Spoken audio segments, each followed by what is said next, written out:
All right. Hey there, everyone.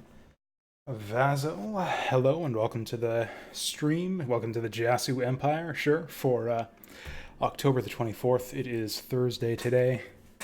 And yeah, we're going to be continuing ahead with some Rogue Empire here. I did see that the Tome 1.6 update is queued on Steam for me right now. That's kind of funny that that would launch at the same time that I'm playing this new roguelike. But, I'll be playing Tome basically forever. So we've got a long time to get around to seeing what's up with the new patch. I just realized I've got to get my keyboard in position for this one. All right. In fact, I might even want to reposition the microphone a bit. In fact, depending on how much time I end up spending with Rogue Empire today, we might not play the new Tome update necessarily, but just go over the change notes and I can talk about them or something if anyone cares. I mean, if nobody cares, I'll just go offline and read them and talk about them out loud to myself. So I might as well just do that on stream. But who knows? Maybe Rogue Empire grabs me and I just don't want to stop playing it to the last second. I do got to be out of here this evening because I've got a card game thing. I'm meeting up with some friends to play the Arkham Horror card game, which is like my favorite board/card game of all time. But until then, yeah, it's Rogue Empire time.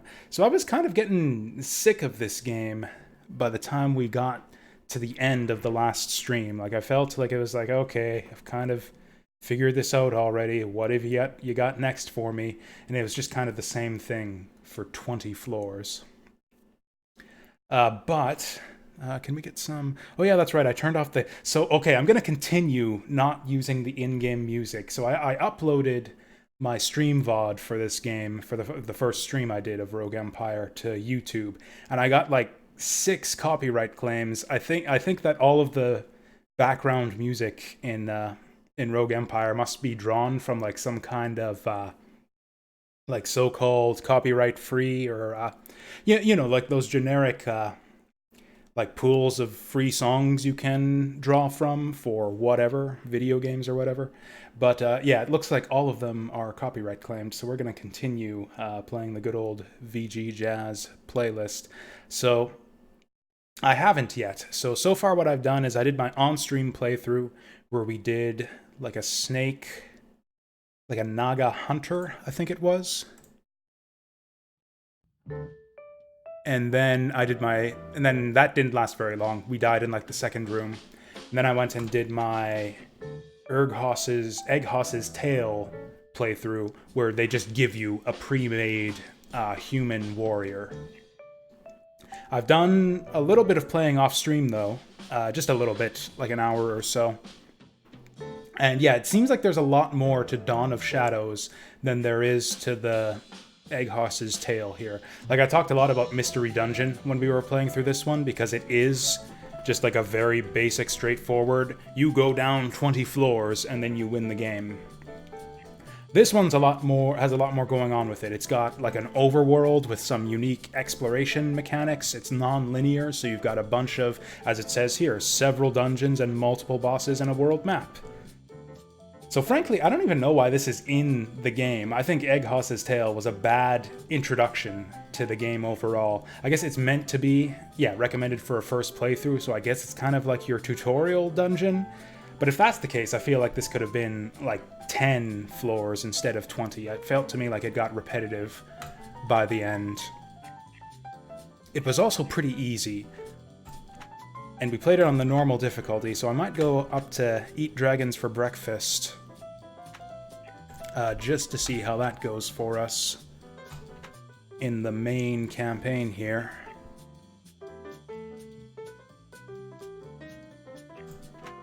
Now, what race do we want our druid to be? Do we want to be a tree man druid? Or a tree woman druid? Because that just seems like a weird thing to me, like a tree that turns into an animal.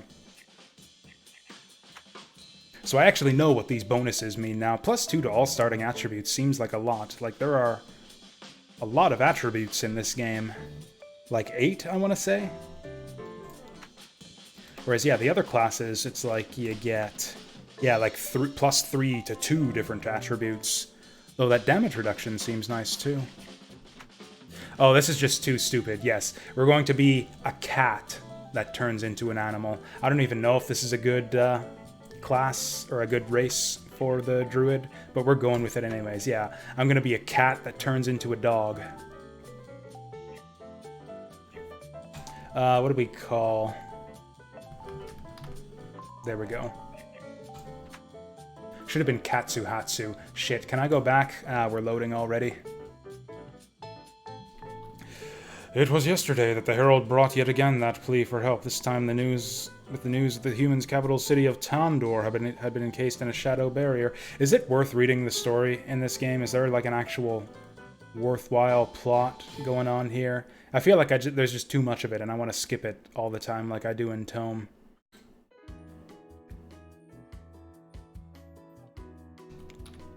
Oh, that's right. We gotta have number lock on for us to have diagonal movement. Also, I'm gonna remember to equip my equipment this time because I think that's the reason my Naga playthrough of this campaign lasted for so short, is I forgot to put my equipment on. Okay, so what do we got to start off here? We have shapeshifts into the humanoid form. While in this form, the druid has the following effects: can learn and cast nature-oriented spells. Aspect balance change -2%. Okay. Well, that's got to be this thing here. So we've got like equilibrium or something. Whereas this one, we get to turn into, that looks like a bear. Hey, bear form. Bludgeoning damage, max hit points, reduces 1 damage. Like, I don't have any druid magic, so I think we just want to be a bear, like, all the fucking time.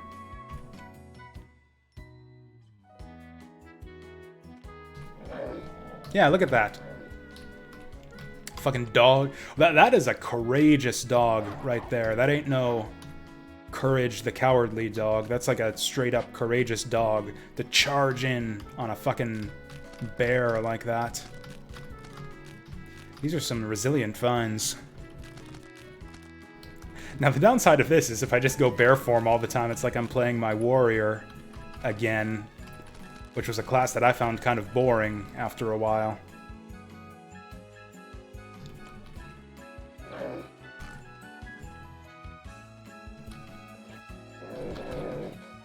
Also, is this hard mode? If anything, this seems like easier than the early levels of the warrior playthrough on normal. I guess our bear is just that fucking strong. Is there any limit to this? My nature is balanced so far. I guess we'll see what happens once the balance shifts. I have taken a little bit of damage now. But yeah, I think there is a tendency in modern games, especially complicated modern games, to sort of over-tutorialize things. Whereas I think a lot of times in games of sufficient complexity, like trying to explain everything in text format just becomes kind of tedious, and it's better to teach players, you know, learn by doing and all that. Just look at Fire Emblem that we've been playing on our off days here on the stream. That game doesn't explain a fucking thing to you. I still don't understand how the hit percent is calculated in that stupid game. Oh fuck, I'm dying, and I don't... Do I have potions? I've got a minor health potion. Yeah, speaking of hit chance...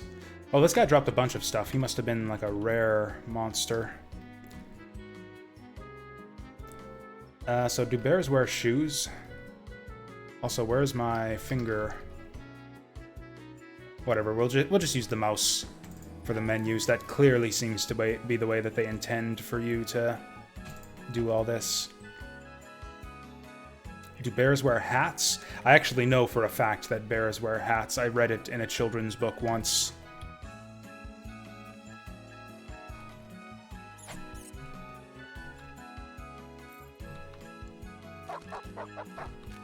Oh yeah, I should probably rest. Resting is a thing in this game. Oh, there's our level up. Okay. If I could get like some more animal forms or a better bear form, that would be all right.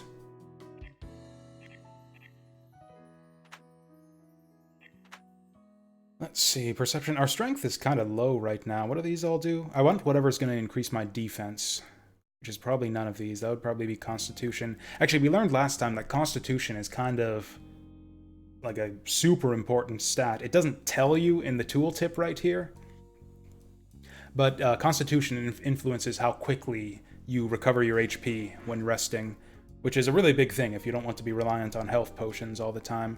Unfortunately, I do not have the option to take Constitution for my first level up. We got Perception, Agility, and Strength. Dodge chance, that could be alright. Perception, Line of Sight, crit damage, crit chance, and Doge chance. I'm gonna take Strength just because it's the one that we have the least of.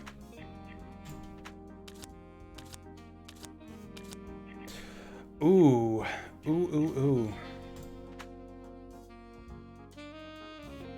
So this one's free, so that's a big thing in its favor. Slashing damage, faster speed, better melee damage. I already have bear form, though. Like, is that better than bear form?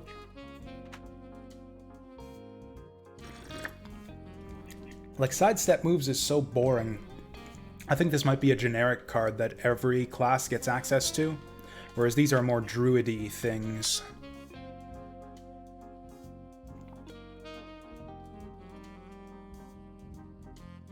Wait a second, what? Bonds with the target beast, making it fight for you. The process transfers some of the beast's experience to your character, granting 3 times the experience that would have been acquired from killing it on a 50-turn cooldown. It can be up to 5 levels better than your character. Like, that just seems straight up better than sidestep moves. Now, the thing is since this is a common one, there's a good chance we'll see it again. Like, yeah, this thing I can basically pop no energy, which basically means it doesn't cost a turn. I think I gotta take it. It's boring, but I've gotta take it. Also, I think we can put these up on the Fs, because I'm not gonna be using them that often. And we'll put the stuff we use in combat all the time on the number keys. Oh, and now I don't have to rest anymore, because leveling up gives you full health. Oh boy! Okay, one of those guys is a shopkeeper, at least.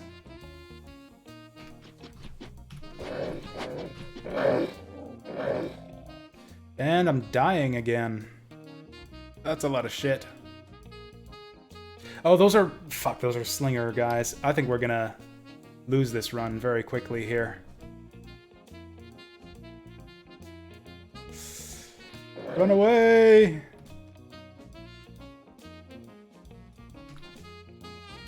Well, at least they'll be coming one at a time now.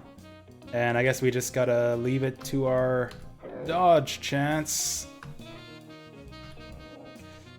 Ooh, boy. Oh, wow, we got hella life regen.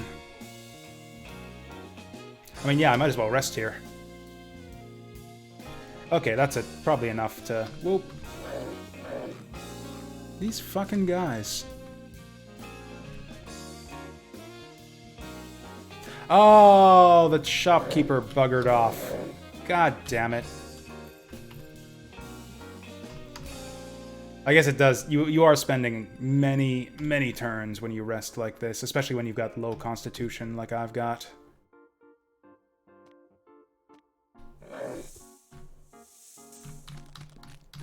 Combat seems highly random, at least when you're in melee. Like, the mischance seems really high, damage is highly variable. It's like sometimes I'll fight an enemy and just kill it in 2 hits, or 1 hit, taking no damage. And then the other half of the time, like, it takes forever and I lose half my health. I probably want that steel hand axe. 3 to 6 versus 3 to 4. Heck yeah. Actually, can I dual wield? Oh, one other thing. I found where I can see my satiation. Satiation?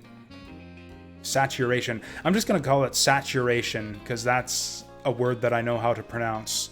And it's not like you're going to confuse it with something else. You know what I mean when I say my current saturation. So yeah, our current saturation level is 44%, so I think it's time to eat. Even a medium rations would do here.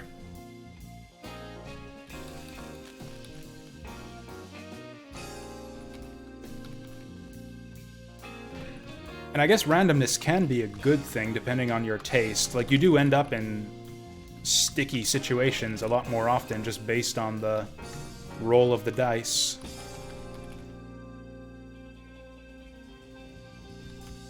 That's kind of like a constant argument in pretty much every video game under the sun that incorporates randomness of any sort, is whether or not the randomness...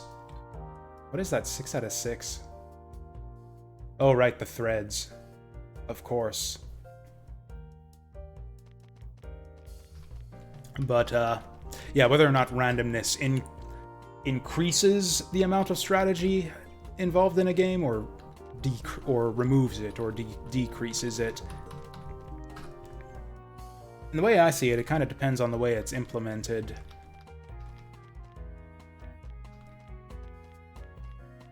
In roguelikes, I think more randomness actually increases the amount of strategy, or we'll call it player skill, the amount of player skill involved. Just because things become... Where the fuck's the exit? Was there like another exit on the previous map? I don't like this forest map because it's hard to distinguish like what are walls and what are like gaps between the walls. Tome had this problem a little bit with its forest levels too. Or it's because, yeah, since the trees kind of obscure your character a little bit, like they pop out a little bit above the tile they occupy. So it's kind of hard to see the gaps between the trees that you can move through. I agree. I do agree that it's worse in this game than in Tome also. The thing with Tome is you had the mini-map, and then the mini-map would unambiguously show you which squares are walls and which ones are passable. Whereas in this game, the mini-map is just the map, again, only zoomed out. If anything, it's actually harder to distinguish between walls and pathways on the mini-map.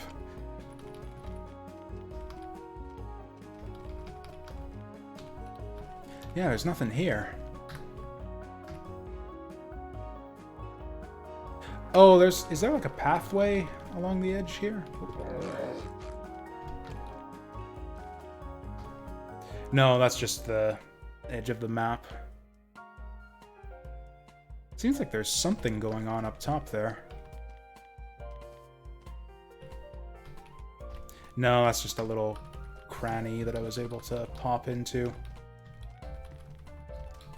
Are we bugged? Did this game generate a map for me that doesn't have an exit?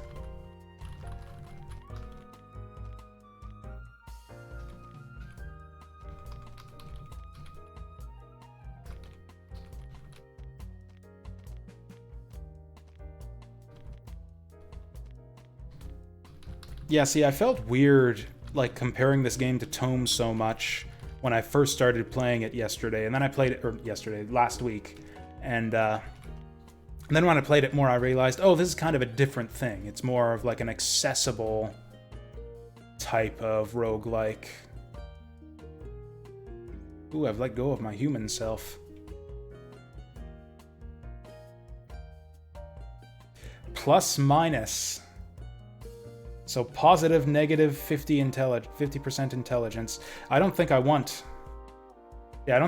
positive, negative, 73% XP modifier. So I think we want to go back to the human ways. Oh, here's the thing. Auto explore. Oh, how did I miss that? Oh, I missed it the way that you miss stuff in these games. There was a diagonal passageway through here. This is exactly the kind of thing I was talking about. Yeah, diagonal passageway I couldn't see. Okay, so we're on the world map now. So, like, there's a dungeon right here, but I've got a quest marker to destroy the barriers. Anyways, this is the town. And also, we got the town music playing right now on the playlist, so it just seems appropriate to go here at the moment. Oh, also, apparently eating that made me lightweight. Holy shit, those rats took a fucking bite out of me. Yeah, the thing is, without any spells, I'm just a crappy bear in druid form. I think I want to be bear form all the time. Looks like you could use an extra blade. Looks like I could use some levels. Yeah, that XP penalty, though, is brutal. I think I want to go druid form as much as possible and save the bear for the big fights. Looks like you could use an extra blade. That sounds like Sonic the Hedgehog's voice. Just a little bit.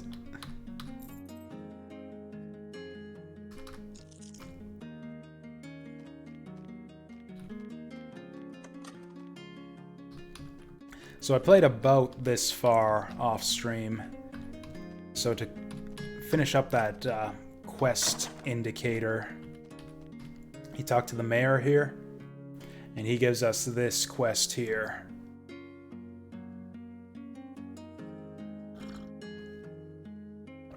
So we're going south to destroy the barriers.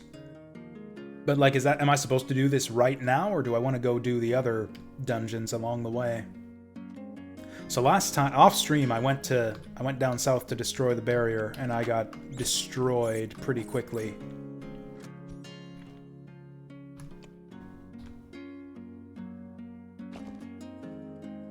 This ring lets the bearer sense the influence of shadows in Ethistos. It's better than nothing.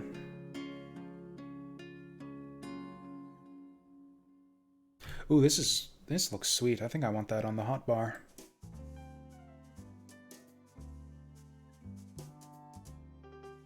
Yeah, all my panic buttons and utility items I think I want on the hotbar down there. Hell, I'll put an antidote there too. I think I was poisoned to death last time I played this game.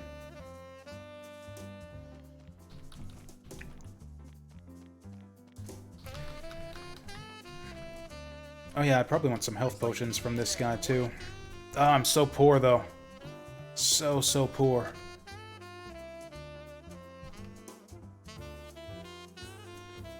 What can we sell? Probably that wooden ring.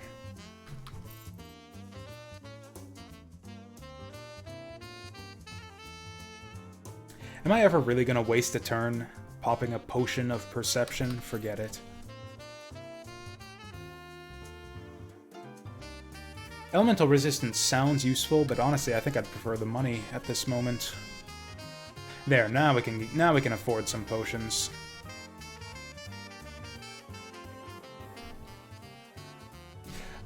Since I'm in number lock mode, my controls for my music player are locked. Oh, is that a magic ring?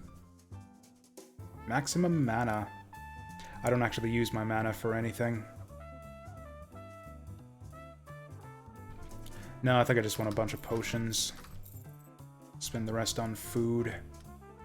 Oh wow, food is expensive.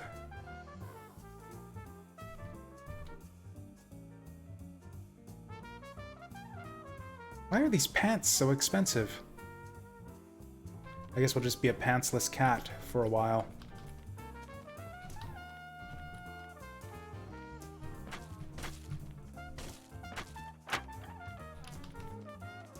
Also, what's this big circle here?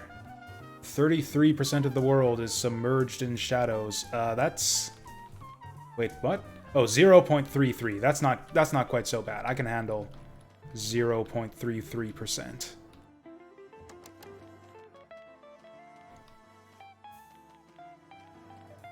Oh yeah, one thing I found too is that busting down doors is much less of a viable tactic when you're not playing the warrior. Because yeah, the cost to break down doors is HP.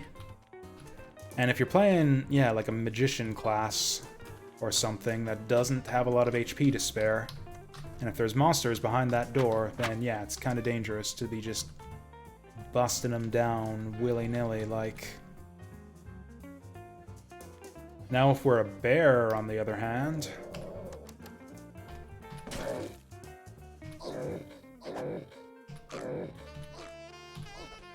Cool.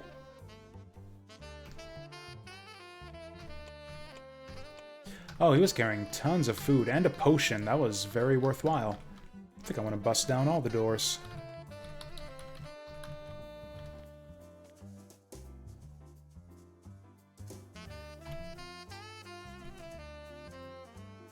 Oh, hungry again.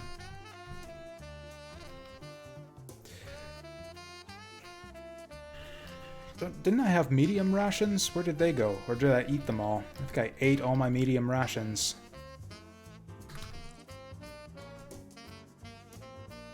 That's not a lot of saturation right there. Yeah, we need to get going. I need to go hunt for food.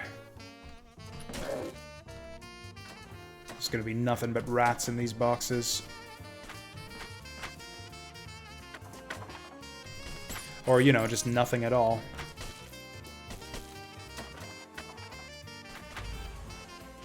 Achievement. Sure, sure, be my guest. Okay, I guess that was meant to be pointless. Did I press the wrong button there? No, there we go.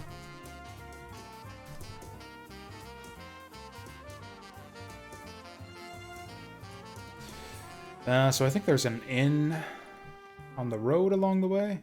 Oh, the world's submerging deeper in shadows. There we go. We rest, we eat, and now we're all good to go.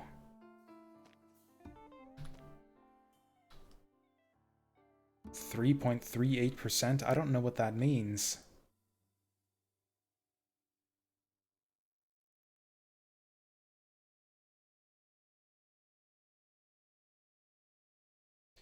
Whatever. We're going into this 3.38% place.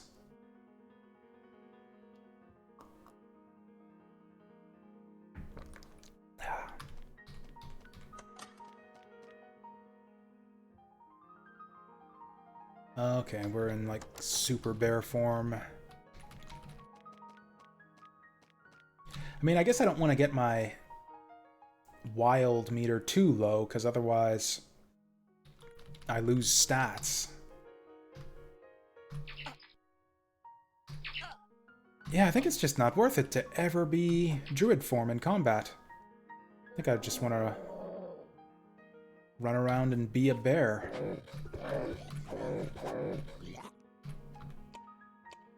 It's like, yeah, fuck humanity, or catanity? I don't know. Okay. 2 fate.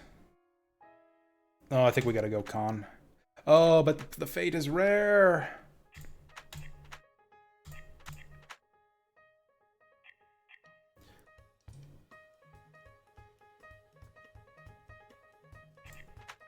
Oh, that con, though. Oh, I got +3 con on that level up. I think we're actually fine for con for the time being.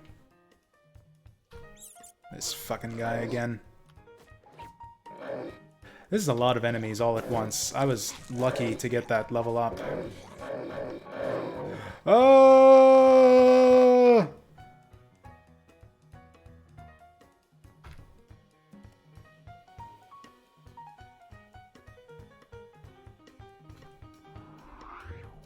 There we go. All better.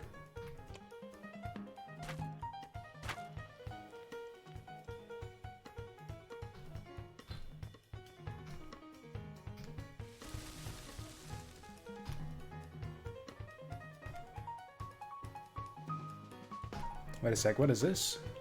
You are inside a locked room. Oh, this is a good place to rest. Awesome. Probably gonna need some food after that. Oh, yeah, that's actually not a good thing that I'm inside a locked room. That's funny. I would not have expected that the game would just teleport me inside of a locked room.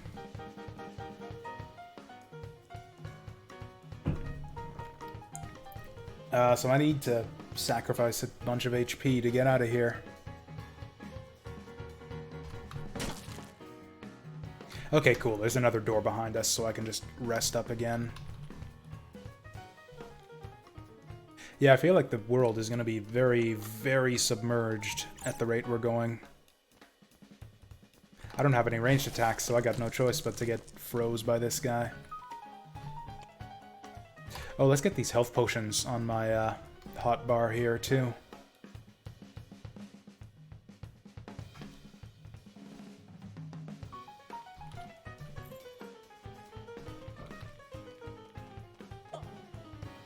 Eight damage! Fuck me.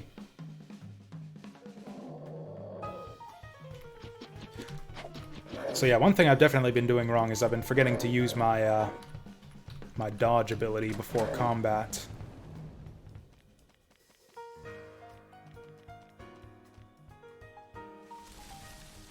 Yeah, I do kind of miss auto-use abilities from Tome, because I feel I probably want to pop that dodge every single time before combat.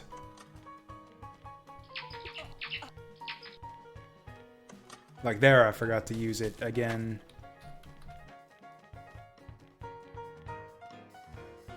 What are we even doing here? What's our objective? Break the barrier. Presumably there's some way to do that in this place.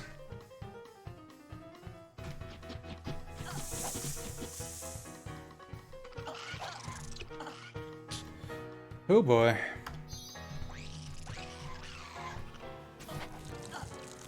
Oh boy. So that's most of my healing gone. These slimes are bad fucking news.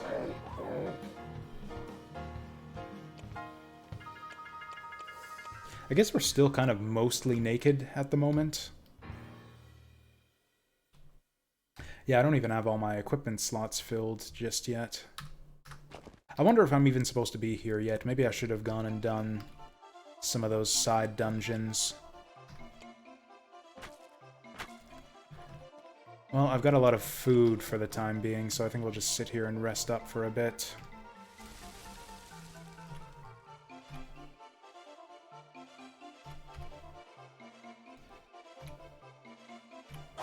Whoops. Oh, it lets you rest when there's an enemy right next to you. I don't think I like that.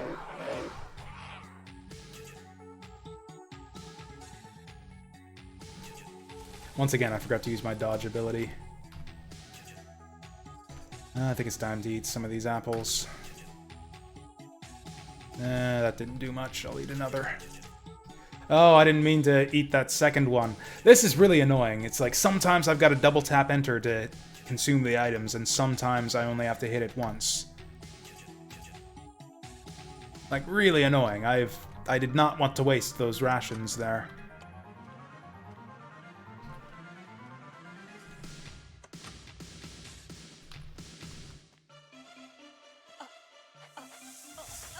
I like this music here for this kind of dun. Maybe I do need like some proper dungeon crawling music. Get a new playlist going. Okay, so what does this get me? I'm leaning towards my human self. Oh, you just get pure just bonuses all the way for going human form.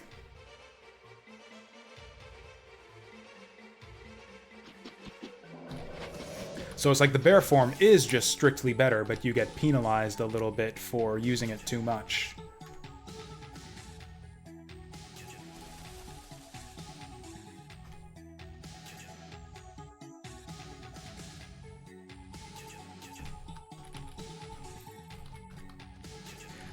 That's a good mechanic. I actually think I like that.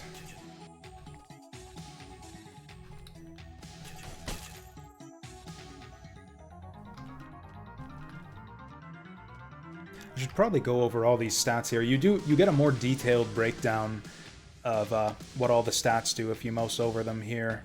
Like, if you look at your HP regen, it tells you that it's influenced by Constitution, whereas if you mouse over Constitution, it doesn't actually tell you that it influences HP regen.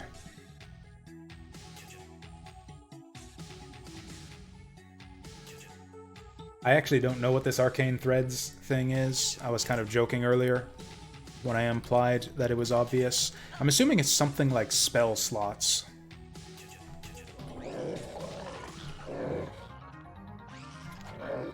Like, I've got mana, but also a limited number of, yeah, threads that determine how many spells I can cast, maybe. Do we keep going into strength or perception?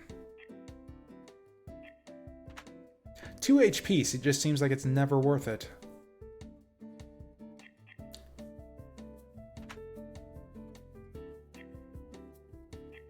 Yeah, we'll go strength, because I'm still meleeing a whole bunch here. Once again. So I'm assuming balanced shape-shifting will just equalize... Yeah, shape-shifting into another form. Into another forms moves the druid's balance towards the center of the scale by 1%. Seems kind of boring. This actually seems like an excellent escape, but once again, I think I need to go for the rare one. There, I am incredibly fateful now. Look at that, 35 fate, that's it. That's our build. We're gonna be a fate druid. Oops. You know, I don't want to be poisoned. Let's not be poisoned. There we go.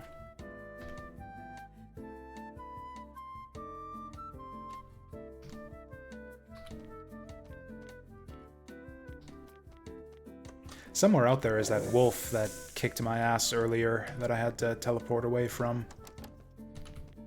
You know, I'm high on health. Let's do it. Oh. Yeah, I should probably do some exploring around before I go kicking doors from now on. Oops.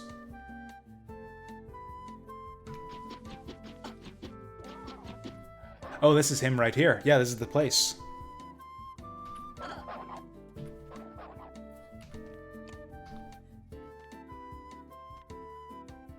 Man, combat in this game is swift, brutal, and random.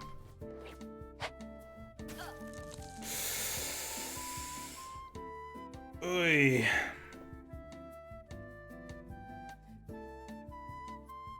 Just making double sure that this is actually what I think it is. Yeah, I'll teleport to a random location.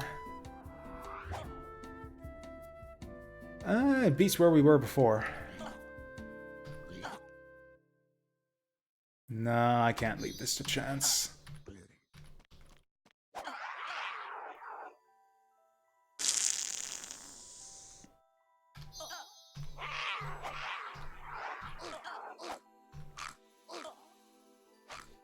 There's lots of bad guys in this dungeon.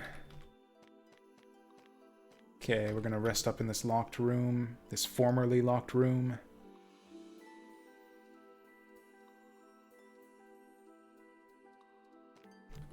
Yeah, I think there's some randomness involved in how quickly you recover HP when you rest.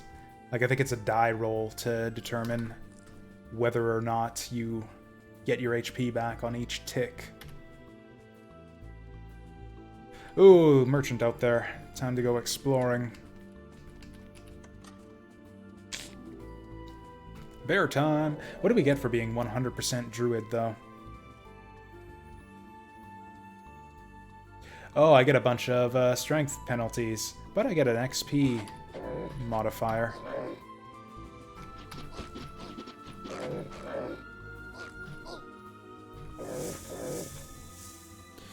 Poisoned again. So I'm gonna have to go grab my laundry right away here.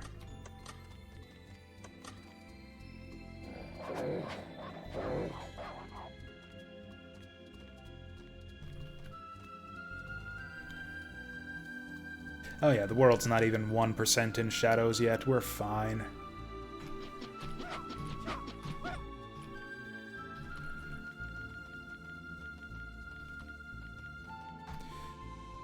So where do we have yet to go? I've still got to clear out this bullshit down here eventually.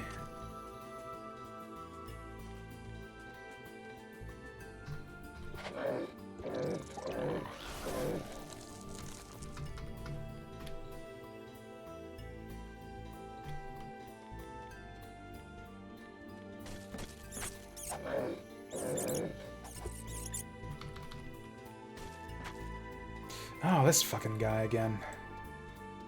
He's got ranged attacks, so I'm kind of forced to go in on him. Oof.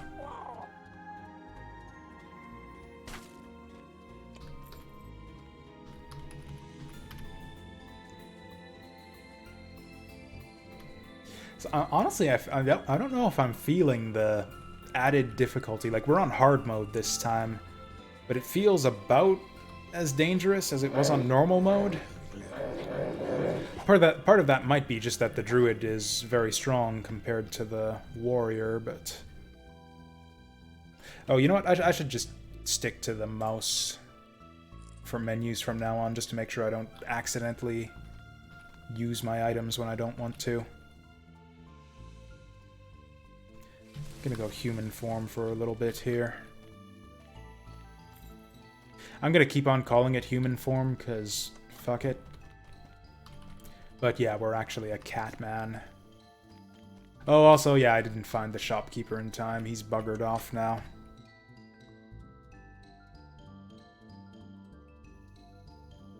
Still haven't found an exit anywhere in this place. Is this just like a... No, this can't be a side dungeon. Because, we got the quest marker to go here. Oh, that's the exit right next to the... Okay. Okay, that's fine, I guess. Gonna kick this shit in.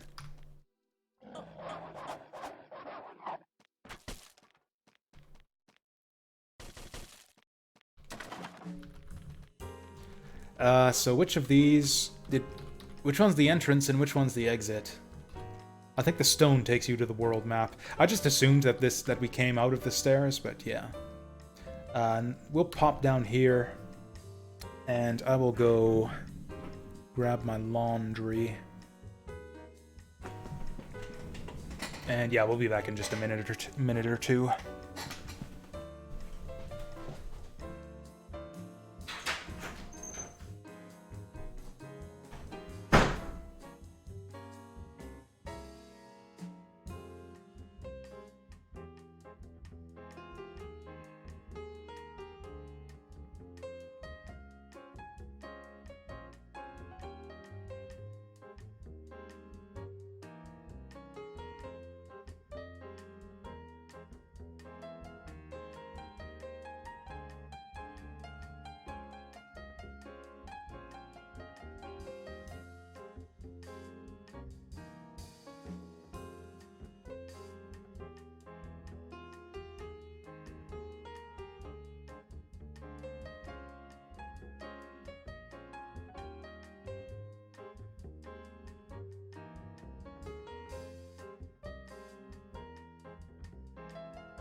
Oh, it's wintertime. So yeah, the dryer in my building is not very good. It works fine for like drying off my lighter summer clothes, but like when it comes to wintertime, or winter and fall, I guess, where I start wearing like the heavier like jeans and sweaters and stuff, it does not dry those for shit. And I'm too cheap to spend an extra $1 for an extra cycle in the dryer, so I just leave my stuff on the bed to air dry. I'm actually gonna back up here. Yeah, I don't want to get surrounded by these guys when he explodes. Ooh, now 4 HP is worth looking at.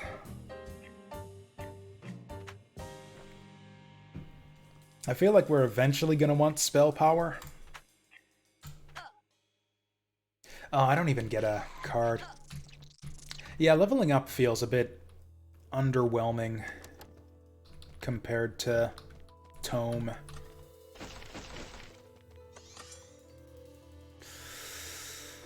I think we're going bear form for this one.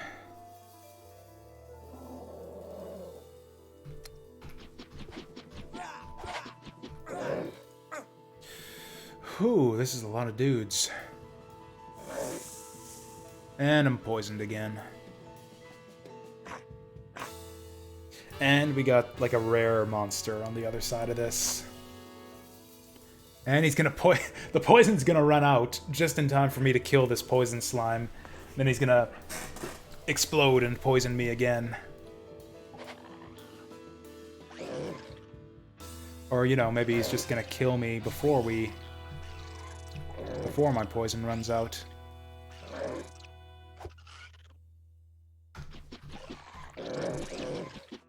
Yeah, I don't have any ranged attacks yet. I just have to just stand here and take it. Hey there, Saturn Meteor. Oh man. One of the air throws makes every enemy be chaotic mess. That sounds like fun. That sounds like the kind of visual glitch that I would enjoy personally.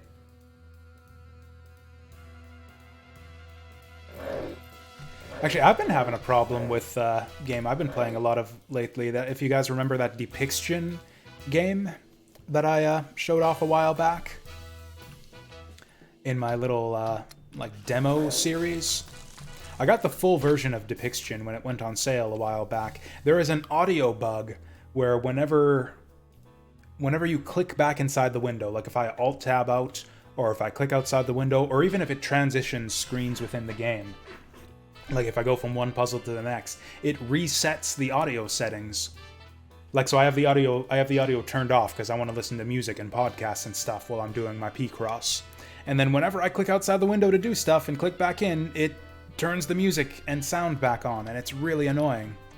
So I have to, every time I click outside the window or go to a new puzzle, I've got to open up the options and turn the audio off again. It's really annoying. There's our guy. Mind you, I don't have the cause for complaint where it's like I told them about the bug and they didn't fix it. I'm the kind of asshole who just complains about stuff to other people online and doesn't actually inform the developers. I'm still kind of poor, too. We haven't gotten... Oh, hey, there's a thing. When did I get that?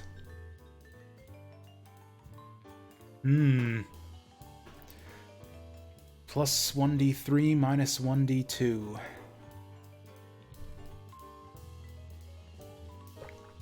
Ooh. Stuns the target on hit, reduces the energy of the target. I think I want that. Or do I want to save my money? I should I should probably save my money. I probably want to buy like one of the really good... Oh wait, no, this is my inventory. That's my axe. Fucking put it on, doofus. There we go.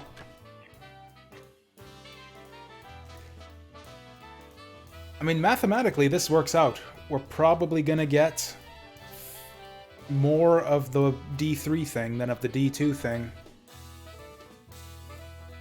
Really? They couldn't port Grandia properly? That's really disappointing. Grandia is one of my favorite games of all time.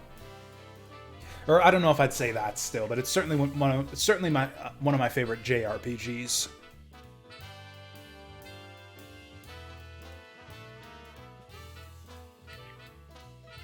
Oh yeah, I figured out these armor tabs before. We should actually use them. Actually, you know what? It might be worth it just to sell that potion of mutation, depending... Oh, that's a lot. Yeah, I think I want 2,000 gold more than I want, or even 3,000 gold more than I want a net +1 stat gain. Yeah, I'm gonna sell this bullshit.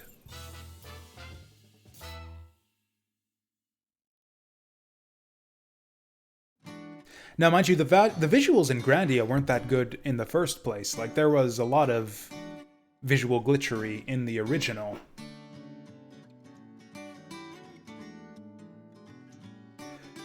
God, why are pants so expensive?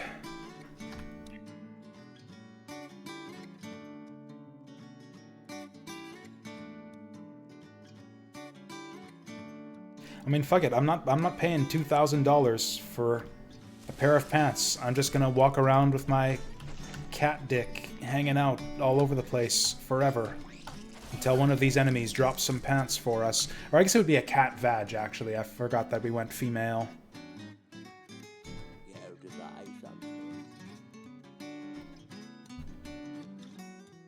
Oh, actually, we're pretty hungry right now. I'm gonna grab some apples.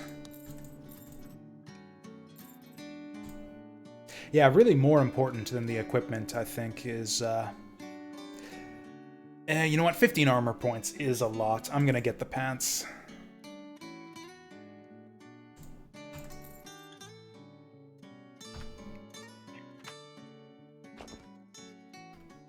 Oh yeah, we can sell those shoulder guards, too.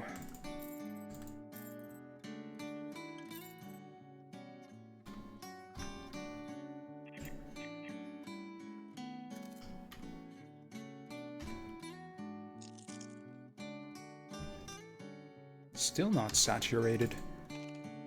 That's the best we can do.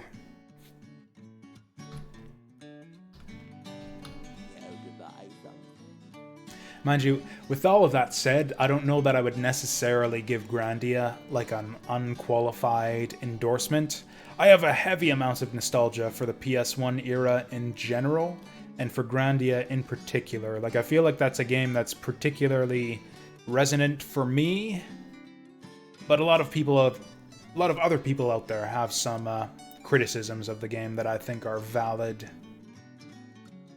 It's a game that's kind of uniquely suited to my tastes.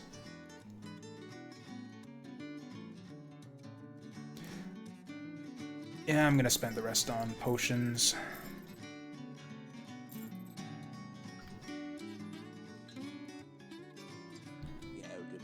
And food. Oh, small rations are cheap as hell.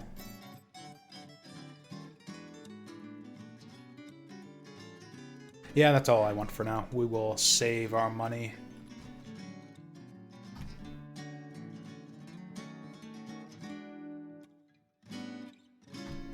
Whenever I'm resting, like, you can't just rest when you're resting. You gotta watch the corner of the screen there like a hawk to see if you start going hungry.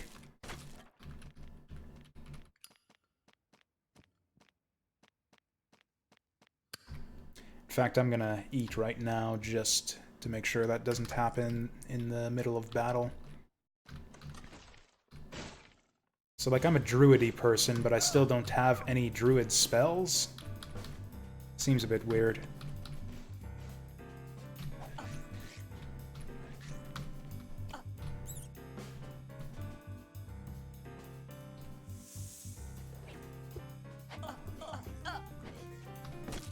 These pants are actually working out pretty good for us. We're tanking the damage decently. I've even been forgetting to use my dodge ability, as usual. Damn it, I did it again.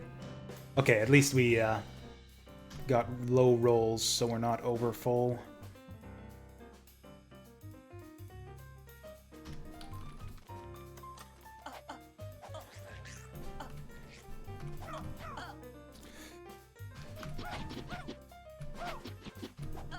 Oh my.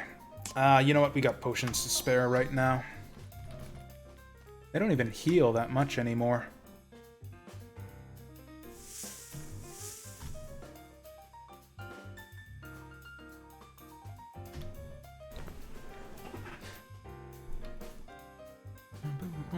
You know, now that you mention it, I probably should go into the forums and complain about that sound bug in Depiction, because I'm really enjoying the game otherwise. It's a really cool twist on the whole P-Cross format. It's just, I am annoyed at the way I have to constantly flip the sound on and off. Actually, I'm going to go back to the shop while it's still here and sell some of this garbage we picked up. Oh, I was 2 steps away.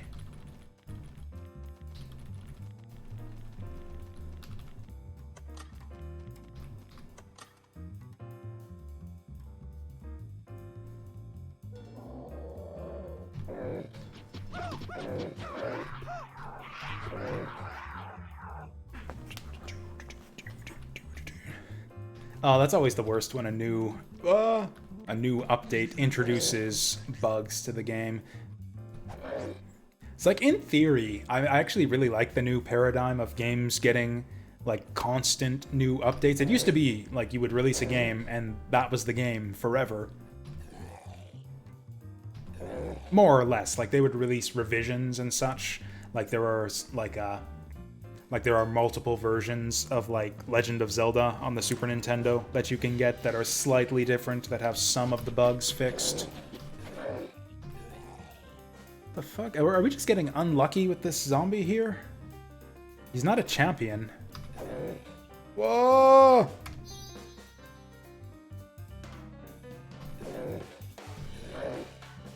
Jesus.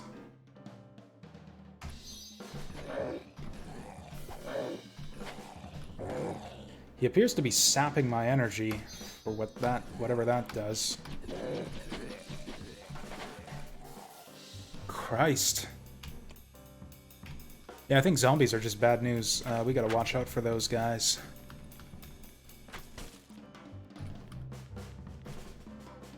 Actually, I think it's more efficient to rest in cat form. Because, yeah, then we heal up a lot more quickly.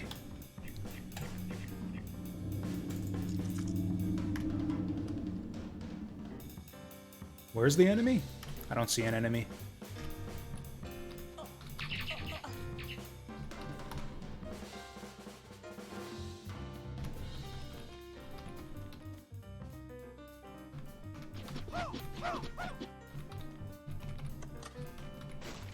Feels like I'm leveling up and like getting stronger faster than the enemies are.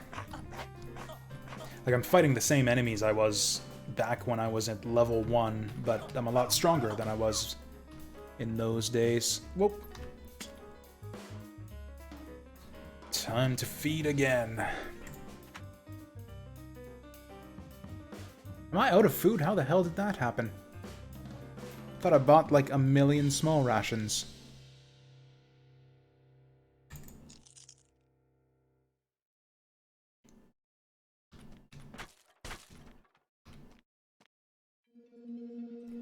I don't have any runes.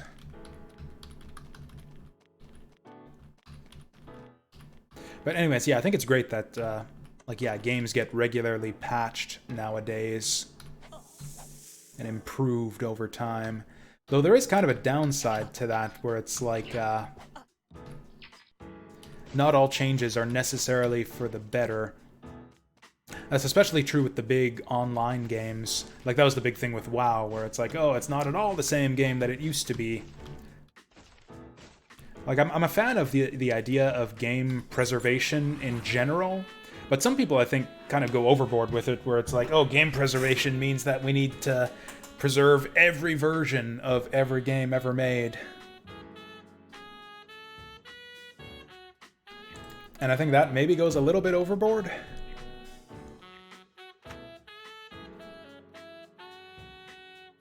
Although, I don't know, I can't say that I've ever played a game that sort of went downhill in that fashion for me. that drastically over time. Like, I can't think of a game that I play right now where I'm like, oh, I wish I had access to this old version that was better. Like, pretty much all the games that I regularly play seem to be getting just strictly better over time. Alright, give me something good. 100% faster. That is a very large percent. But I think we're doing fine with health regeneration, and if I rest in bear form too much... Although this preserves our food, too. I don't want to be without this command beast for too long, though. This seems like a core druid ability. Oh yeah, that's true. That's the one exception. Yeah, you're right. There are mods that you can get for Sonic Adventure to revert it to its original Dreamcast state. Yeah, that's right. And if you go to the page for this mod, I forget what it's called, but yeah, there's a Sonic Adventure mod, and it lists all the ways that the game has been getting steadily worse over time.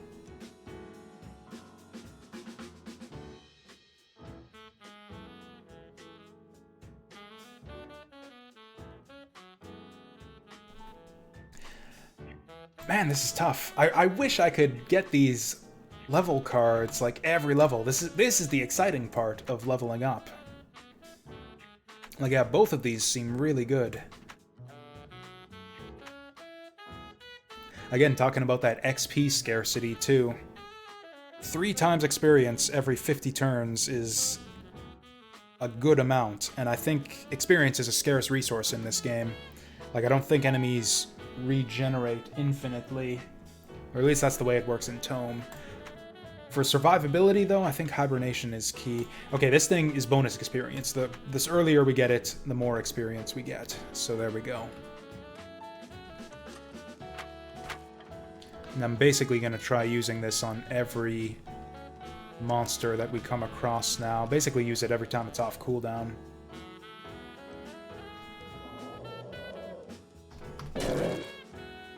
So it only works on beasts, I'm pretty sure. Target beast. I'm assuming that a skeleton doesn't count as a beast. This bat might.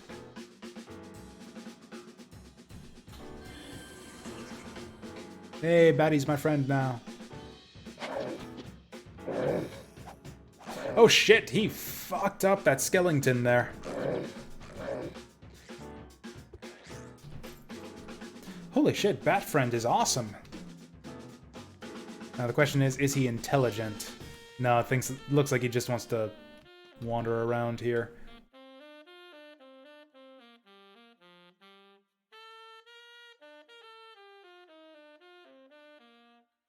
Speak. Oh, it won't let me speak with my bat friend. I can kick him. Or I can melee attack him. I'm gonna look at him.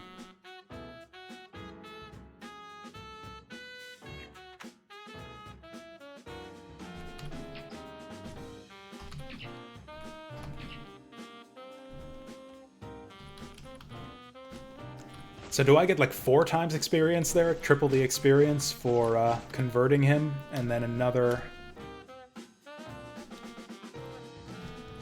and then his experience amount again for killing him? Oh, zombie.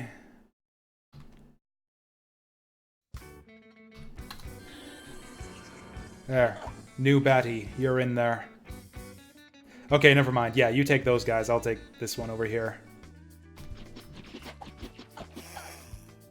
Hoi. Oh god, they killed Bat Friend.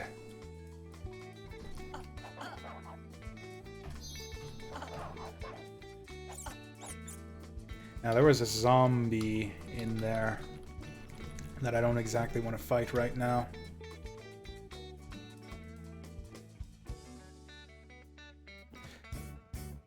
Yeah, the thing is, the main thing that you get for leveling up is more experience, or more HP, which helps you survive fights a lot better, but it also means that you have to spend a lot more time resting to recover between fights.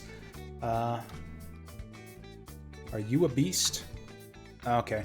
Oh, at least that's really nice how it tells you, at least. Like, it doesn't waste my cooldown using it on the wrong enemy.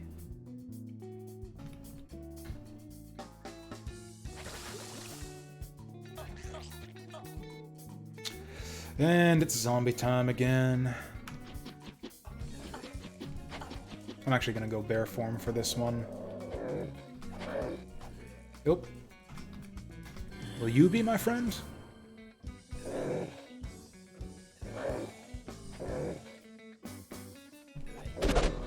What? Oh, that must have been like a crit or something. Wow, that was that was like 17 damage in one hit, I think. Okay, don't fuck around with zombies, I guess. Oh, I felt like that was I felt like we had a good run going. I had just gotten my like my XP accelerator. Fuck. I missed the message log from Tome. Like, I want to see what happened.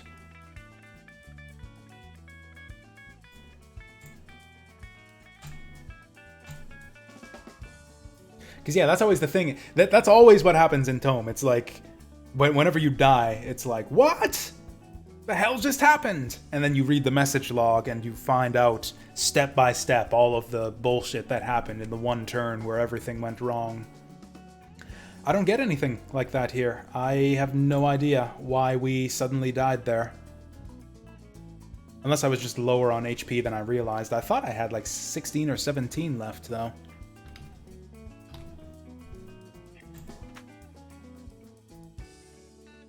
Top of the leaderboard. Okay, not so much.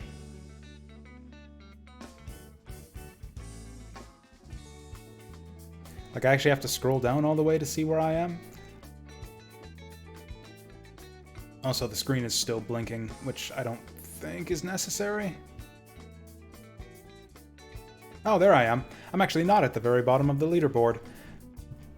Mind you, the leaderboard's not that big. Oh, that's for this month?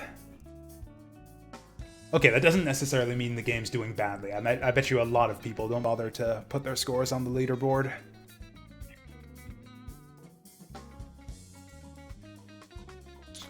Well, here we go again. So do you want to see another druid? Do you want like a mulligan of the previous run? Or should we try another class?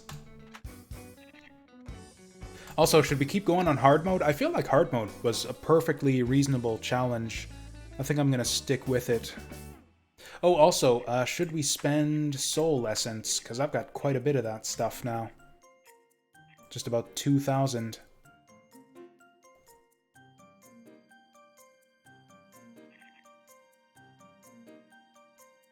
Allows to use soul essence to reshuffle ability cards. This is the one thing I can't afford.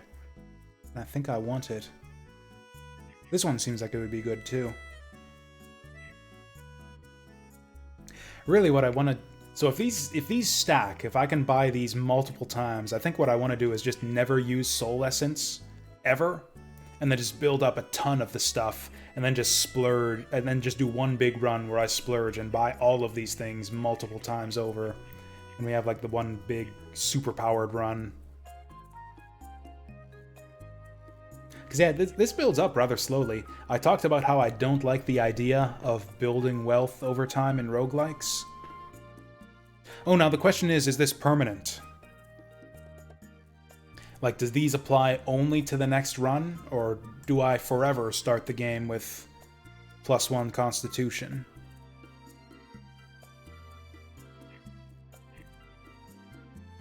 Oh, I think this unlocks... I think these are cards. I think these are like level up cards that we unlock for getting these too. Let's see what happens. I'm going to try acquiring this. Okay, so it looks like these are permanent upgrades.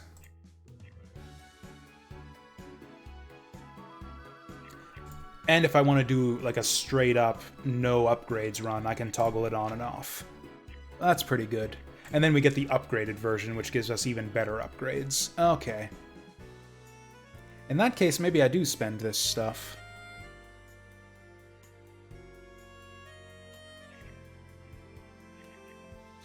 Ooh, reduced food consumption. Oh, that's expensive though. I think I'll actually save up for that one. We will try to become a knot. Oh, and also the unlocks thing. So I was speculating that these might be new cards we can get, but no, these are new soul essence spends that we unlock. Like it tells us, yeah, this gets that sturdy body, food disinterest, and improved resistances wherever that is. Hey, where's improved resistances? Whatever, I'm not going to buy any of that stuff anyways. Okay, so we're going to continue eating dragons for breakfast. I'm going to be... Sure, we'll be a girl troll. 7 health and 7 strength and constitution. Tons of health regen. A ton of maximum health.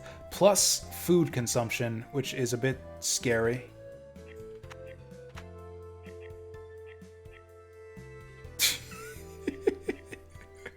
I want to pick the troll assassin just based on her appearance right here. That is the derpiest looking troll I've ever seen. Do I want to be a troll mage? Like, we've been a warrior already. I think I want to go assassin.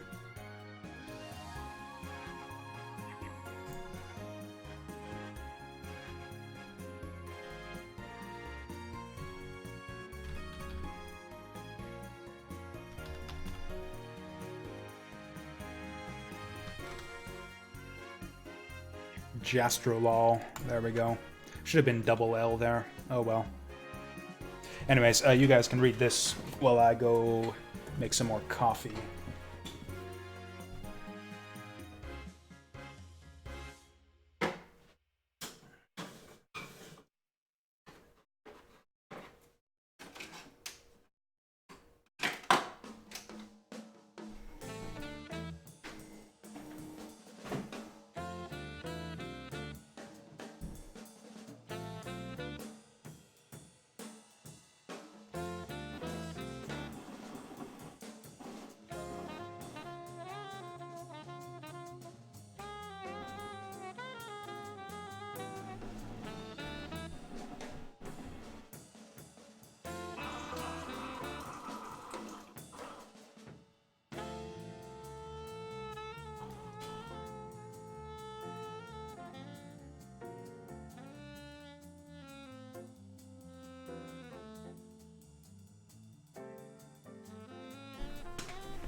It was yesterday that the Herald brought yet again that plea for help, this time with news that the humans would... Oh, I just knocked my USB hub off the table. Hopefully that didn't... Do I even have anything that I use for my stream hooked up to this? Oh, I do. This is my headphones that I just unplugged there. Hence why the audio's cutting in and out. Also, the cords got all tangled up as a result of all this.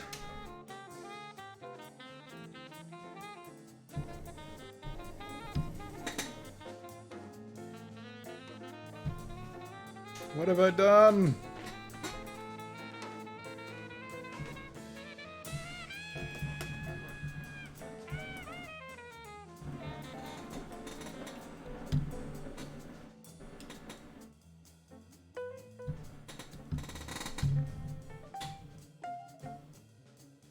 I swear that USB hub was doing like some acrobatics around my cables down here when I knocked it off the table.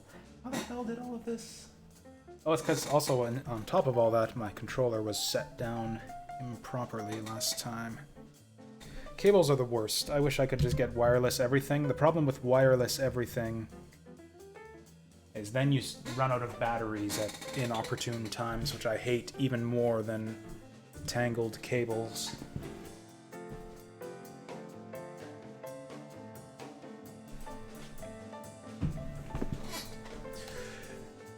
Oh, actually, I wasn't done reading that. I accidentally hit the keyboard there. Okay, Troll Assassin.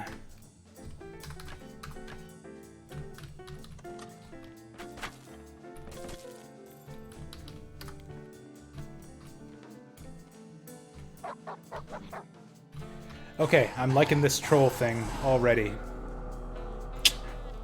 Good job! Another thing that I miss from Tome is the mulligan button, where I just restart with the same character.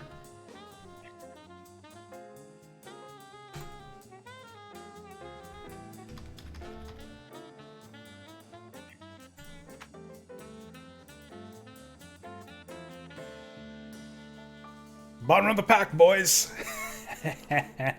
Let's see anyone try to beat that. Okay, I guess we'll just do... I mean, I guess it's... Unlike with Tome, character creation doesn't actually take that long at all. Like, I don't have starting skills or any... I don't have starting skill points to assign or anything like that.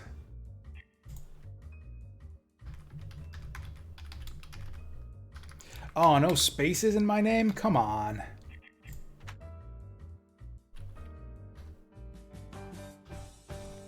Why am I missing 4 HP at the start of the game here? Oh, I actually get a bunch of items to start off here. Still think I want my short swords. Okay, let's be a little bit more cautious this time. I was thinking, oh, I'm a troll, so I'm fucking invincible. So what were their bonus stats again? It's strength and constitution, right? So yeah, I've got a bunch of extra HP. Oh yeah, what's my rogue ability? Wow, that's a lot of text. Your character knows how to hide with the environment and move without being seen, while stealthed enemies can't see you. Stealth has a chance to break the nearer you are towards enemies. While in stealth mode, your natural health over time regeneration is reduced by 75%. Stealth chance and discovery depend on your character's perception and agility. I think those might be the 2 stats that we abused to become trolls. No, it's my... Yeah, it looks like my intelligence and agility are reduced, or maybe just my intelligence. Anyways, we're gonna have to get those back up. Perception and agility, and equipped to max weight ratio, and equipped to maximum weight ratio above 30%, increases the discovery chance by 3% per. Okay, so the more equipment you have on, the more likely you are to be discovered. So I guess we might as well, as long as we're not resting, we might as well go stealth mode all the time here. Sneak attack. Okay, now that I actually know what the fuck I'm doing with this assassin class, yeah, this actually feels pretty good. Shank you up the bum. I still don't understand how dual wielding works in this game. 50% crit, 50% crit.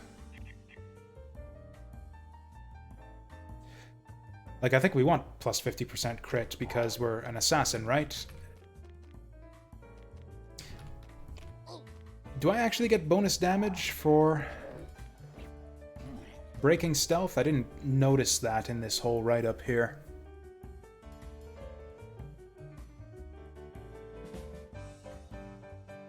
Yeah, it doesn't actually say that I get any bonus damage for attacking out of stealth. It basically just guarantees that I get the first hit. Which I could do anyways, just by standing still. Oh, I see. Okay, so if you look up here, I get the very prepared bonus. Okay, so I get a double damage hit for breaking stealth.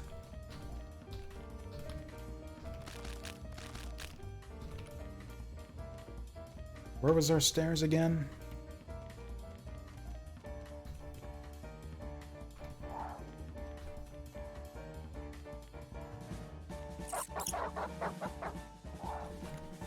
I can, unlike in Tome, I can just go stealth anytime I want, it seems.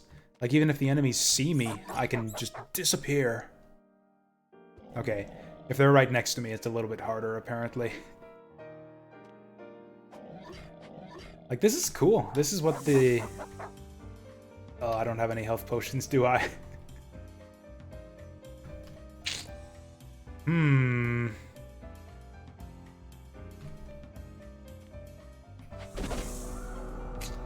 That's a shame. Assassin is tough.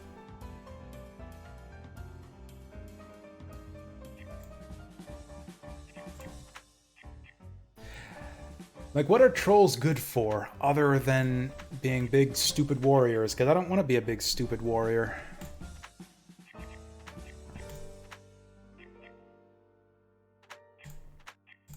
I mean, I guess druids are basically melee fighters. Like, I never got any spells as a druid. So I could just be a druid again. We'll go warrior. See how far we can take this.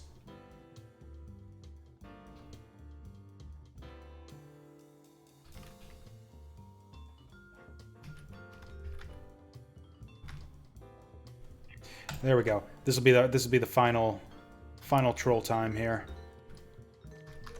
Oh, look at that HP that we get to start with. This is already going way better than the previous 2 runs. All right, let's see daylight this time. Let's get to the world map.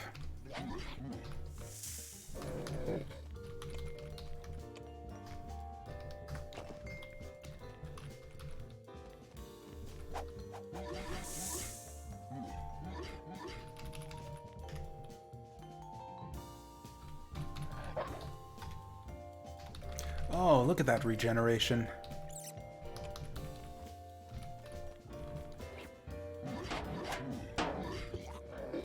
Yeah, warrior looks to me like basically the easy mode class. Although I am dying again here, it seems.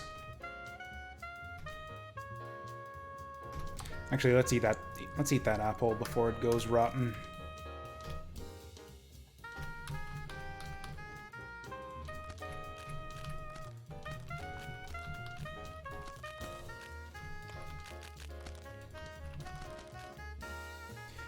Also, I think I want to put these scrolls on my hotbar just so I don't forget them.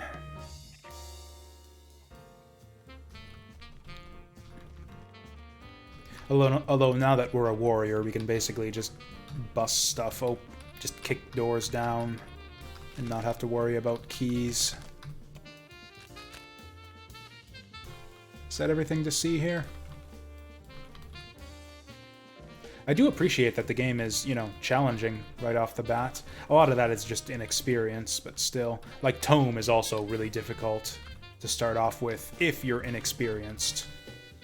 Whereas once you know what you're doing, it becomes a lot easier. I think that was one of the things they said they were aiming to fix with the next big patch, is to shake up the early game and make it a little bit less rote and repetitive.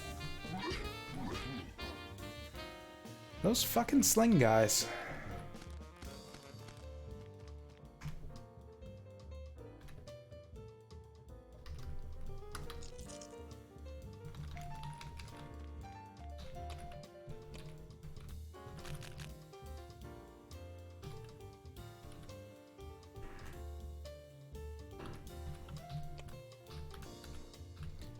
But yeah, as much as I've played this game so far, I really feel like that...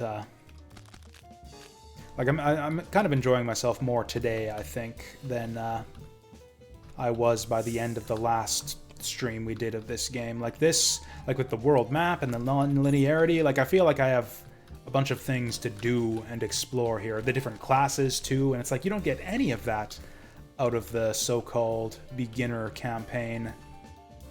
Like, I feel you're just giving your new players a worse impression of the game by withholding all of that stuff from them.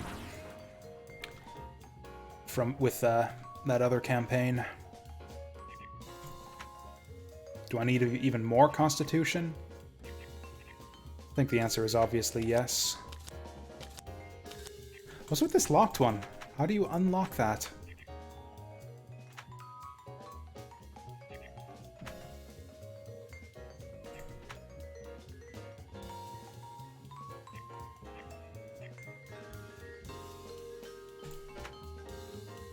How is leap attack not just a strictly better version of jump over?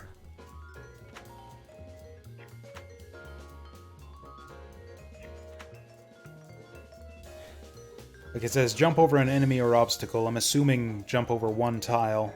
It's on a 10-turn cooldown. This one's jump and attack. And it's on a 5-turn cooldown. Like, obviously we take that, yeah? Or maybe it doesn't leap over enemies. It was a bit ambiguous on that front.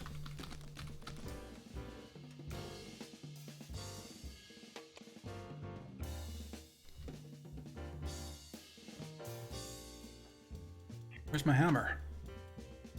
4 to 6 bludgeoning versus 5 to 8 bludgeoning. Shit, I thought the hammer would have been better.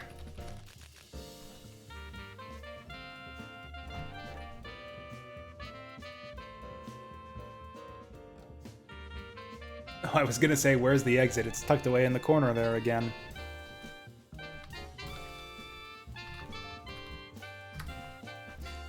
Okay, let's do things a little bit differently this time. I'm gonna see what's inside this dungeon.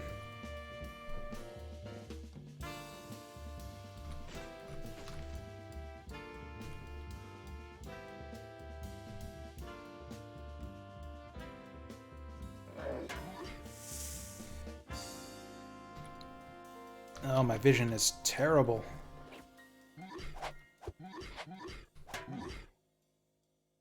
You know what, I should probably leap attack that guy before he drags me in.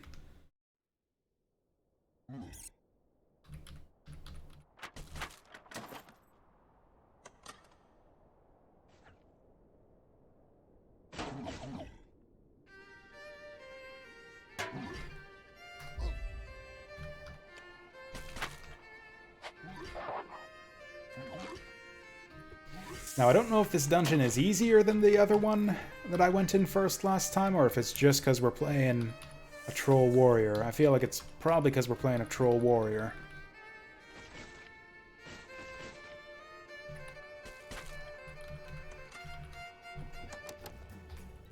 Fuck your gold key.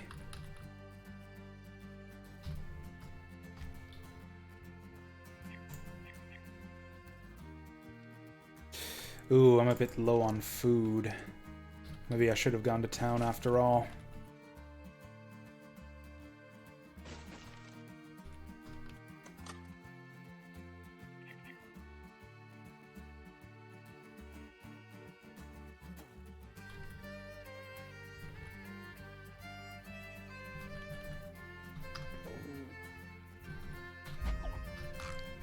There we go. I should save those leap attacks for enemies with ranged weapons.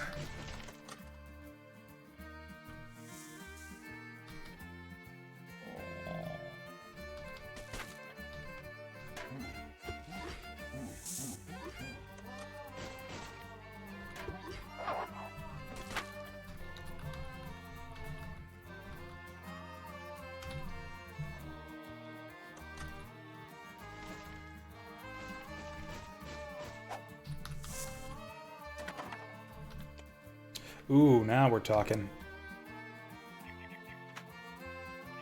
Oh. Man, I keep on seeing, like, the weapons have a bit of a blue outline to them so that you can see them lying there on the ground.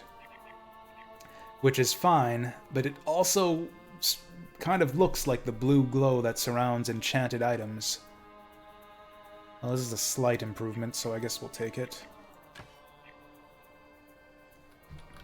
Yeah, every time I see a weapon on the ground, I end up thinking it's magic. I guess I could fix that. So there is a function in the game where you can hit Shift to view items on the ground and see their names and descriptions. So if I actually used that, I could see what I'm picking up first before I get disappointed.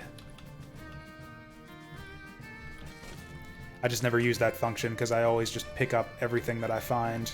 Because, you know, why not? Even if it's junk, you can sell it later on. Is there even an exit in this dungeon, or is this just like a little side area? Oh, once again, the exit's right by the entrance. Which caused me to overlook it.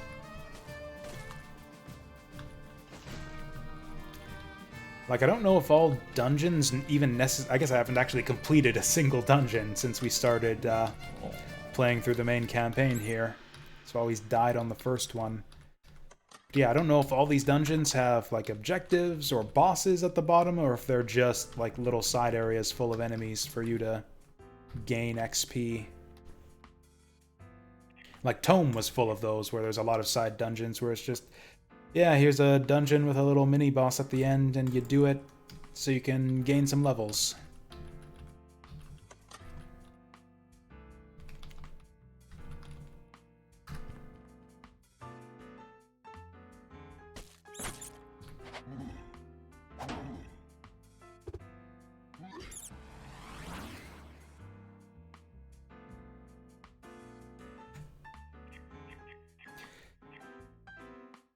Like, do we just jack up our con all the way? Why is it giving me +2 con? Oh, it's because I'm getting these legendary ones. It's hard to tell when the border is blackened out like that. But yeah, we want...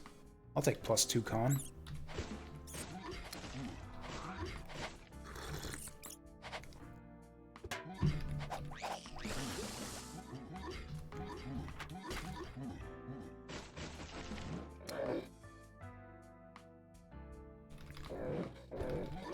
Yeah, this troll regeneration is actually amazing. I haven't had to rest in the longest time. Like, yeah, as soon as we got our first level up, it's like, yeah, I got all the HP and regeneration I need. Let's go! That was almost kind of clever, except that apparently didn't trigger the trap. Apparently you have to move onto it instead of just be dragged onto it.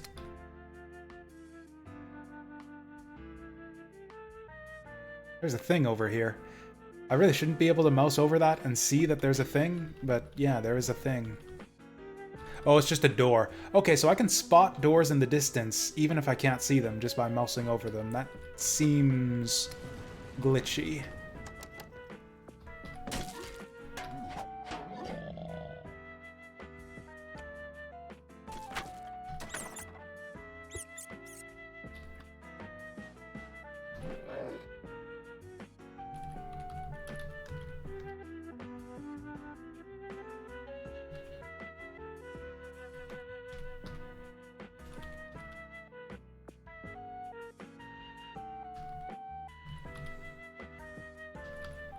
I don't know why it says no more rest needed there.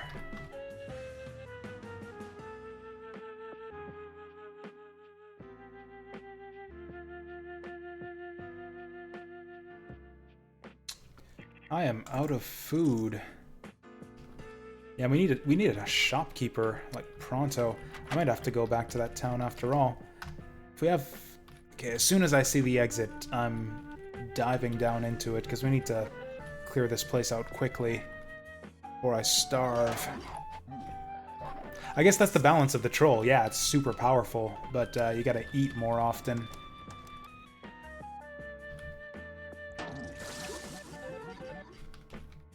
There we go.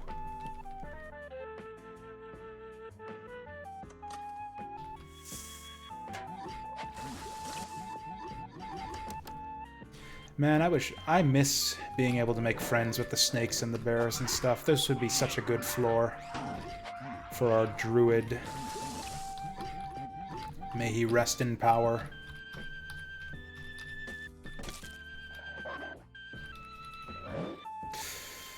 Ooh, now things are getting a little bit dicey.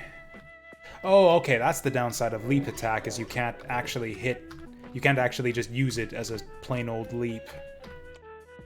It must be an attack, not just a leap. So it's for going in only, not for getting out.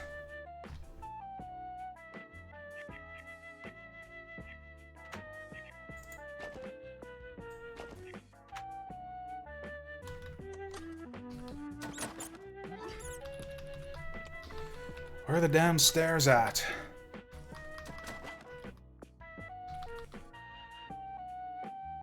Troll time's getting hungry.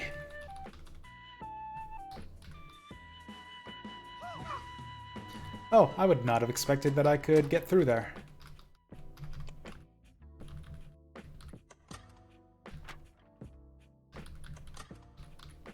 Actually, speaking of hunger, yeah, I am a little bit hungry myself. I I've been doing bad, or I don't know.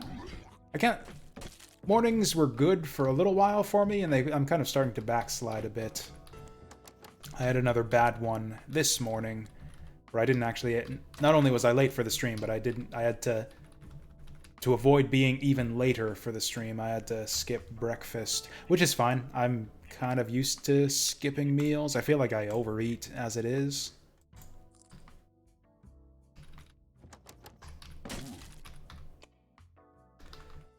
But yeah, I'm probably gonna have to stop at like McDonald's or something before I go to... Is there nothing here? Yeah, I guess this is just a side dungeon to rack up some XP. Which is good, actually. I wish I had done this place with my poor druid. Might have been a little bit stronger for the perils ahead.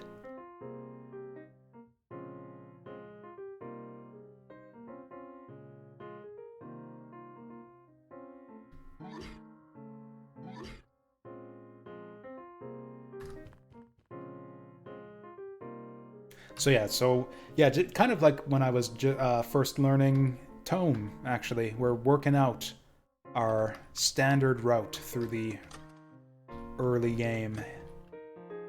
Looks like you could use an extra blade. Okay, so I don't want any of this crap. Actually, maybe I want the sling. I've got a lot of stones. Might as well.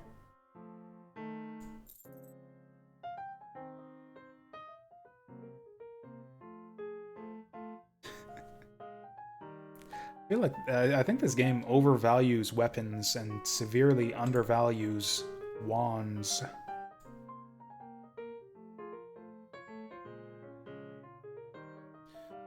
All this stuff looks like garbage. Like, frankly, I think I want the food more than I want the potions.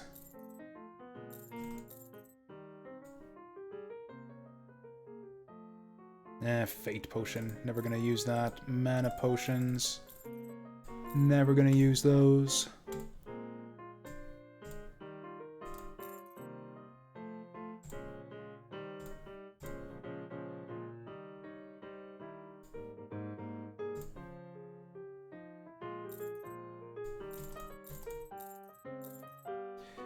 And now I'm broke.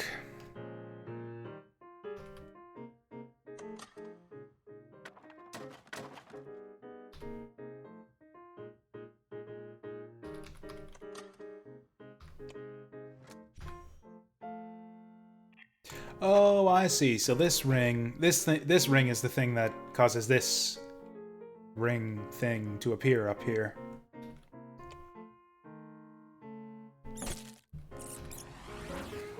Ooh, I think we get a card now. Ooh, gold is tempting, but it's not that much. I don't think I need 1,000 gold right now, especially with what's in the shop in town. I'll just take the strength. Alright, give me something good. Another attack, huh? We had this one last time and it worked out pretty good for us. I don't have any two-handers and I don't know if we'll ever find any, so yeah, sure. Weirdly enough, I've had more active abilities with my warriors than with any other class I've tried so far.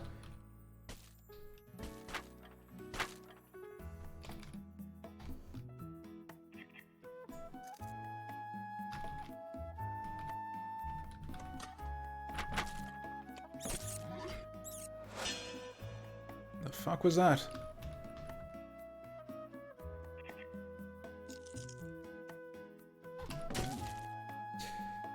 Yeah, this guy. I forgot about this guy. Yeah, this guy's loaded. Loaded with food. I like to think that rather than just having a bunch of rations on his person, that what actually happened there is our troll guy, our troll buddy, just carved him up into little pieces and packed him into rations. So it's like we're gonna eat that closet bandit and just, you know, save some slices for the road kind of thing.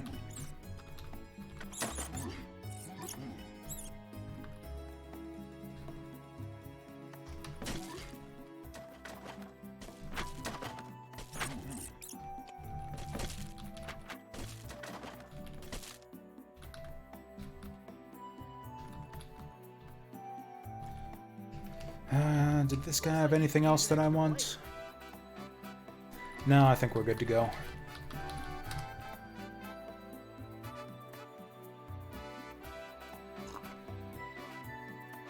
Still don't know what that percentage is down there.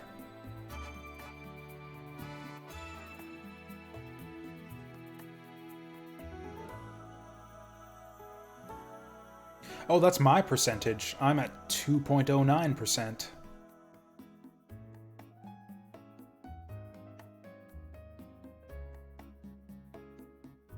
Energy consumption, maybe?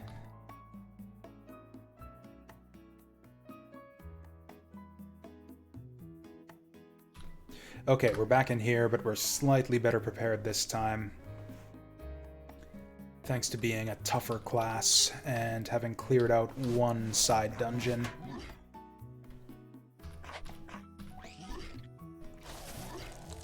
Oh yeah, we have a way to deal with these slimes now, too.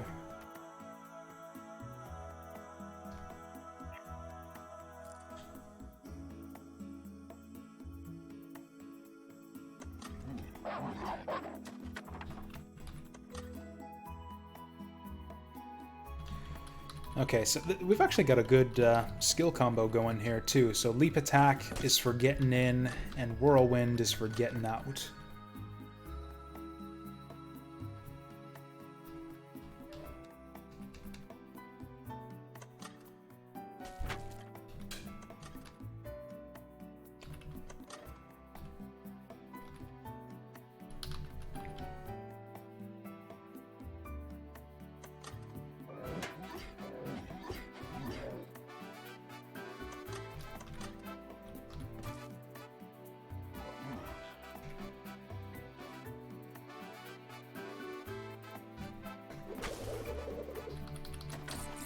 So I do like this game, and it really does seem like it has its place.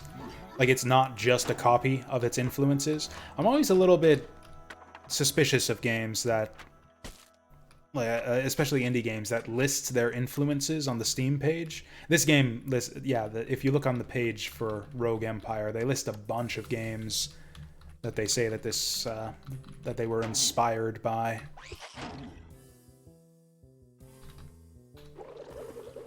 And so it's like, okay, it's like, did you really just take inspiration, or are you just straight up copying these games? And a lot of the time, indie games just end up being inferior copies of the games that they're quote-unquote inspired by. Which is sometimes all right. Like, sometimes all you want is, you know, a new Super Metroid that's not quite as good as Super Metroid, something like that. Especially with like a short kind of disposable games like 2D platformers. Like I could play just, yeah, inferior copies of classic 2D platformers all day. Like, yes, please give me more little indie versions of Super Mario Brothers and Super Metroid and all of the great classics like that. Roguelikes though are a bit more substantial. Like I feel like the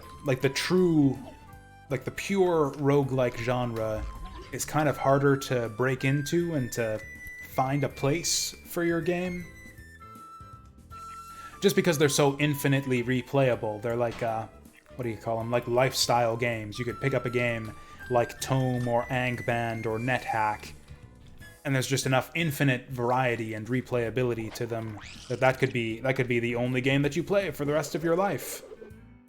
Some people do that. Some people are, yeah, like the only game, the mono gamers, they call them, where the only game they play is, like, yeah, Rogue or NetHack or what have you. Actually, people who play multiplayer games tend to be like that a lot of the time, too, where it's like, oh, Call of Duty or whatever MMO as well. MMOs are a big one for that, where it's just the only game I play.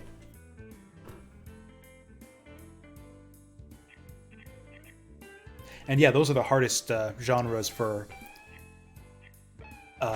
indie developers to break into, I think. Do I actually want to go Fate here? I don't even know what Fate does. We'll go Strength, because that improves accuracy.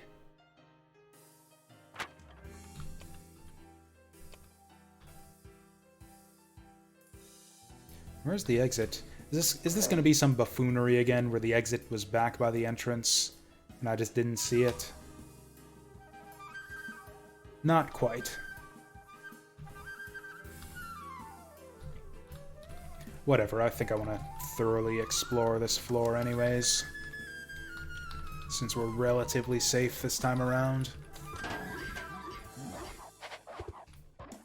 Even apart from the strength of our class, like, it seems to me like we just haven't been seeing as many dangerous encounters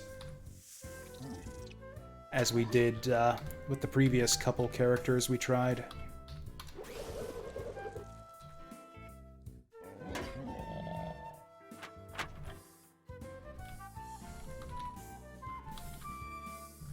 Like, yeah, I haven't even seen any of those ice lizard mages yet.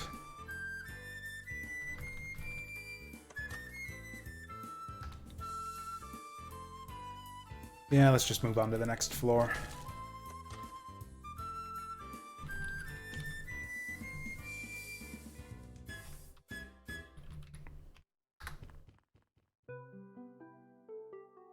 What? Evil spreads fast in this dungeon level. Enemy spawn rate is greatly increased. Oh, so the enemies do infinitely respawn. So in theory, we could just hang around on a dungeon floor and wait for the enemies to respawn. Okay. Gonna use special tactics here. Never mind. We're gonna run the fuck away is what we're gonna do.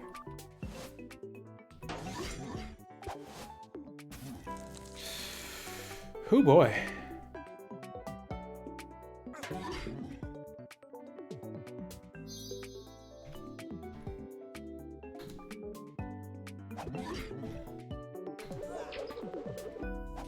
So that helps us a little bit.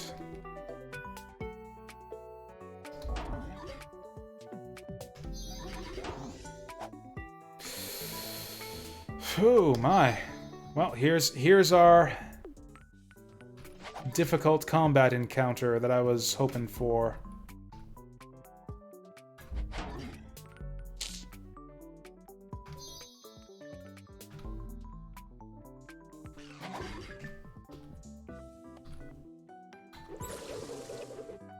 Okay, that thing... Oh, Jesus. Oh, wow, yeah, I guess that's, yeah. Evil spreads faster than I had realized here.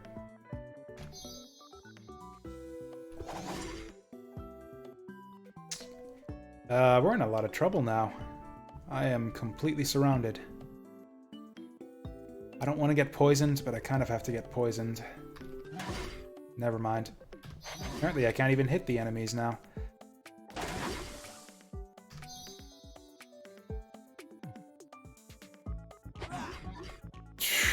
Let's get the fuck out of here. Okay, time to rest. I think if I just get my HP back. Oh hey, convenient.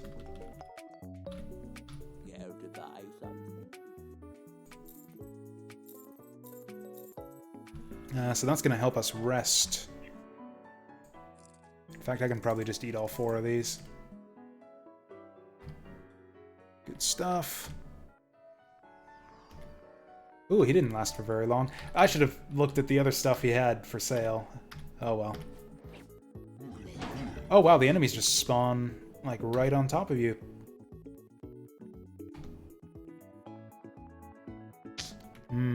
What happens if I try to jump on this guy?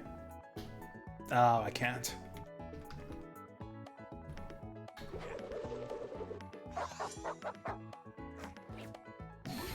Holy fuck, dude. Like, how would I even do any of this? without the class that I have. Like, there's no way I'm getting through this with my fucking druid or assassin.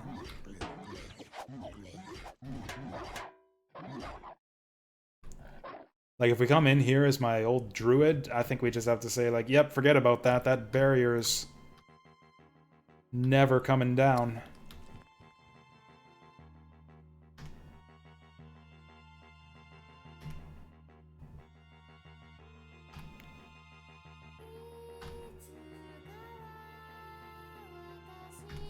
Music's getting creepy all of a sudden. This must be from that new Toho Jazz album I picked up.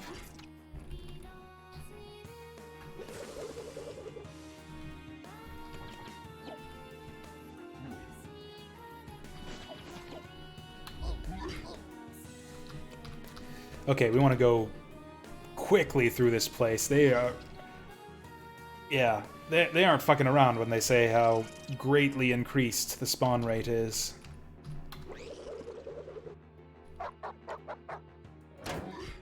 I wonder if it's a Holy fuck. Yeah, let's just rush for the exit. I don't want to stick around on this floor. It's a good place to farm levels, I guess.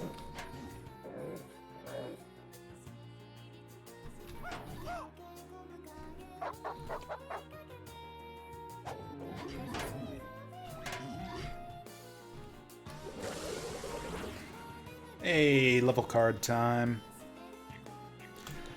Yeah, I sure could use that HP right about now. Ah, nothing but garbage again.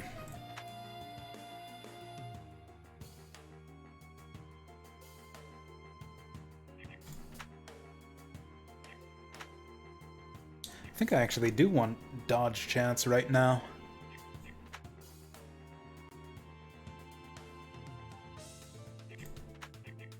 Yeah, I'm gonna do sidestep moves, because we tend to get surrounded on this level, so dodge chance should help us out.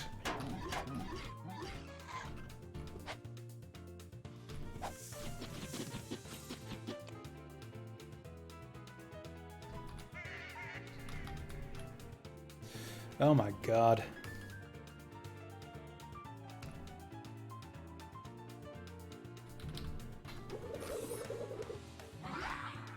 Oh my god. Whatever, we're gonna tough it out. I'm gonna fight them all.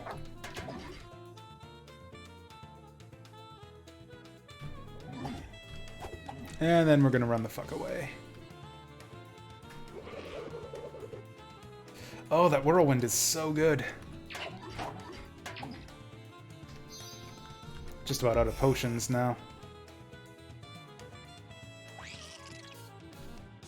Oh, there's nowhere to whirlwind to.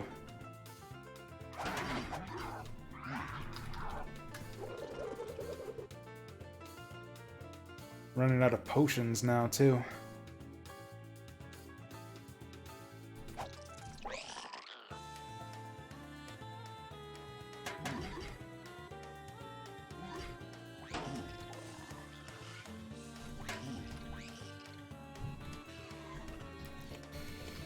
Oh boy. I am in hell.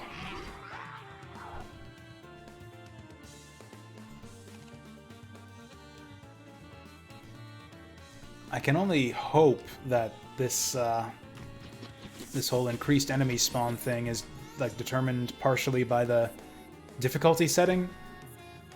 Yeah, like I feel like a normal non-troll warrior character would just have to just skip this dungeon floor. It's just like, nope, we're not doing anything here.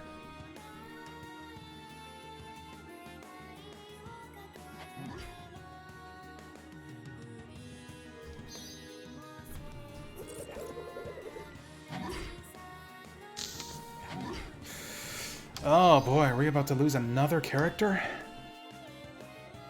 Looks like I'm severely poisoned right now.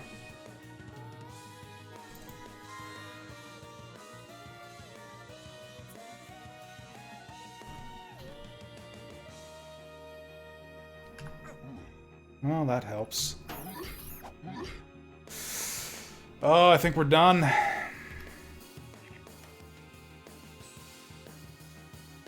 Oh, never mind. I got a small health potion still.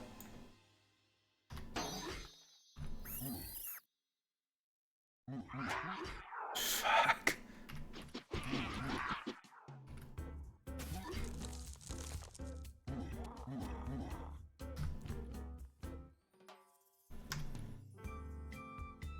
Okay, we're gonna do that floor again, and I'm just gonna run away from everything this time.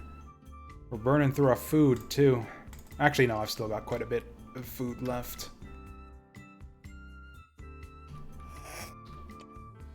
Do I have any body armor? Part of the problem is I'm not getting any armor drops. Like, we're still mostly naked. Yeah, let's just run on through here.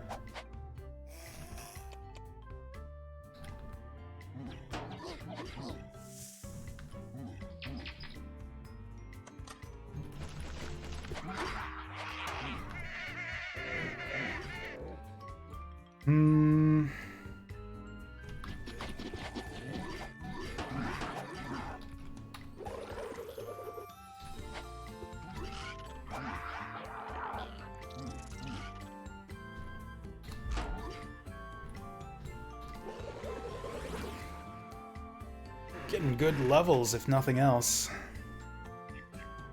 Yeah, it feels like I'm playing, like, survival mode or something. Let's try to get some fate. I don't know if that's a good stat to have or not, but...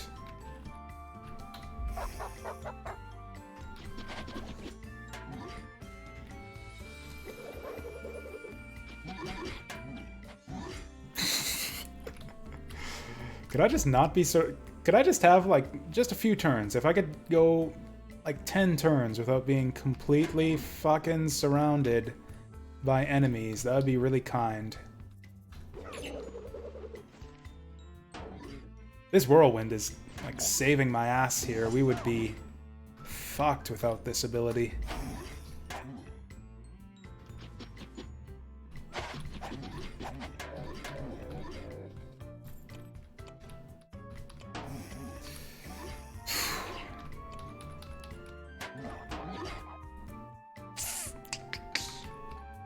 I think there was something behind him shooting at me. Fuck it, I'm going in.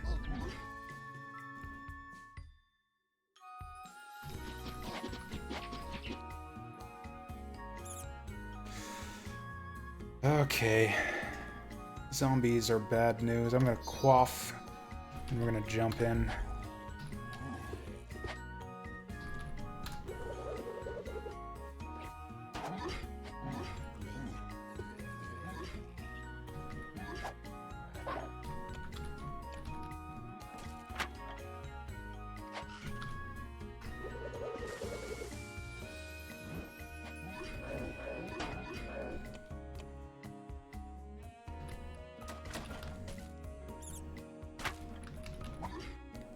This is almost like a balance thing. Like, I think this is ridiculous.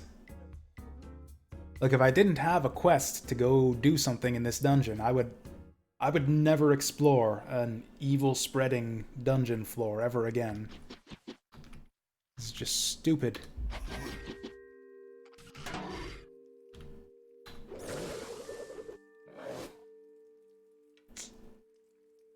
Hey. I think I actually want to teleport away here if I can.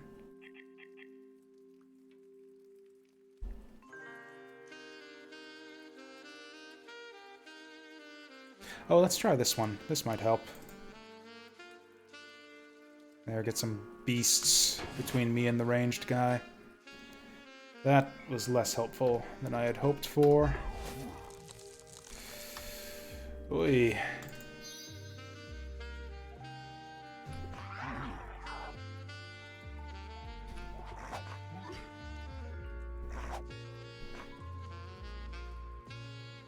There's no point in resting, because we're just gonna get assaulted from every angle again.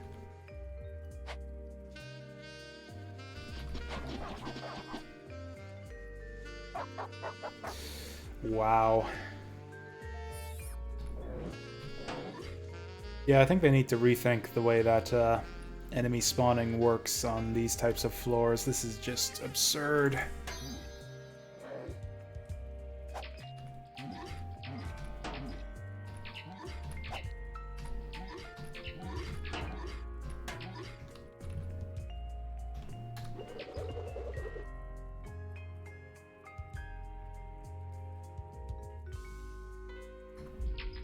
There it is. He didn't even drop anything. That was a rare enemy.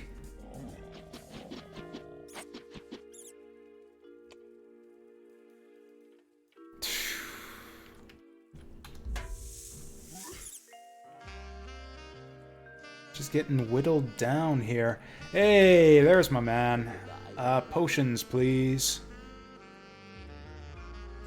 Okay, gonna sell some garbage first. Actually, that's a two-hander. We might be... No, I want to keep my shield, because we're getting ripped apart by enemies.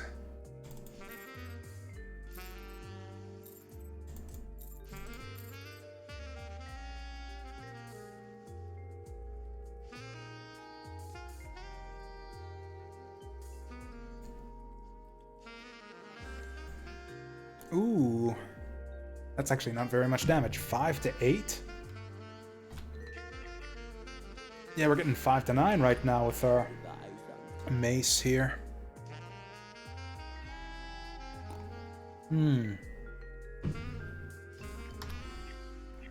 That's what we need. Clothes.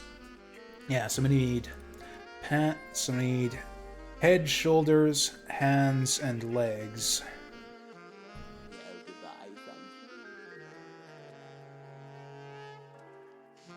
15, 8, 12. Of course, I don't have enough for all of this.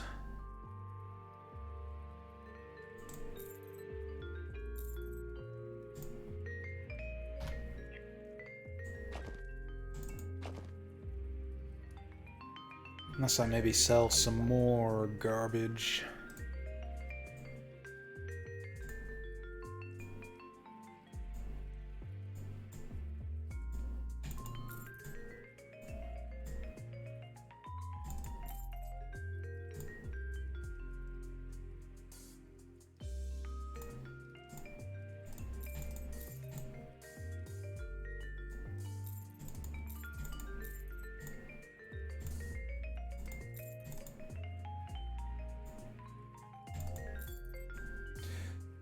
There we go.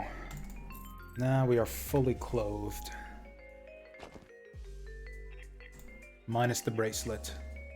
And the helmet. Oh, did this guy have any helmets?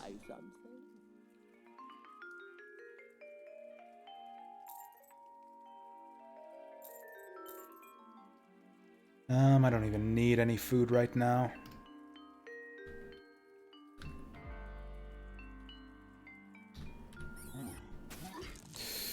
Ow. That's a lot of damage.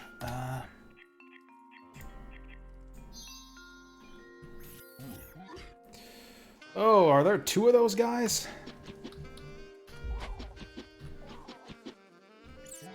No, he's just getting double turns on me.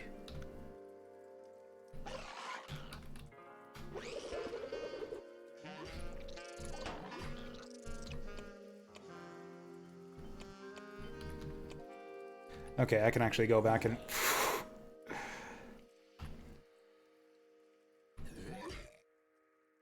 sell some of this crap, except it's probably not worth it.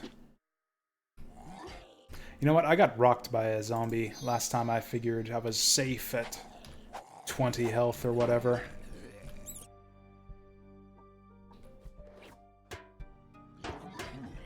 Dude, how have you survived in here this long?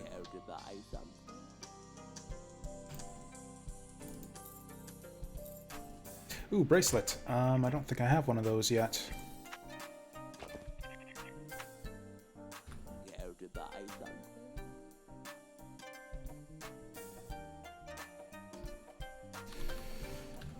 Okay, back to the slog.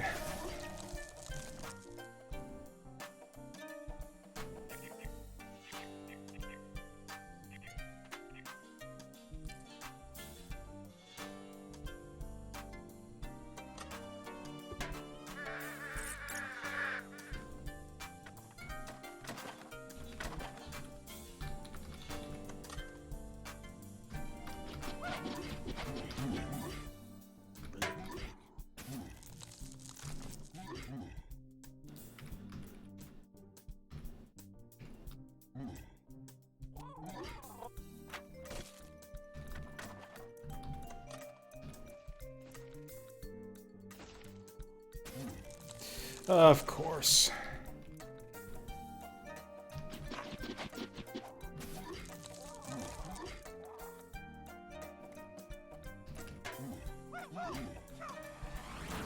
Hey, perfect timing there.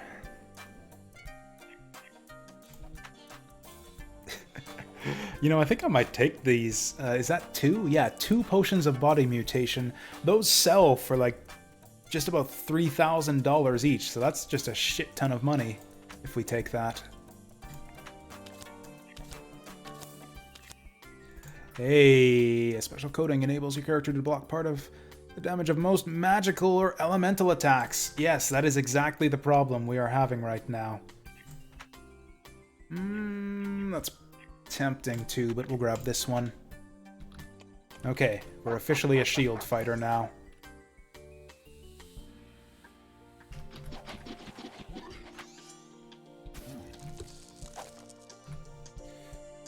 I hate fucking Zambos.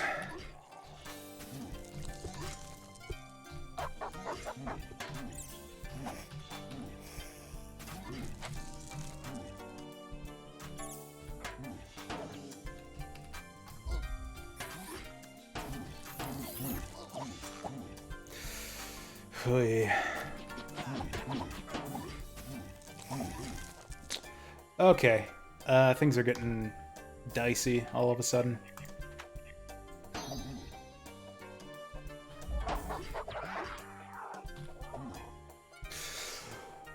One, two, three, four, five, 6 enemies in here, and I'm not sure that's even all of the enemies. Gotta get this guy.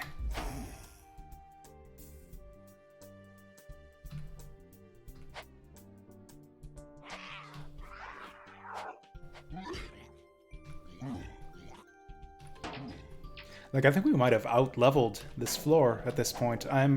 Despite being in combat constantly, I'm actually regenerating faster than I'm losing health against these guys. At least up till we fought the wolf. Also this guy. Ow. No, I need to save my escape for when we fight the ice slime. Oof.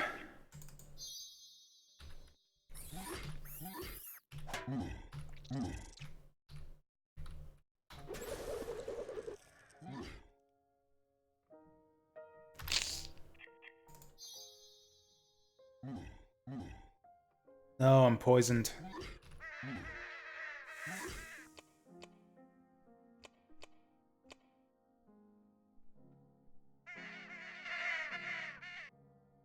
Is there even an exit to this floor? Or is this... Oh, hey.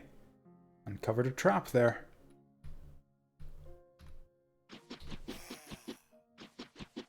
Or is this just another one of those crappy experience side dungeons?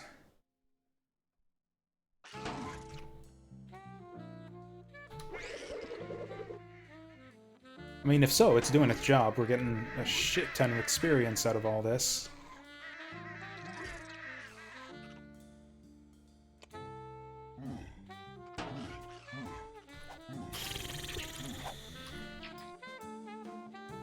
You know, we could always just come back here later on, I guess.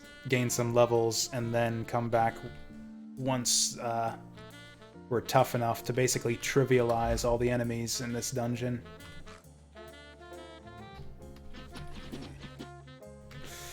Ow.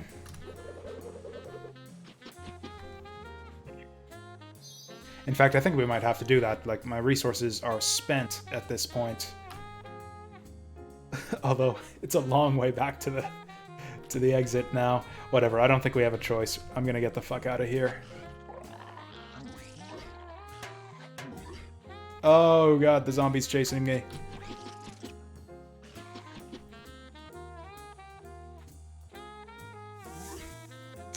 Well, we're surrounded now. Which way's faster? Go through these 4 enemies on the left or the 1 zombie on the right?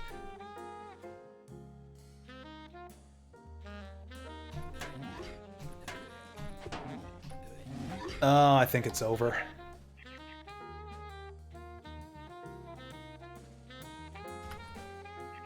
Do we have anything right now?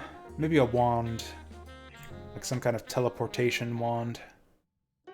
Fleming scroll, lock, mutation, summon beast, detect traps, create food. Ah, there we go. Random location. You know, I don't know why I thought that was going to be a good idea, because every random location in this dungeon has a fucking dozen enemies in it.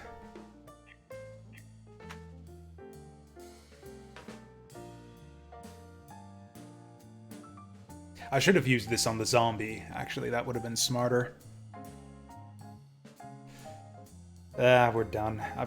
I'm spent. I've got nothing left now. Yeah. Jesus. Right, so we learned something this time. Never, ever go into a dungeon with evil, infinite monster respawns.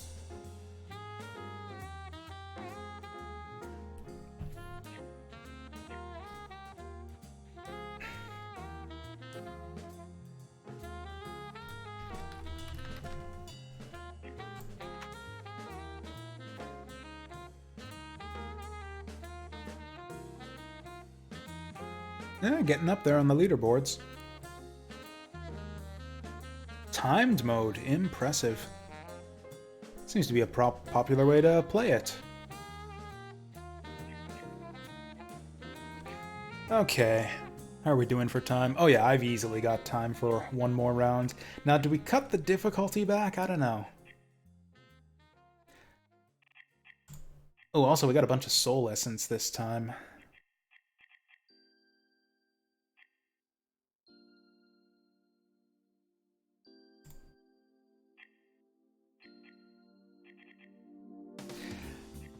I mean, yeah, looking at this now, it's really starting to look like they just kind of expect you to slowly build strength over time by unlocking these essence bonuses. Could be that I'm just inexperienced with the game, though. We'll go for one more. I'm going to keep it on the hard difficulty setting. So I want to try Wizard this time, because I haven't done Wizard on stream yet. I'll go Elf. I think Elf is the one race I haven't played yet, or I haven't tried Troll either, or Dwarf either. But yeah, I'm going to be an Elf mage.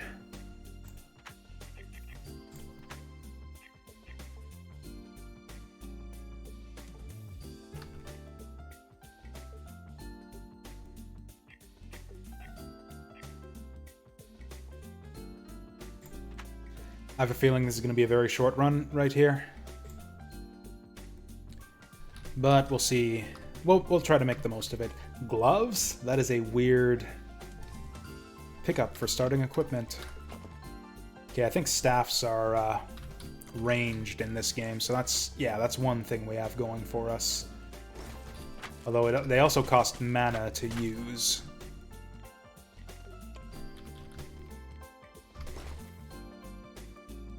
What do we got? We are, once every 2 days, elves can create powerful mana gems. Oh, so, yeah, I think we just want to do that. Yeah, just every time that comes off cooldown. And Water Splash. Powerful water stream pushes the target away. So that'll be our panic button. 2 + 3 base damage. Modified by the spell's level. And how much damage are we doing with our attacks? 1 + 2d2. For 6 mana versus the 1 that we spend here. So I think our staff is actually more mana efficient in terms of damage, but it doesn't give us that burst damage. Ooh, it's got low range too. Oops. Oh, this is going to be a real short run right here. Okay. Okay, we've survived our first combat encounter. Do I have any potions or anything that's going to help me out of this nonsense? Okay, we just got to make sure to keep the enemies at a distance. Do not let ourselves get hit at all.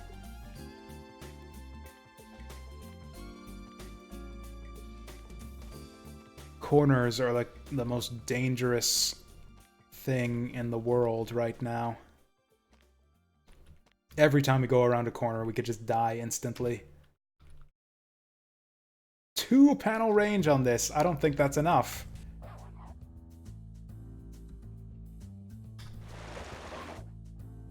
Okay, we're good on the damage front at least. Damage is nice and high and consistent. We just need to not get killed.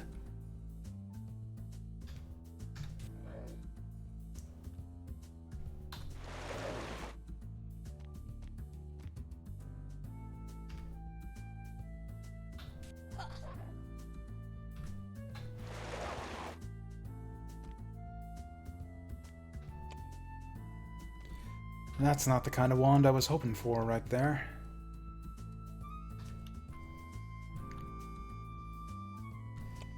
Yeah, it really looks to me like wizards need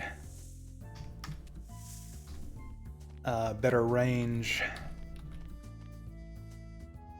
I don't think we're even gonna hit level 1 on this guy. That's not good.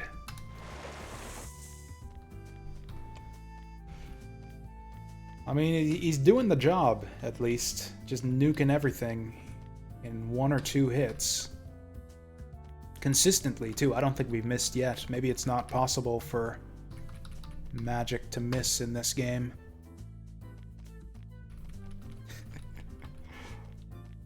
Super slow health regeneration, too. Like, what, we took 1 hit back when we first entered this area, and we're still recovering from that.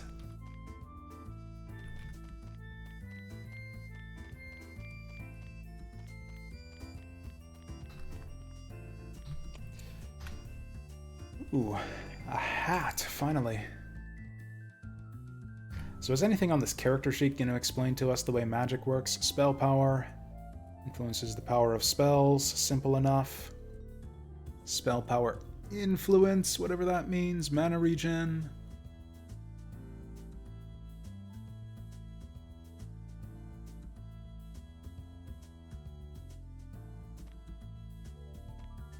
Oh, we're just surrounded by vines here.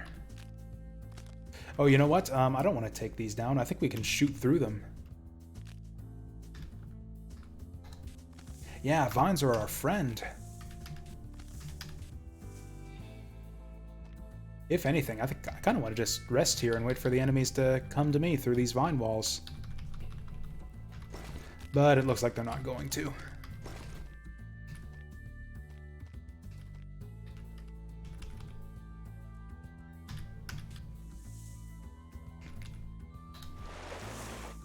Okay, so yeah, it looks like using one of your hotbar abilities. Oh yeah, it doesn't have a cooldown, so you're limited by threads, not by cooldowns when it comes to magic. This is kind of neat. This is our first magic-using character.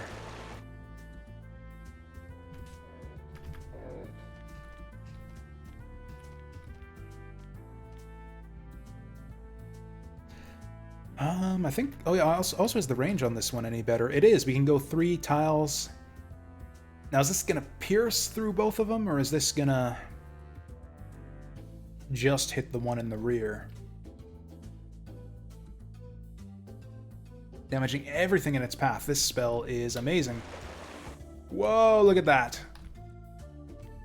Okay, do we have like a high experience modifier or something? Because it looks to me like we're leveling up a lot more slowly than I would expect.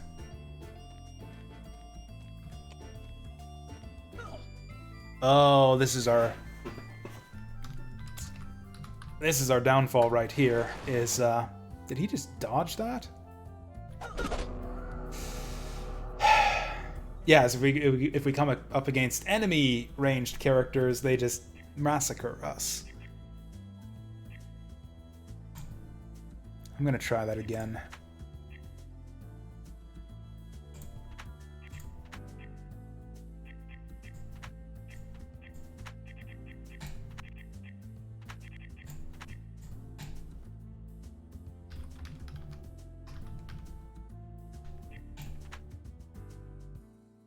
Yeah, they aren't kidding about that very frail bit.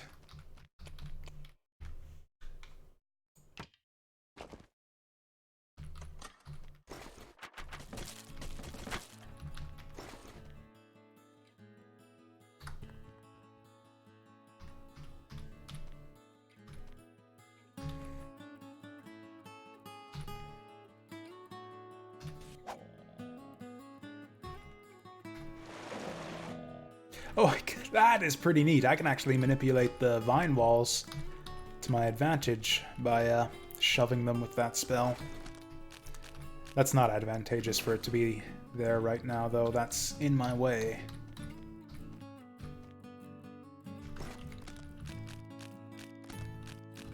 Yeah, I don't know. This is a weird little game. Like, it feels horrendously like the classes don't appear to be balanced. Like, the simple classes just seem to be way, way stronger. Like Warrior, I've done better with Warrior every single time so far. It's just like the Warrior is the king of everything, and then the next best was the Druid, which is another just simple ram into the enemies in bear form type character.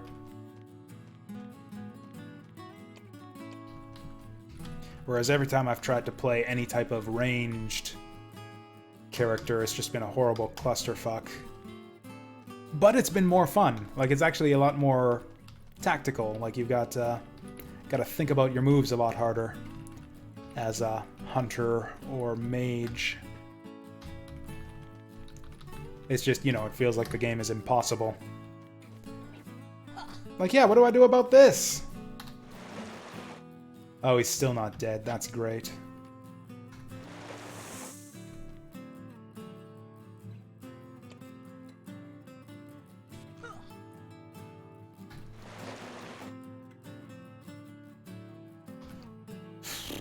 I'm just gonna mana potion.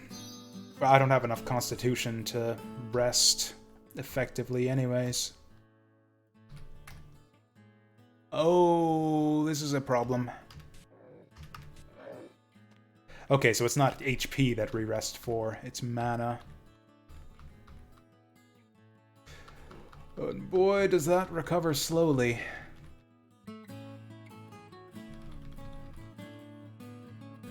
Okay, it seems like it goes up faster the longer you rest. Or maybe it's just random.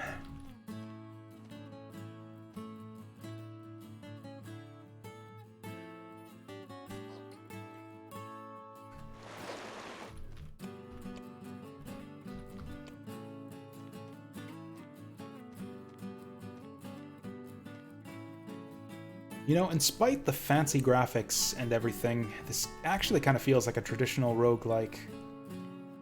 Like playing a wizard in a traditional, in like a very, like in a classic roguelike, like Angband.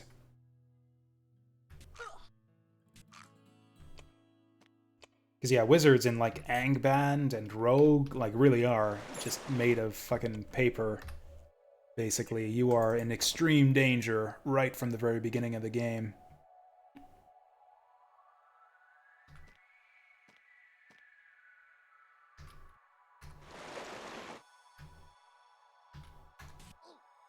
Okay, I gotta pay attention to our mana more so. Like, our HP is just irrelevant. We are always in danger of getting one-shotted, it seems, but mana is what we want to make sure that we keep topped up before charging forward.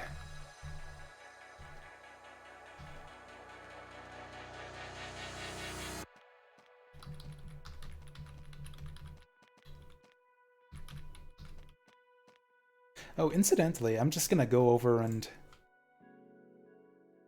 There was a really good, good song on the playlist here, and I couldn't... It was a remix of, what's her name? Sokori's theme from, no, Satori, that's it. Satori's theme from Toho that I really liked, that I'd never heard before. I just want to figure out what that was. Oh, that was a while back now. Oh, this is the one. Illucondium by Akane Kuyuri. Oh yeah, this is from my new Toho Jazz Messengers album. Yeah, I really liked this. Anyways, back to where we were at. Something like this.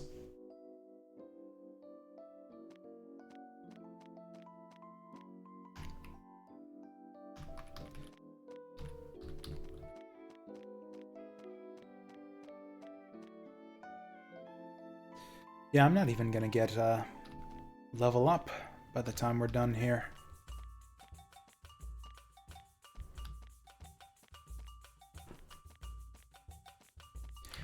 Yeah, do elves get an experience penalty? Like, I know they do in Tome, but that's because elves are very strong in that game.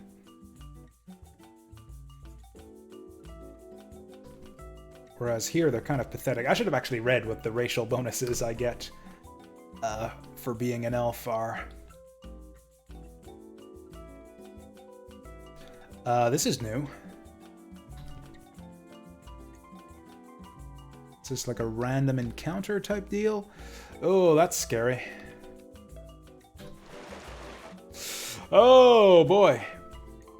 I don't think we want to be here at all. He is very experienced. Oh, we're just gonna get one-shotted. I'm not supposed to be here.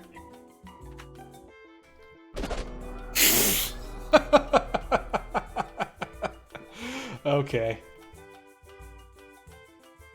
Yeah, that was a struggle, all right.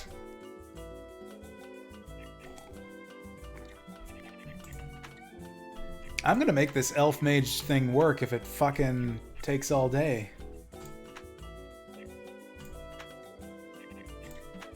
Okay, that's weird how they call line of sight, how they call it line of sight, but I think they just mean vision range.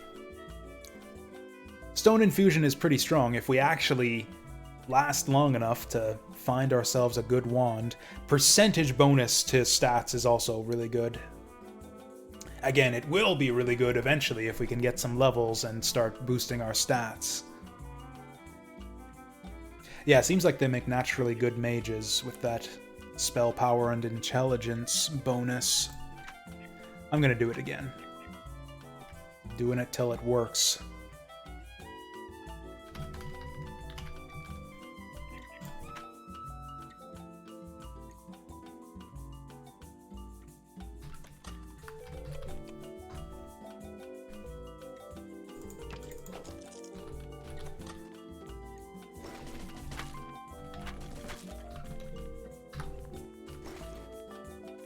I should probably just change the difficulty if this goes horribly again. That was a learning run right there. What just happened? I am bloated. Oh, did I eat a ration by accident? Yeah, I did eat a ration accidentally while I was equipping my shit.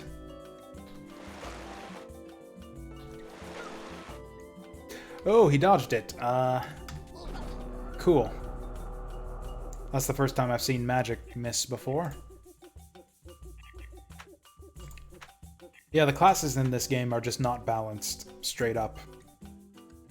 Like, mage is just hard mode. We'll go on normal. It could be that just hard mode is not balanced.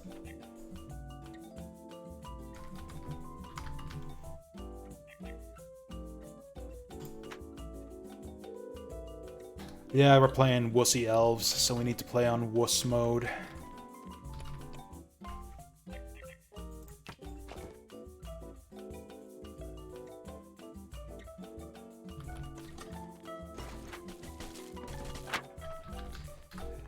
I mean, we'll see if this even makes a difference. It seemed to me like there wasn't that much of a difference between normal and hard last time I really paid attention.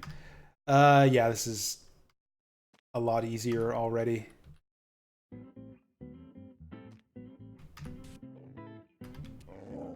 Yeah, these guys have like half as much HP on normal mode.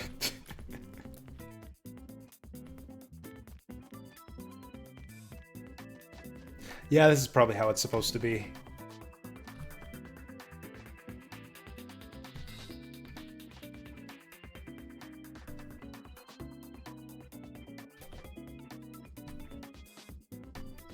Get over here. There we go.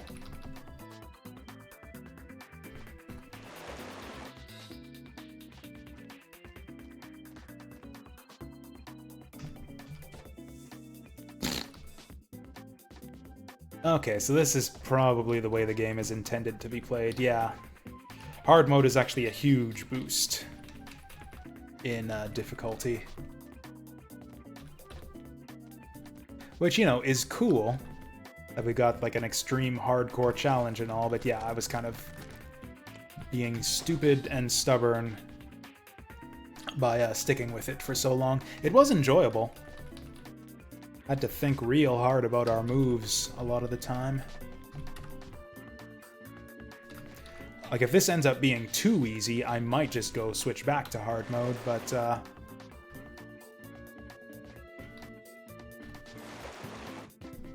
yeah, there are some enemies, it seems, you just always want to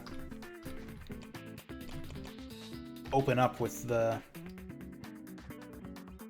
what is it called? The water splash, just for the increased range. You don't want them to get too close.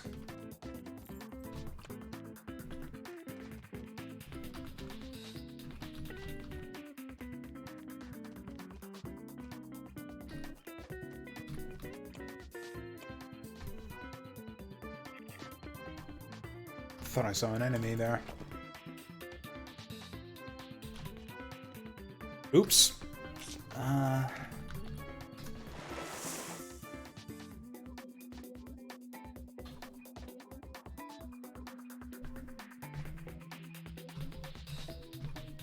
Oh, he's not coming. Oh, no. Oh, so he can shoot through walls, but we can't. That's kind of bullshit. Oh, that's an ancient rune, not a spell book.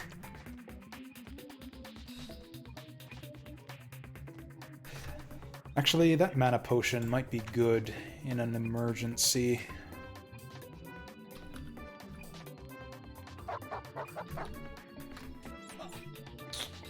Oh my.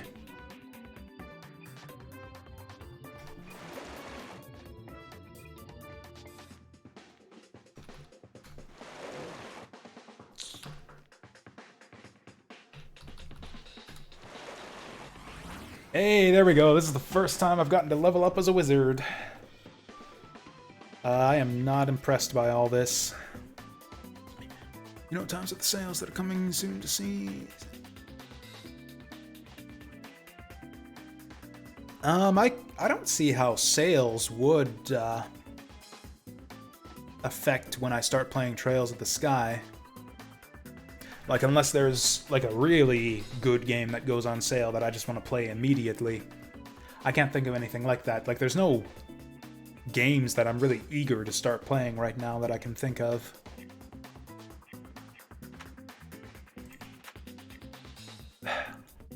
Like, which is better, intelligence or spell power? Is mana per level, mana regeneration, magic resistance, spell learning.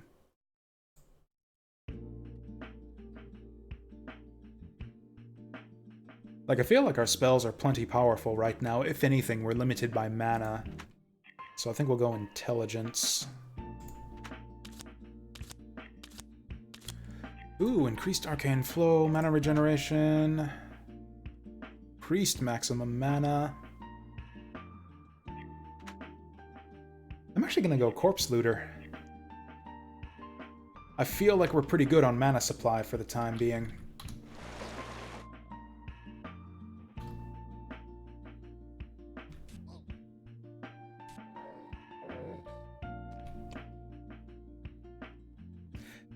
Man, I've been buying so many... I've been really bad about waiting for sales this year, too. Like, normally, I only buy stuff on Steam for sales.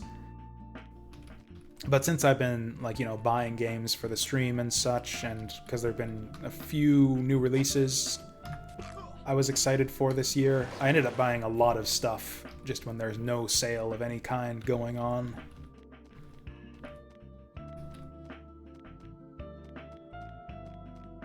Actually, I picked up the Humble Bundle. There's actually a good one going on this month. It's the Idea Factory Bundle. For just $1, you get Trillion, the Neptunia shmup that they just released recently, and one other game.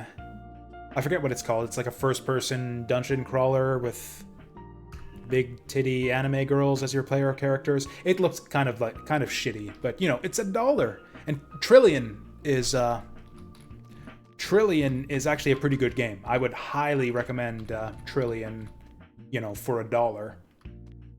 It's not a brilliant game or anything, but yeah, for $1, it's definitely worth a try.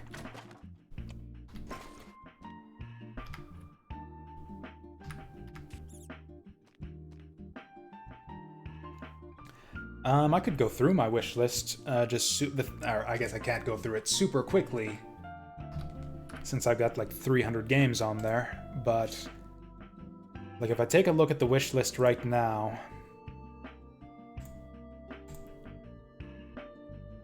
because it's not sorted by preference or anything. Take away the sales. We'll go by release date, because the new releases are probably the ones I'm going to be the most excited for.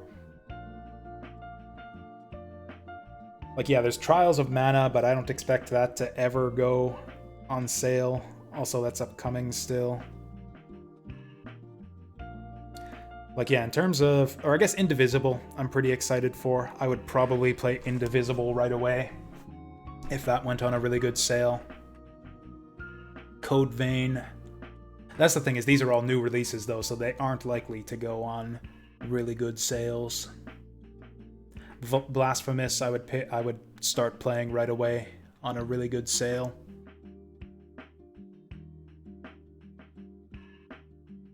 River City Girls as well. Although that one I could wait for. If that went on a good sale, I would buy it right away, but I wouldn't play it right away.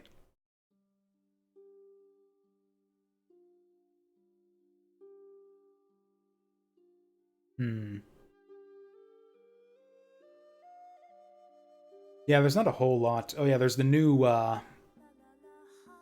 Gunvolt game. I forget what it's called. Yeah, there's nothing incredibly exciting on my wish list right now. Again, the thing I'm probably most excited for is the Planetfall DLC, which is apparently coming out... It has a release date. I think it's coming out in November. Which is kind of soon. I was expecting it would take a bit more time. Kind of has me worried a little bit. Like, I'm afraid it might not be... Like, the base game of Age of Wonders Planetfall is kind of janky and not well balanced in the first place. Like, it feels like there's a lot of potential, but it was kind of rushed. Like, it almost feels like an early access game, to be honest. And the fact that they're coming out with DLC packs so soon, when the base game feels so rough and unpolished, kind of has me worried a little bit. Metroidvania? Like, I'm a fan of Metroidvanias in the first place, so if... Like, if there's a really good one that shows a lot of promise, yeah, I would check it out.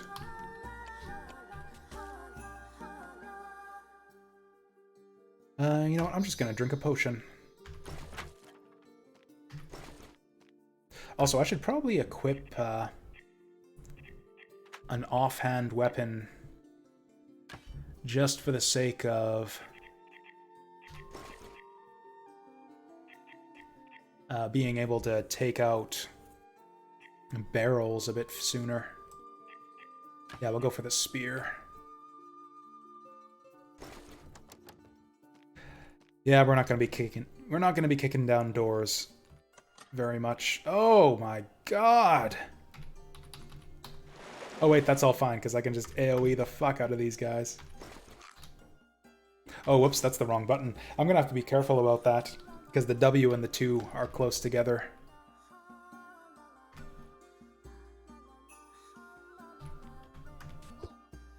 Ooh, speedy guy. Hey, we've got a robe. Don't have to walk around naked anymore. Oh, we get pants too. I got like a whole equipment set here that I somehow picked up while I wasn't paying attention. Whoa.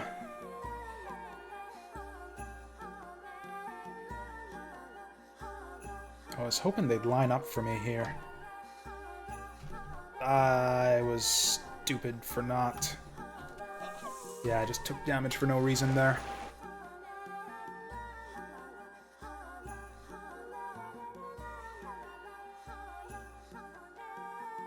Oh, you know what? I was actually browsing my like my list of followers, trying to see if just randomly. So okay, real talk. What actually happened is I noticed my follower count went down, and I was just frantically looking over my follower list to see if it was anyone I knew. Looks like it wasn't, but while I was doing that, I was kind of checking out. Okay, I see some of these guys around sometimes. I should check out to see if any of them like actually stream on Twitch. Because I was curious about some of you guys that I see in chat sometimes, so I was checking to see like who actually streams, and I actually came across your channel, Saturn Meteor. I saw your Mummy Demastered speedruns, and that game actually looks really good now that I see it in action. So, and I think you can get it on the cheap too. So yeah, I would. In fact, I think, did I remember to add that to my wish list? I think I might not have. But yeah, I might do that now before I forget.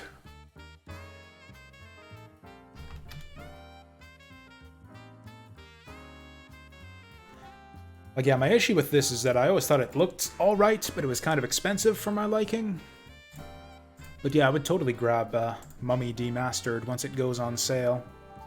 Oh yeah, the other issue I have is that it's by WayForward, who tends to make kind of mediocre platformers, in my opinion.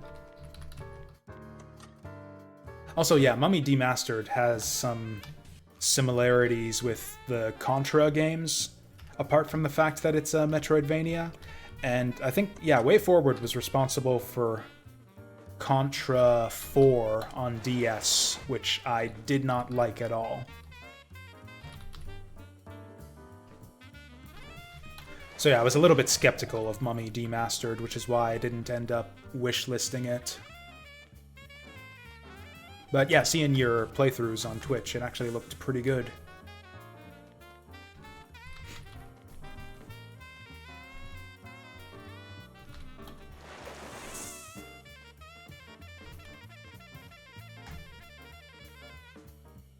And so yeah, going back to that whole fiasco with the rapidly spawning enemies.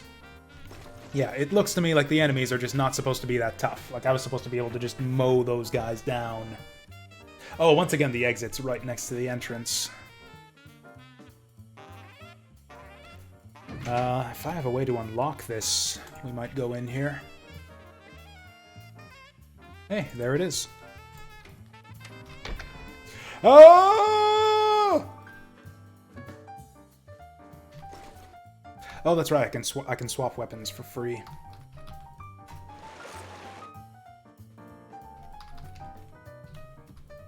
Oh, this thing actually has 4 range.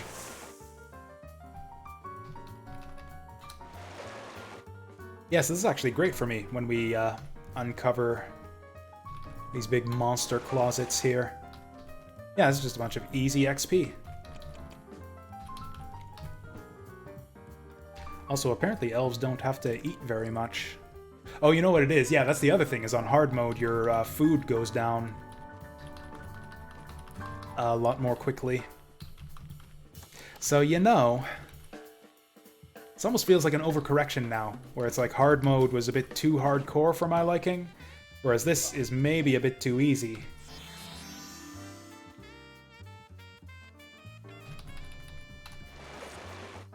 I guess we'll see. Like, it'll get more difficult as we go through the game, I'm sure. Like, the early bits of the game are... Yeah, the early parts of a video game are supposed to be easy.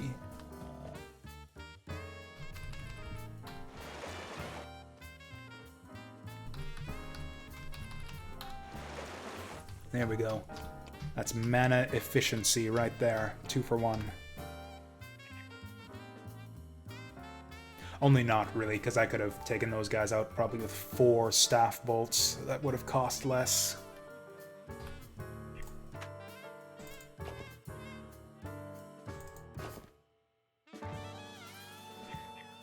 Now, is this like other roguelikes where I get a penalty for... a spellcasting penalty for body coverage?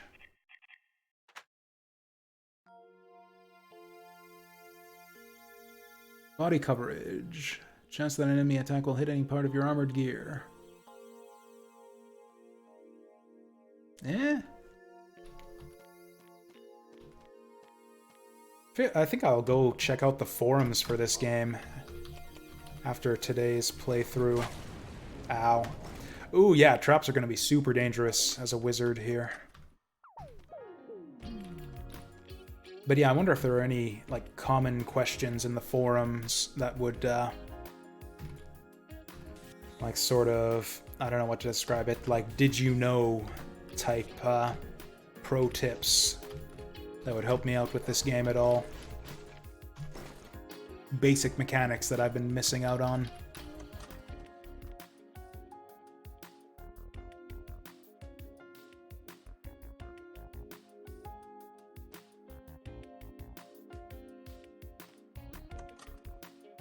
So that here's a question. So with Mummy Demastered, does that undead agent difficulty only unlock once you've beaten the game, or could you do your first run of the game on undead agent if you wanted to?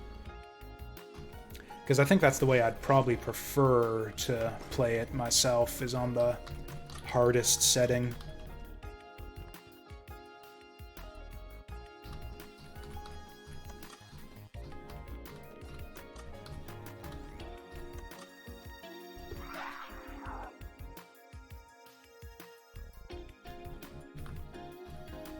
A little bit too far.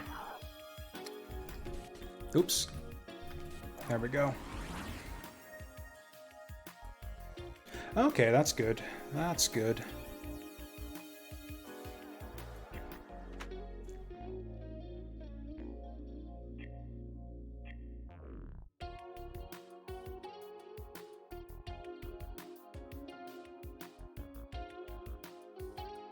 Like, on the one hand, spell power is going to keep our damage high, and we're getting tons of int per level anyways. On the other hand, spell learning and discover secrets sounds really intriguing, so I think I might want to jack that up even further. Yeah, let's do it. Oh, okay, give me something good, like a new spell or something. Oh, come on, intimidate? Who's going to find this wussy elf wizard intimidating? And first aid isn't even helpful anyways, because we're probably just gonna die as soon as we get injured at all. Okay, so this just gives us a bunch of damage for our next shot. That's good to have. I want a new spell. I want like a fucking meteor swarm or something though. This is so weird that the warrior class seems to have more active abilities than any of the others. Ooh, that's juicy.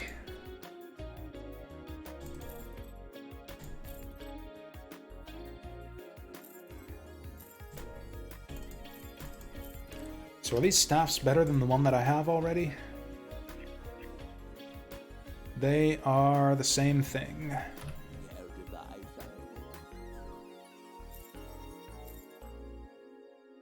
I'm never going to equip ranged weapons since I got my staff already. Oh, I should probably eat these apples before they go bad.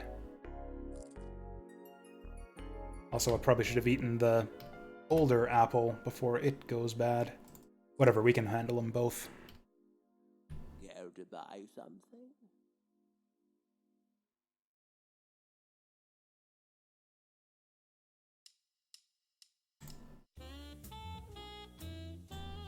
Ooh, that 4 maximum health goes a long way when our maximum health is so low already.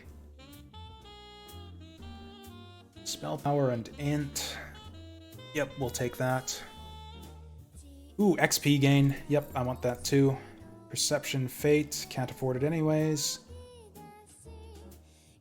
Yep, that's some good gets right here.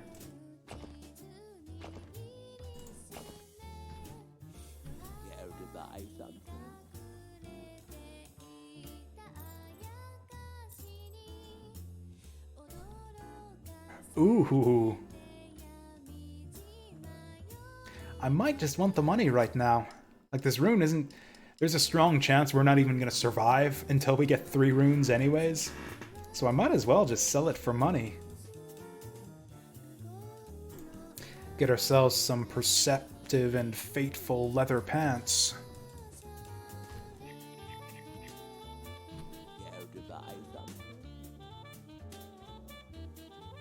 Ooh, also a nice wand that I can recharge with these mana crystals would be nice too.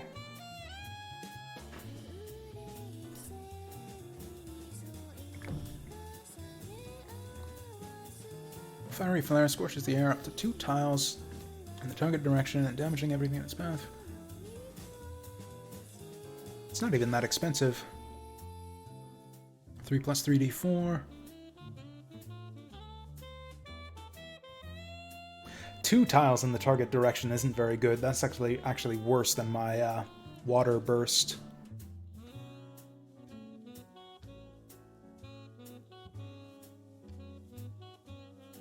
Wait a second, so it says up to 2 tiles in the target direction, but it also says range 4. I'm just gonna buy it just so we can find out what some of these numbers mean when it comes to spellcasting.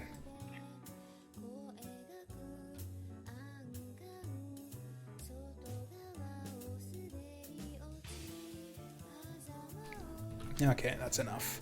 Oh, and he buggers off.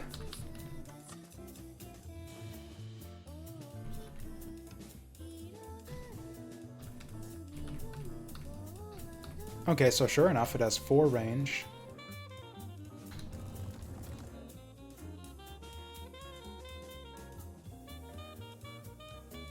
Oh, it doesn't even tell me the spell stats on the hotbar. How do I check its, like, remaining charges and stuff? So yeah, that puts us out of that one. Does it recharge on its own?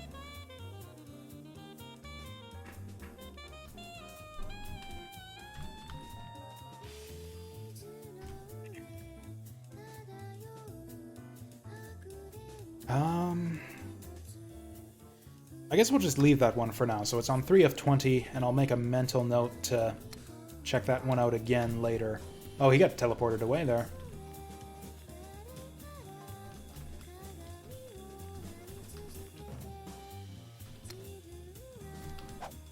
What?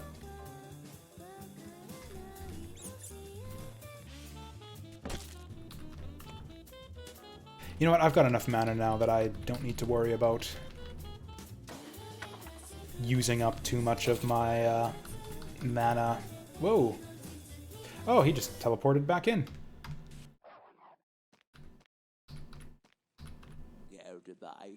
Oh, and he's got new stock. Unfortunately, yeah, I don't have anything good to sell him.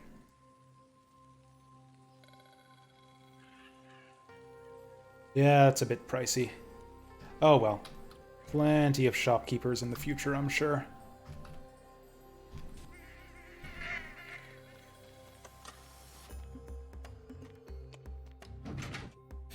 A gold key. I don't have one of those. I have enough health that I could just kick it down. I immediately regret this decision.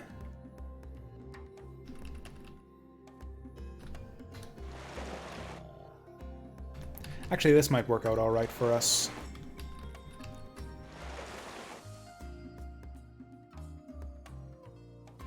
How is our wand doing right now? It's still on 3 charges, so I don't think it recovers on its own.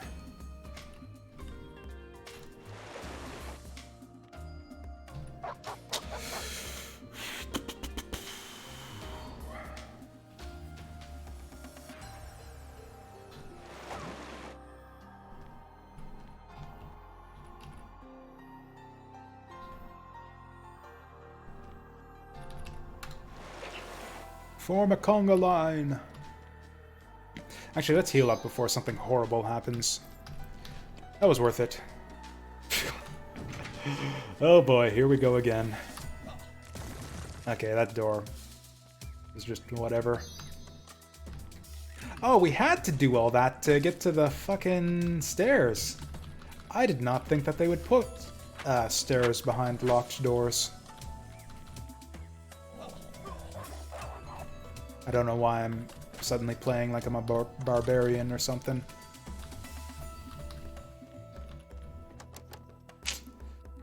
Oh, of course now. Whoops. Shit. Of course, now that I'm playing a wussy elf wizard, we've got locked doors all over the place.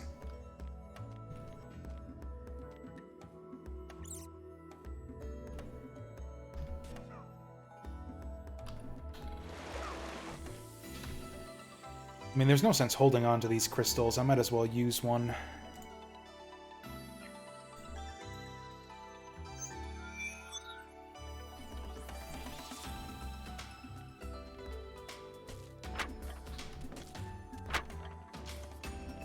Okay, it's a good thing that I didn't try to break down that door.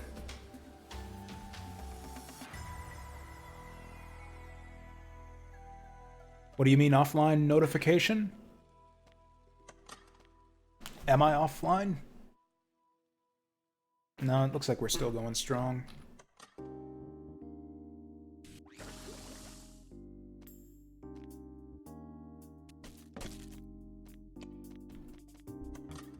Oh yeah, I think I have my Steam set to, yeah, not say whether I'm online or not. I don't know, I guess I'm just kind of a private person by nature. I don't like the idea of people being able to see when I'm online, like playing games and stuff. That's kind of like, hey, mind your own business, guys, huh? Video games is my me time, you know?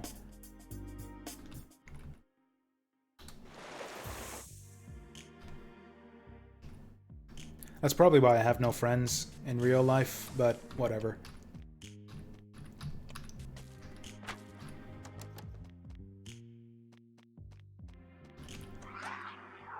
What can I say? I like video games more than most people.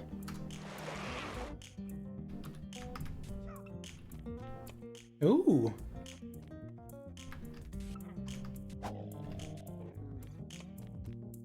Man, this floor feels huge.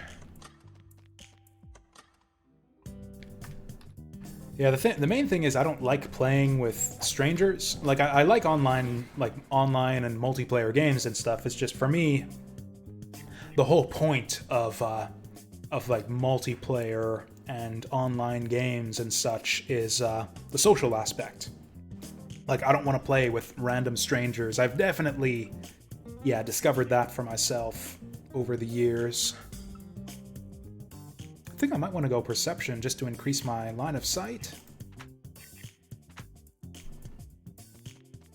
Because yeah, it seems like vision is a key stat on spellcasters. Just like it was in Tome. Like yeah, it took like 2,000 hours of Dota 2 for me to come to this realization. But yeah, I do not enjoy gaming online with strangers. It's basically just, yeah, pre-mades and people that I know, or I just don't play online at all. Especially when it comes to like team games that require communication and such.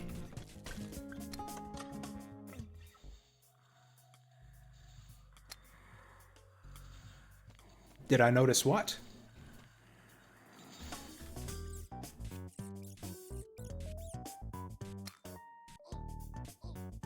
These guys is done stupid.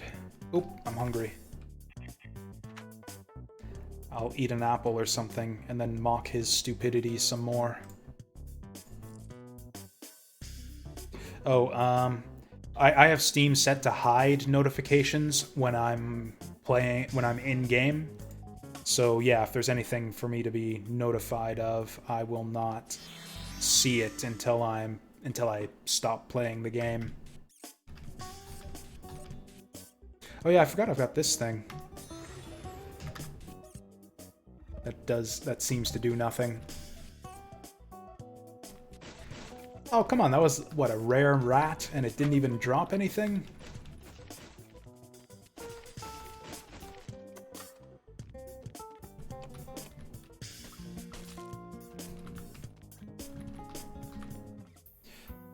What if I Alt-Tab out? Oh, there we go. Okay, 2 unread chat messages. Oh, Vasil's telling me about the Tome 1.6 release, which he told me about in Twitch chat anyways. I really don't like the way that Steam notifications are handled. Because, yeah, I got my little inbox up here, but most of the time, like, a new notification is just items in your inventory. Like, it says I've got 5 new items in my inventory, so I tend to just ignore that. Then pending gifts, Mummy Demastered. You are spoiling me, Saturn Meteor. Thank you again for the gift here. I will accept that. And we'll just add Mummy Demastered to the queue right now. This is a lot of stuff for me to work through. Like, we're doing what? We're doing this, which was a gift to me from the developers. So yeah, I'm doing Rogue Empire because that was gifted to me from the Rogue Empire developers. Is it really a gift? I guess it's a press copy for what it's worth.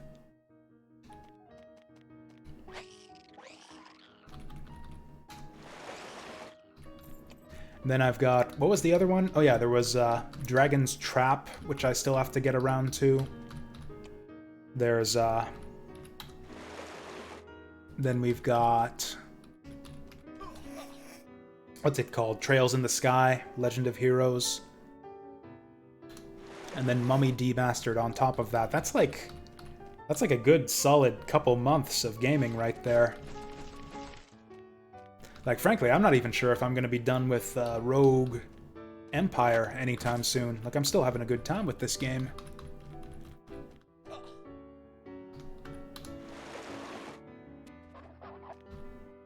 Oh, here we go. My one weakness is enemy ranged dudes. There we go. That's the best use of that spell power-up, that arcane surge. It isn't for your pitiful little spell bolts, it's for your water burst. Just gonna do this again before he drags me.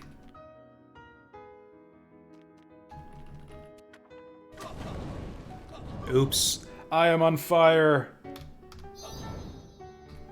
Yeah, I guess... How do I stop being on fire? Every turn, there's a chance that it goes out. Like, I've got all kinds of liquids. Just dump out one of those mana potions on yourself. Stop, drop, and roll. There we go.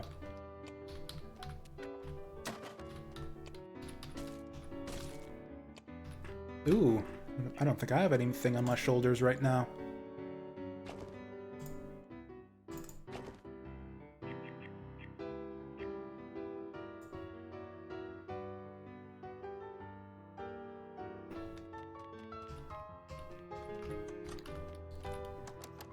So, like, do you have any preferred order that you'd like me to play these games? Because honestly, I think I might do Mummy Demastered first, just because it's likely to be the shortest out of all of them. Like, I could probably get through that game in, like, one stream.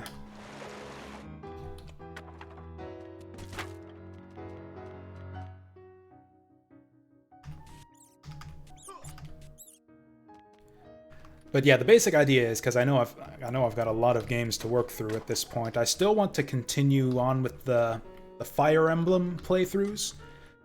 So that was kind of the idea, is I would alternate between like one main game that I do on Wednesday, Friday, and then kind of a side game that I'll work on Thursdays.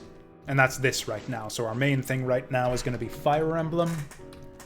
And then the side thing is going to be all of these generous gifts that I've been given.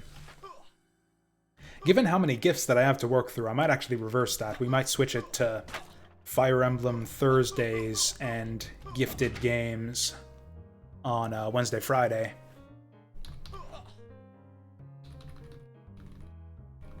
Like, I might even do that tomorrow. That might be just a good thing for the health of the channel, frankly. It looks like there's not a lot of people super interested in the Fire Emblem Gaiden.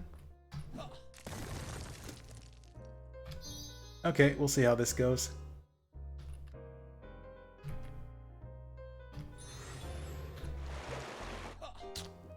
Ouch.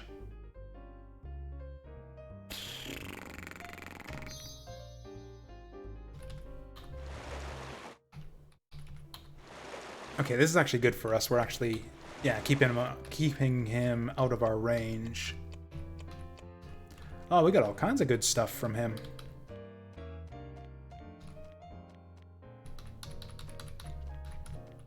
So I don't know, unless there's anyone out there who's like just lurking and watching right now, Like, if no one objects, I might just make that change now, and maybe instead of doing Fire Emblem Gaiden tomorrow, we just do Mummy Demastered instead.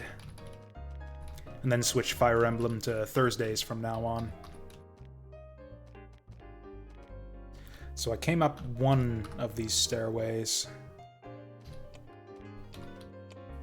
Town of Arsenal. There's just a town hidden here inside the dungeon? That's kind of cool. Okay, this is the back door into town here. I must not have explored thoroughly enough during our warrior run. So yeah, this is the town. I didn't show this off last time, but I've seen that before. This is the same town that we usually go to first. If you go around the outskirts of town, yeah, there's a hidden door back here that I never figured out how to get into. And that's the way you do it, is up through that dungeon.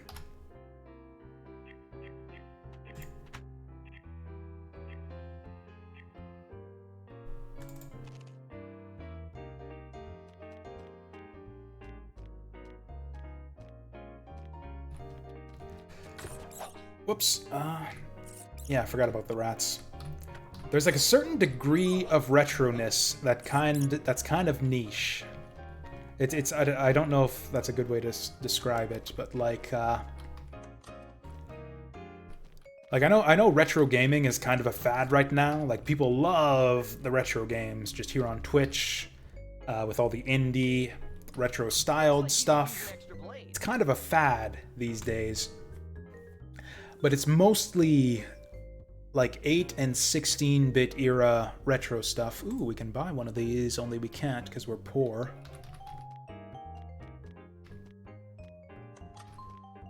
But a lot of it is like kind of the simplistic retro stuff. Like, it's a lot of platformers, Metroidvanias, like the really accessible old school genres. Whereas a lot of the less, we'll say, player-friendly old school genres are a bit more of an acquired taste. You don't see a lot of people, a lot of love for like the retro, like Dragon Quest style RPGs and Fire Emblem style strategy RPGs.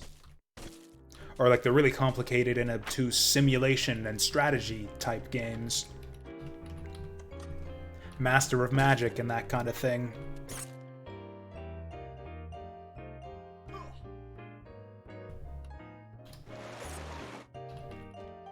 Hell, you can even see it, even among Fire Emblem series fans. They'll tell you, like, yeah, don't play the old Fire Emblem games, they're crap. It seems like it's a rare person who has tolerance for kind of old school, like design sensibilities and foibles and whatnot. Like, people can't tolerate the slow pace of the old RPGs and such.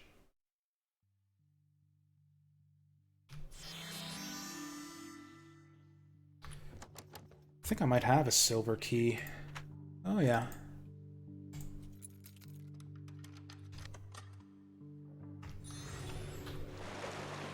Boom!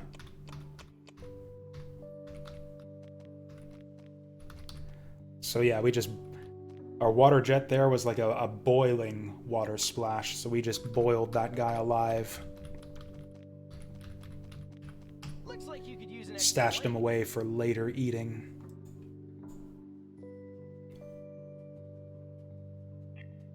Actually, can I sell that shadow ring? Is it even useful? Oh, it's worthless.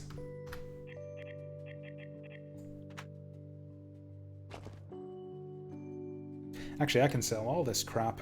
Looks like you could use an We're gonna be rich.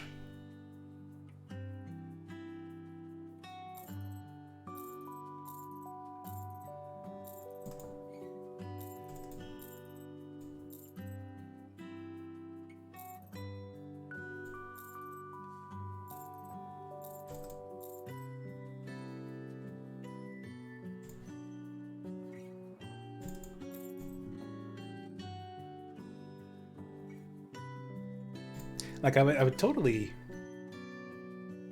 be interested in keeping these potions of fate if I actually knew what fate does.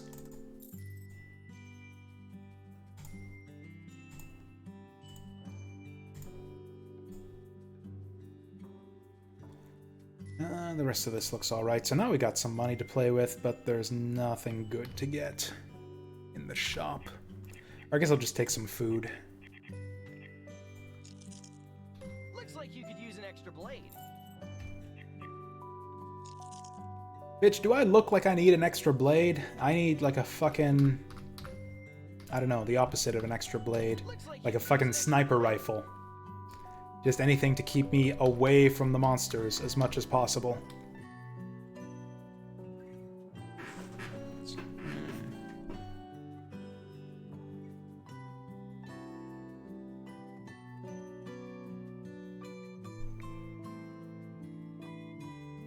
Actually, when it comes to platformers, I guess I'm that kind of guy, because I was talking about that kind of guy who can't handle old school pacing and design sensibilities, because I was talking about that a lot with Alwa's Awakening, and how it felt a bit dated and slow-paced. So yeah, I was totally that type of Philistine when it comes to that game.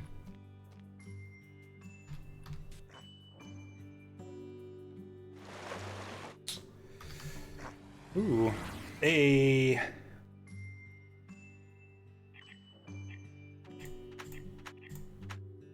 Yeah, I think it's time to go spell power. We're starting to not one-shot the enemies anymore. Mana regen, we're kind of doing fine for that now. Spell crit chance by 50. That sounds amazing. Or 6 intelligence.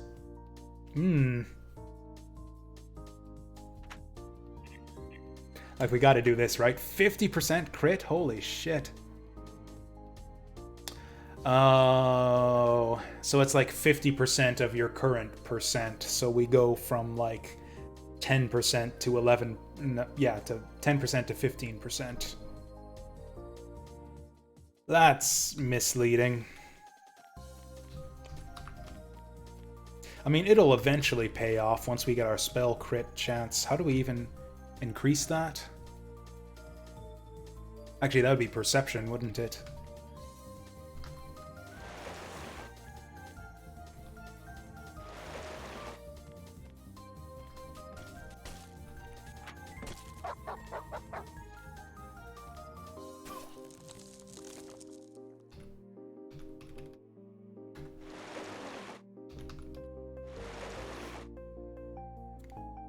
Mind you, I kind of warmed up to Alwa's Awakening a little bit in retrospect. Actually, that's not even... I can appreciate it for what it is. In fact, I think I even said that on the stream. For people who have that degree of... It's a lot of things. It's partly nostalgia for that style of game. It's partly just patience, partly the ability to appreciate stuff that's kind of different from what you're used to. But anyways, I could see the goodness in Alwa's Awakening. It's kind of a game for other people, I felt. And seems really good at what it did. I wish I'd have talked more about that during the stream where I was actually playing that game. That's like, game's like 2 years old. Like, I still remember that game, like 2 years later. There was a lot of good stuff about it. It was a memorable game with a lot of cool stuff going on. It was just really slow for a 2D platformer, Metroidvania.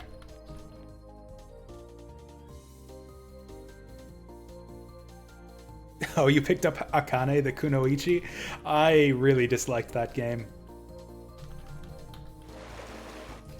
That was like the quintessential low-quality indie game for me. This is not good.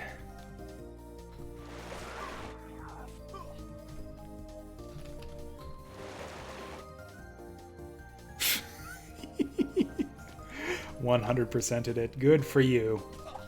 You know, it's fine that Akane the Kunoichi exists, I guess. Like, yeah, some people are getting something out of it. I mean, I felt kind of ripped off after I played it personally. So maybe it isn't a good thing that it exists. I don't know.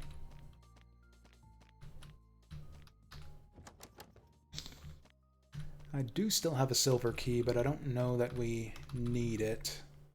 Actually, let's get a big spell power burst. Oh wow, the bat survived that somehow.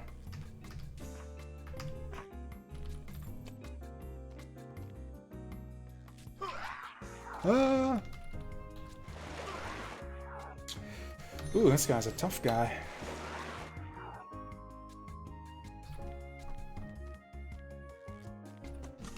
Yeah, the thing about Akane the Kunoichi is it just felt low quality. Like there was like the same... All the levels were constructed of like the same few tiles. The graphics didn't look very good. The animations were...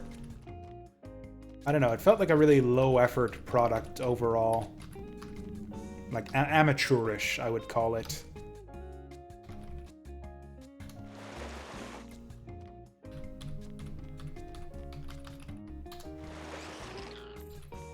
Which I guess is fine for a game that costs... It was just bereft of any creativity or just any reason to play it. Like there was nothing special or distinctive about that game.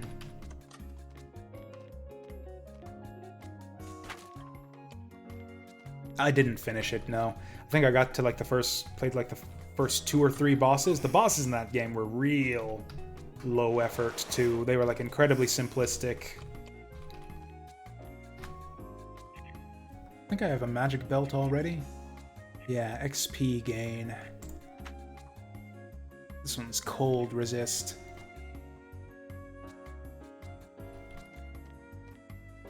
Yeah, people complain about like the flood of bad games on Steam and all. I found them pretty easy to avoid these days myself.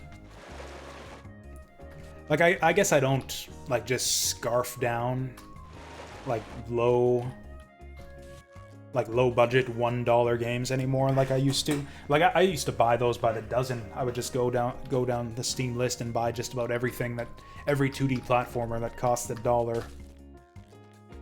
And yeah, you end up with a lot of trash if that's the way that you do your Steam shopping. I'm a little bit more judicious about the games that I play lately because I tend to value my time more than my money these days.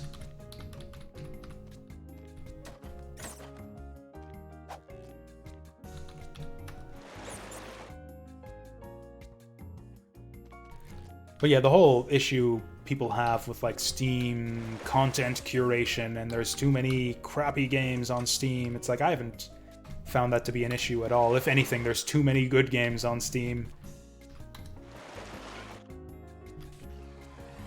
Like there are more good games on Steam than I will ever have time to actually get around to playing.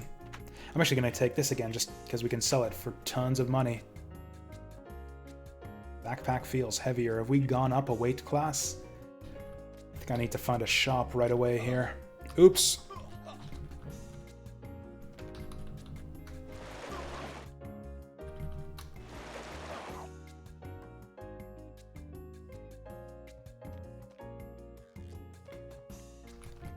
The thing is I have found some of those little low-budget platformers that I have actually liked quite a bit. Like there's Callie's Caves I bought for like $1 or so.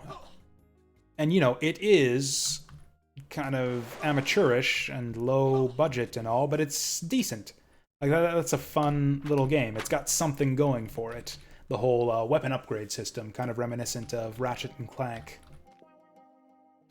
It has a selling point, and it actually does it, you know, well enough.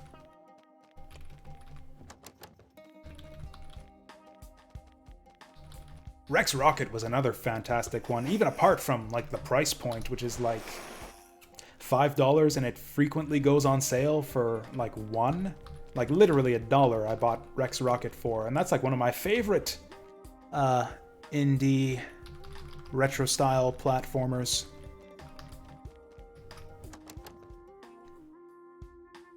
Nah, I'm kicking it.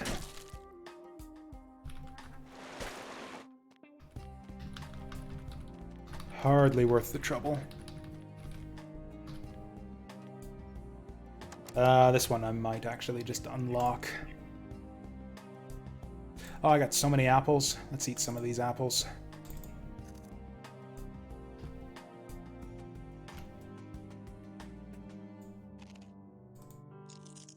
I think your food rots less quickly on normal mode, too.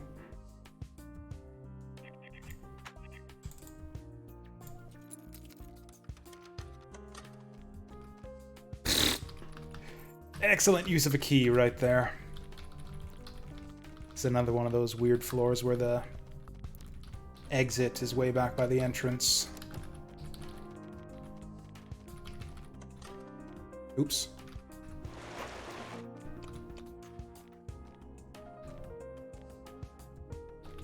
Oh, no wonder I didn't see it. It's behind a thing. Oh, I actually know. I own Cluckle's Adventure. Wings of Vi looked alright. Actually, no, it's the opposite. The gameplay looked alright. I thought the game itself was kind of ugly looking. I didn't like the aesthetic at all, so I kind of passed on it.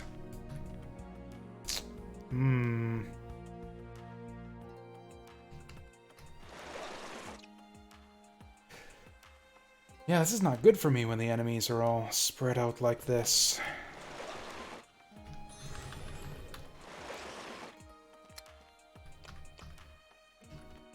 Also, I really need to find a shop so I can unburden myself.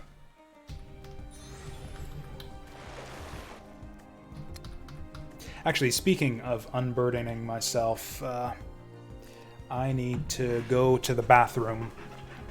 So we'll be back in just a minute or two.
Okay.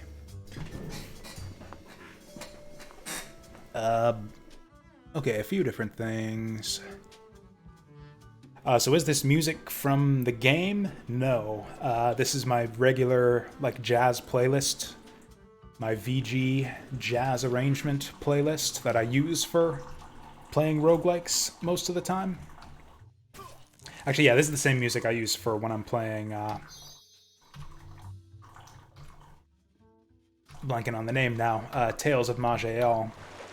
The reason I'm doing it is, first of all, from the first stream where I played this game, the music got kind of repetitive after a while. And also, even apart from that, when I uploaded the VOD of my first stream of this game to YouTube, I got a bunch of copyright claims because of the music. So it's like, yeah, I'm just going to... I don't want a bunch of fucking copyright claims on my YouTube VODs, so I'm just gonna not stream the music anymore. So this is kind of annoying.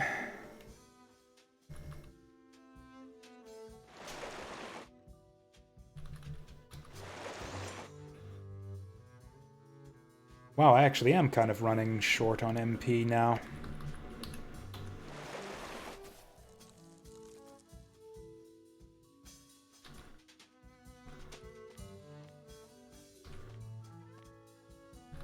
Feels kind of unfair that the enemy's ranged attacks hit me from, like, all the way across the damn map. Whereas I can only go from 4 spaces away. At most.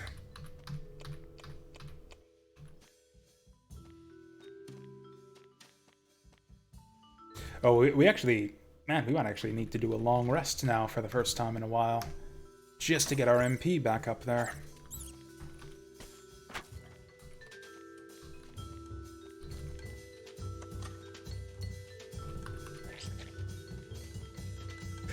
This is the second time this has happened. We've got a champion monster on the other side. I don't know why I did that. I can hit him just fine with my staff attacks through here. Just do this all day.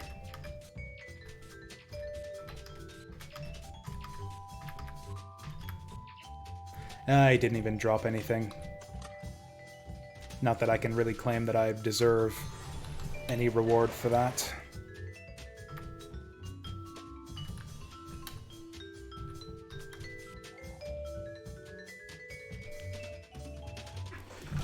I'm actually getting a little bit sick myself. I don't know if it's too much coffee today, or it's probably because I haven't eaten. That's probably it.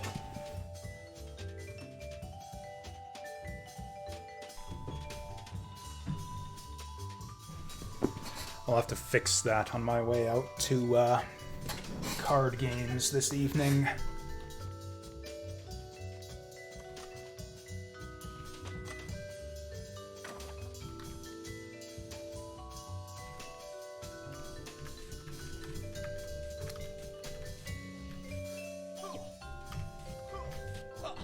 Oh, fuck! I didn't actually realize he was doing some real damage there. Okay, I've got no potions left. We need to be a bit careful now. Yeah, this is the tricky thing about playing a wizard, is you have basically 0 health regeneration. Like, the damage you take, it's not exactly permanent, but it's pretty close to permanent. It's gonna take a long-ass time to shake this off. Does this preparation bonus work for magic attacks? Physical damage. Okay. Oi.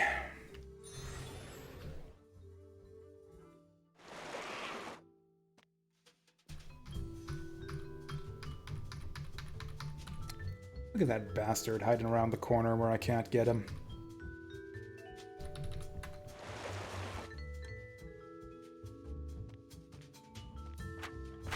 How are we doing for shadows right now anyways? We're still less than 1%.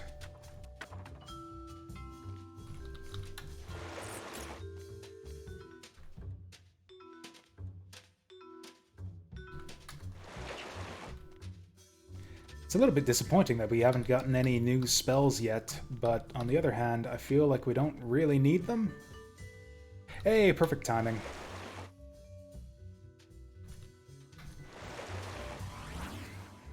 Ooh, and again, perfect timing.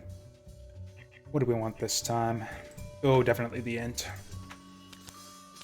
Heavy lifter, yeah, probably not. This is all garbage!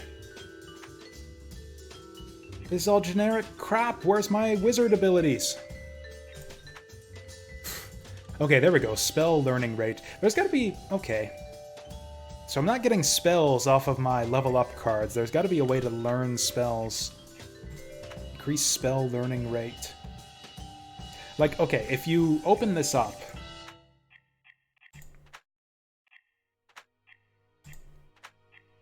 Where is it? Like, yeah, Wand of Summon Beasts. Learnable by mages and druids. I don't know... Like, does that mean I can learn it from the Wand of Summon Beasts? Or is that just, like, there's some way to use this wand to learn the spell? Or is it just that, oh, you can, just by luck of the draw, learn this spell by cards?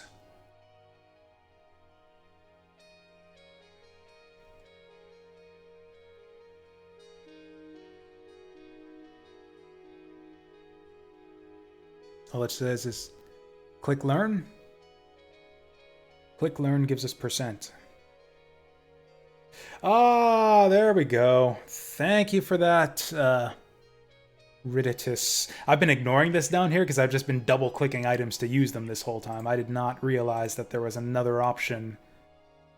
Have I been missing out on those on any of the other items? Is there any other item that lets us do something other than equip or use?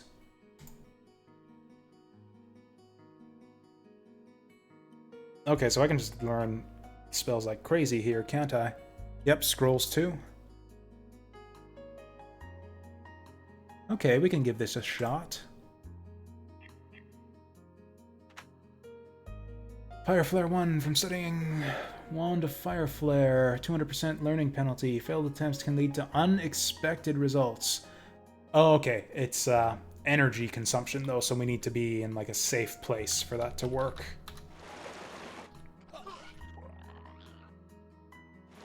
Did I accidentally turn off my... So thank you for that, Riddits. But, like, did I... Was there an in-game tutorial for that? Did I just miss the tooltip for how to learn spells? Because I don't think I disabled tutorials.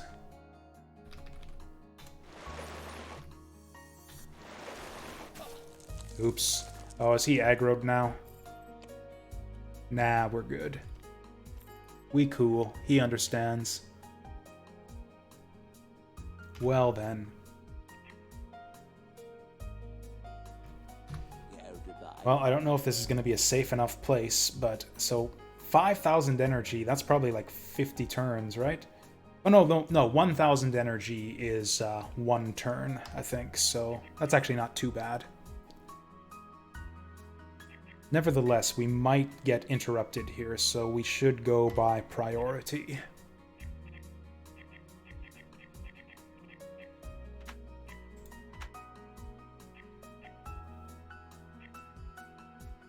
Ooh, nature regeneration heals over time.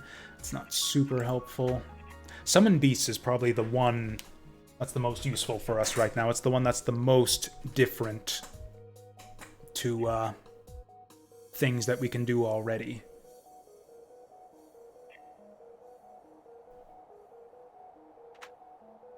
Actually, before we do all that, I should use the shopkeeper before he goes away. Because, yeah, we got some garbage to get rid of. He probably doesn't even have enough money to buy all the stuff I'm looking to turf here. Yeah, he doesn't even have enough money for the 2 potions that I wanted to sell him.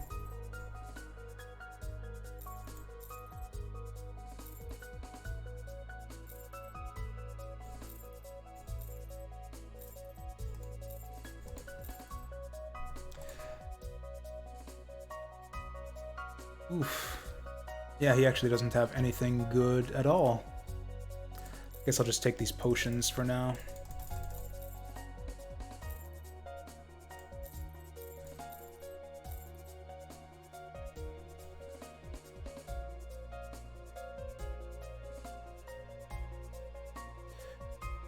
Spell book.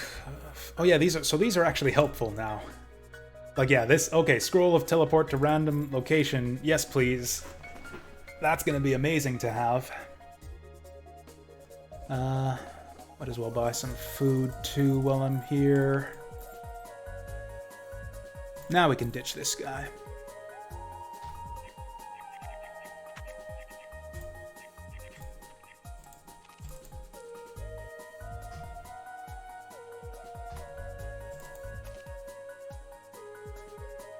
Is there anything else we want to do with this guy? Because he's probably going to go away once I start researching spells.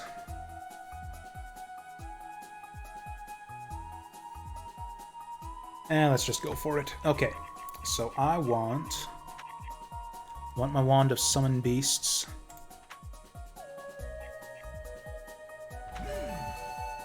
Aha!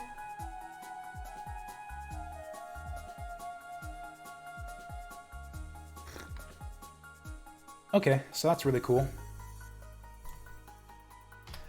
What else do we want? Wand of Lock, Shattering Bolt. Oh yeah, I got that scroll of teleport to random location. That seems like it could be incredible. Okay, and so that's our class benefit from being a wizard, is we get a ridiculously high success rate on these, whereas other classes, it's less reliable. Oh, this is going to be so good.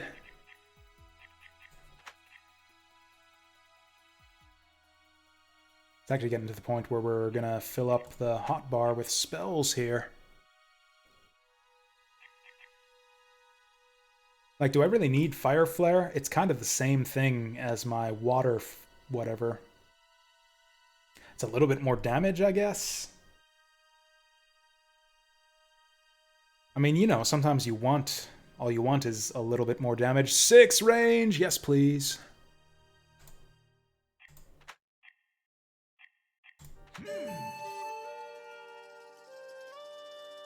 Yeah, I guess we're going to put our potions up on the Fs from now on.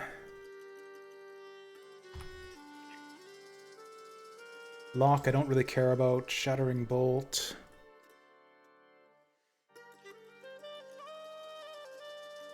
Okay, so that's good against frozen guys.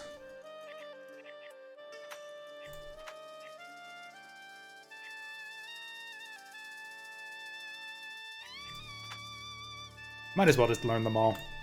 It's practically free. You never know when you might need it.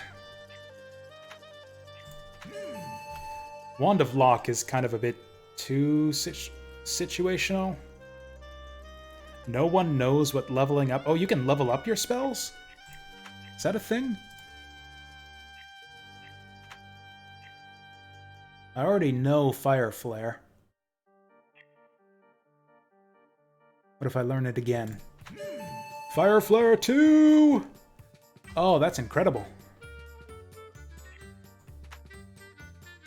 No one knows what leveling this spell up does. Okay, in that case, we gotta learn it.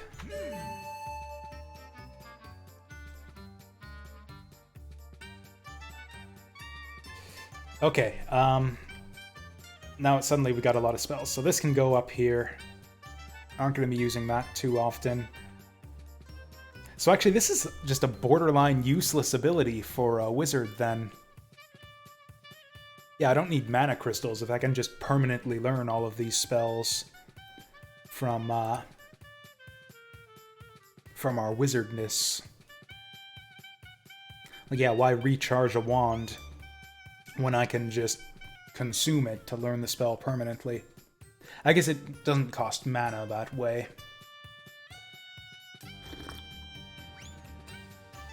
Okay, that's up to the mana cost by quite a bit, so we still want our water dealy as our primary means of attack. Okay, so we got like primary attack, long range, big damage, summon buddies, panic button,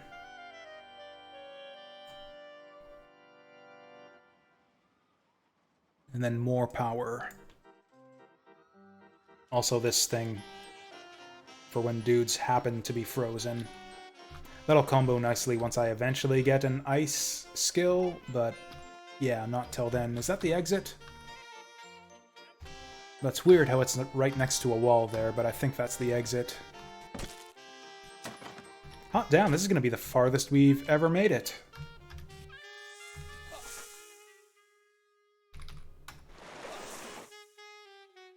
So now, normally he'd be out of our range, but now we got this Holy Bolt. I think... Ooh, I'm poisoned. I guess we'll just have to tough it out.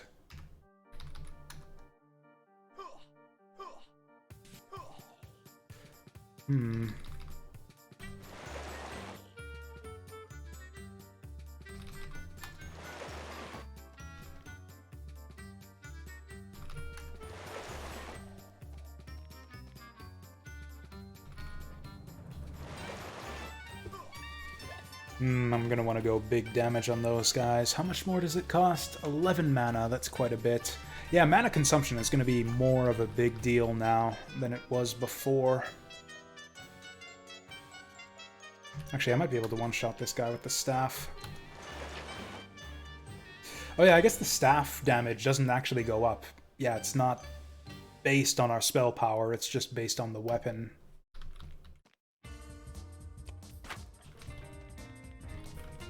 I'm actually going to go sell this belt before that guy goes away.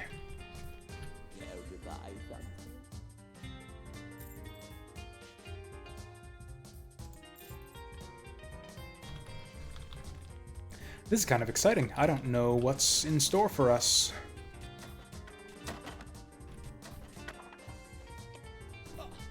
Oops.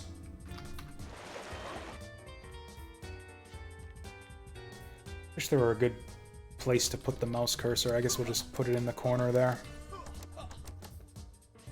I'll just use a key.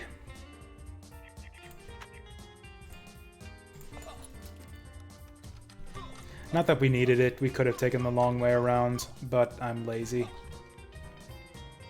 this gonna trigger again if I walk through here? Okay, good.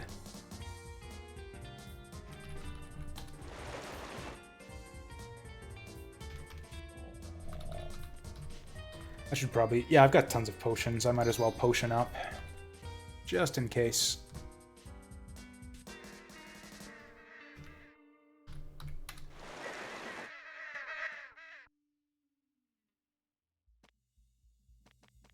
Yeah, this music is from Streets of Rage 2. You're right. The bar scene in the first level. What about Freedom Planet 2? Freedom Planet 2 has kind of been off my radar. I heard about it. I think there's even a playable demo. Like, I think it's been out for quite a while. But I haven't looked into it at all myself. I'm really looking forward to it. Freedom Planet is actually one of my favorite games of all time. But, like, my approach to most upcoming games is just I'll play it when it's out.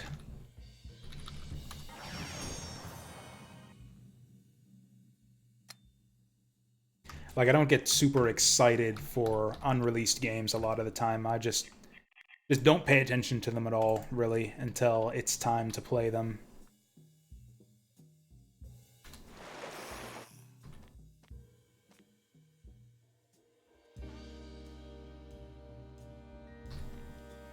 This game being Freedom Planet 2? Like, is Freedom Planet 2 even close to finished yet? If that game's coming soon, we might have to drop everything in the near future and play it the instant it comes out. That would be a day one purchase for me, is like the instant Freedom Planet comes out, or Freedom Planet 2 comes out.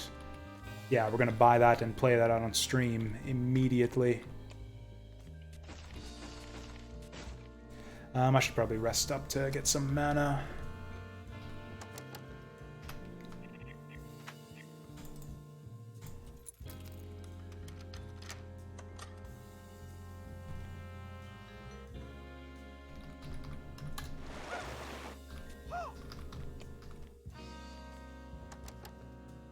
Late 2019, that's this year, right? We're in 2019 right now. That's like We're near the end of 2019. It's the 10th month of 2019. That's within the next 2 months. That's insane. Yeah, we're gonna have to plan for that. I'm gonna drop everything and yeah, play me some Freedom Planet to the instant that it becomes available. Now, there's always caveats. I just can't bring myself to be unreservedly excited for a game. So I'll mention here that I don't like the new art style of the new Freedom Planet. It's a little bit more, not exactly realistic. It's less cartoony. The characters are less cheapified than they were in the original, and I don't really like it. But it's still Freedom Planet, so like I'm not gonna not play it just because the graphics, or mainly just because the characters don't look as good as the first game.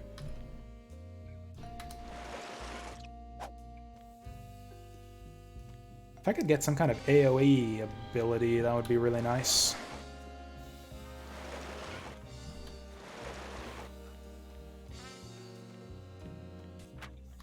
Oh, wands are suddenly super exciting for me every time we get one of these.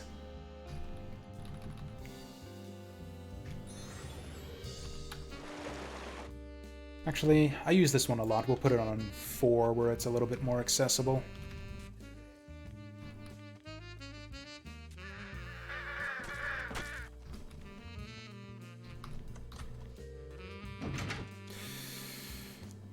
I think I'm gonna kick it. I think we're gonna kick it, guys. Oh, hell.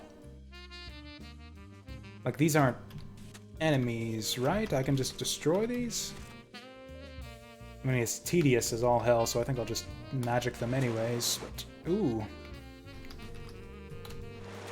It's gonna cost some mana, but yeah, I think this is worth it.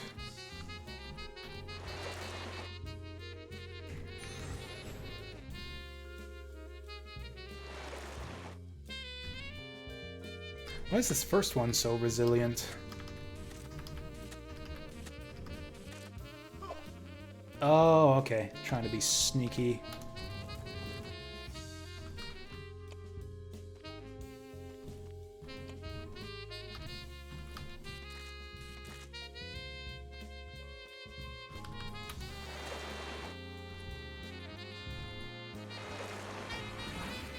Oh, they're worth experience too? Yeah, okay. I was worried for nothing. Those slimes are just a straight up benefit. Oh! Making the real hard decisions right here. So more of what we're already good at, or more of what we lack? Do we just go full glass cannon? Or try to mitigate our weaknesses a little bit?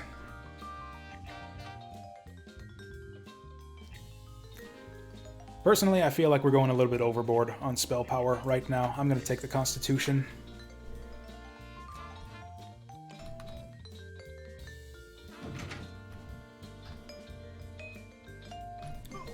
Gonna kick open this door with my newfound Constitution. Oh, there's the exit back here. That was actually not a total waste. I think we want to back up here and pick him off from a distance. This is getting a bit precarious here. Here. Try this on for size.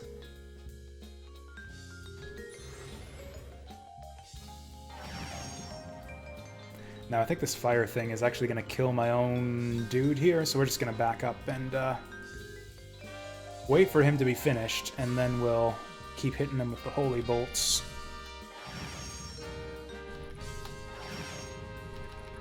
Oops. Ooh, okay. Taking our holy bolt to the next level. Raise Vine Wall. I can think of some uses for that.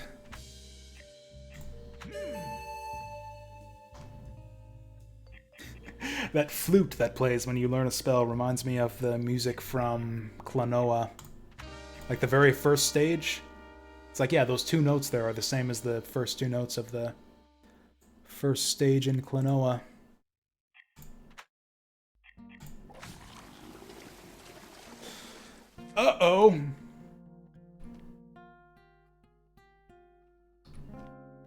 Oh, he's speedy too.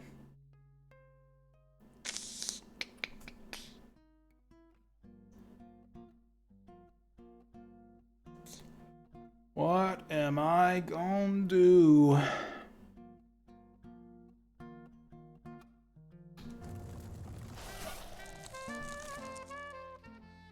Oh yeah, I thought these were like champion monsters or something, but no, that symbol just means that they're like summoned creatures, I think.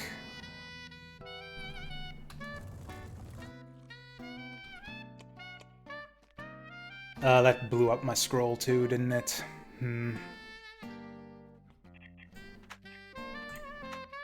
Oh well.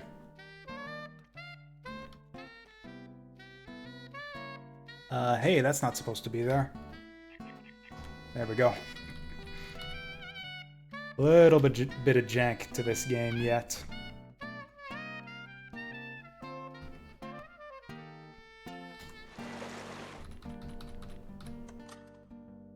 I mean, I don't know. It's been out for close to a year now.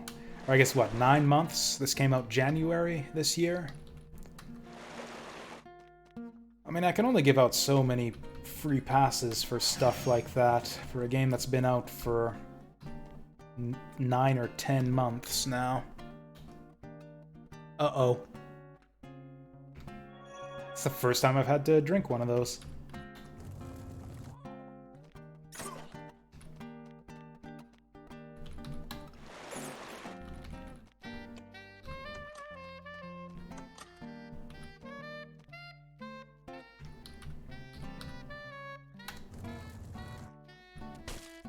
Okay, we need to take a breather here, get some mana back.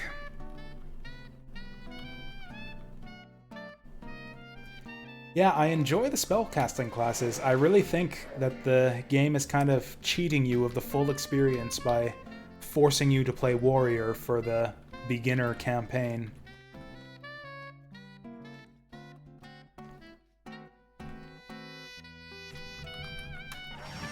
Yeah, I just don't know what that campaign adds. It's just, yeah, giving new players a negative, or at least a wrong impression of what the game's like. Like, all you learn from doing the beginner... Whoops, shit. All you learn from doing the beginner campaign is, like, the way the basic game mechanics work.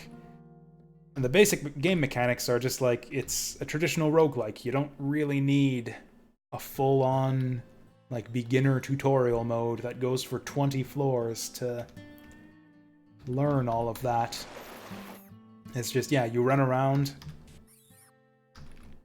and you smack into things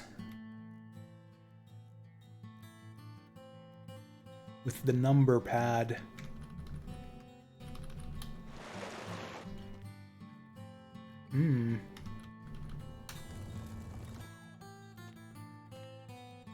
There he went.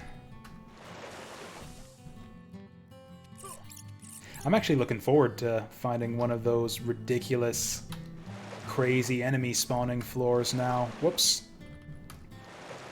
Like, we're just gonna be able to tear shit up. With our new magic powers this time around.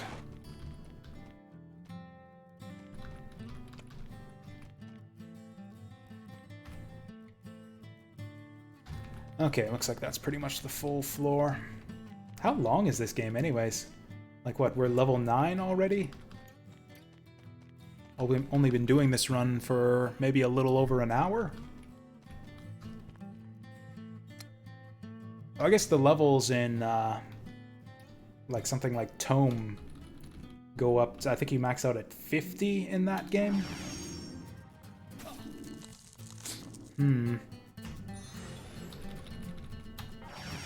Well, at least we can fight back at this range now.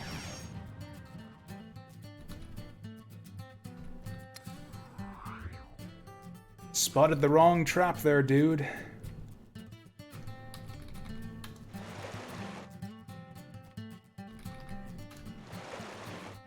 Okay, we need to rest up and get our mana back.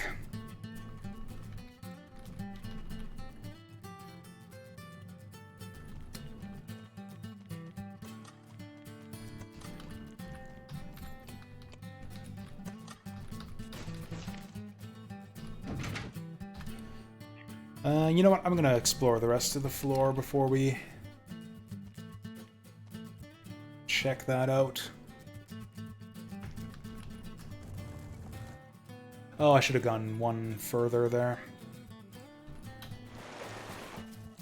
Ooh. Ha! Sucker.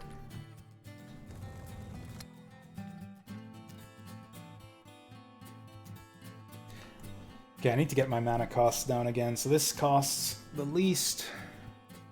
This costs second least. This costs third least. Bears are weak enough. Ooh, never mind. Oh yeah, that's right. Enemies have like experienced levels, so even though it's a bear, it's not very experienced bear. So that's the same bear as we were fighting at level 1. Why is he so tanky?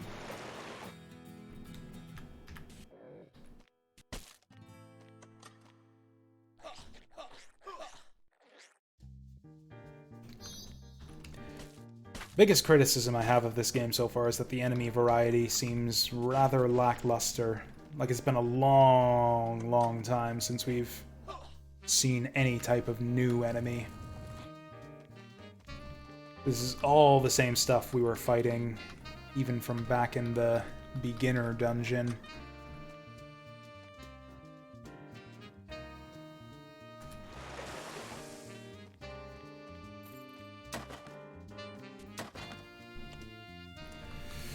Do I even want to level up my Water Splash? It's kind of my primary attack, and that'll just increase the mana cost.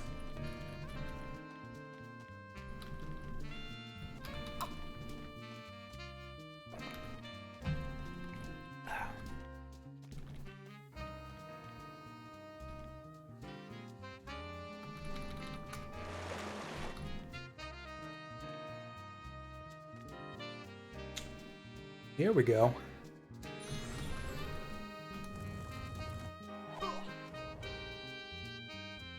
Sneaky bugger.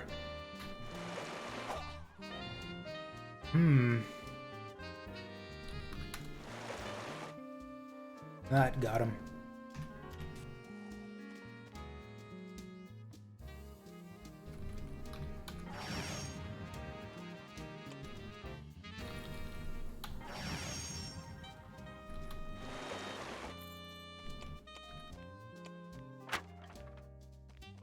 How deep is the world in Shadows right now anyways?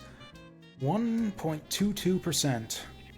I'm guessing that's probably like a timer on the overall game. Like if we dawdle around too much, that'll just max out and then the world is fucked.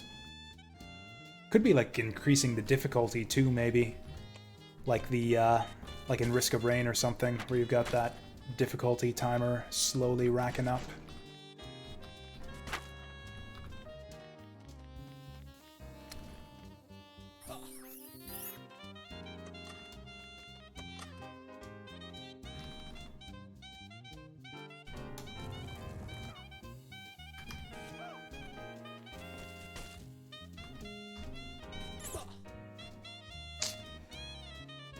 Yeah, I would really like to get some kind of AoE ability.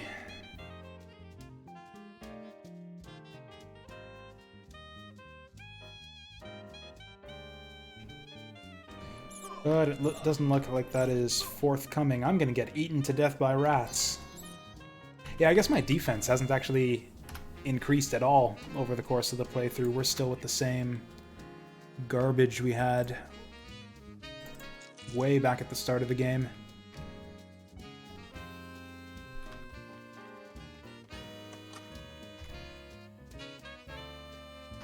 Okay, I'm gonna check out... Whoop.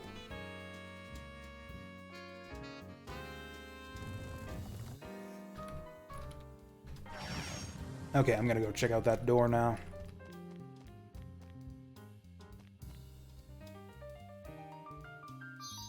I'm not gonna kick it down, we'll just use a key.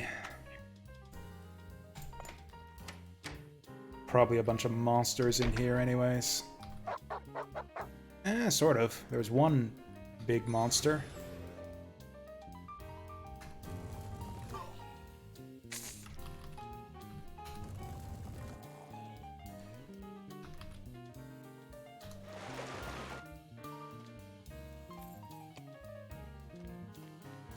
getting close to a level up. What's at the bottom of these dungeons? Considering how big the world map is, like, these dungeons are huge. Now that I think of it, like, yeah, we're an hour into this playthrough, and this is only the second dungeon? This might be kind of end up being kind of a long-ass game in the end here. Which is not really good for the game, considering what I said about the lack of variety we've seen so far.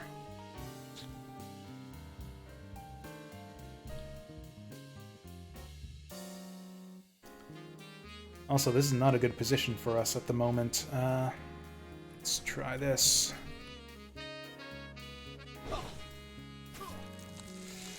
Precarious! Okay, that snake should keep the dog off of us at least. Oh boy.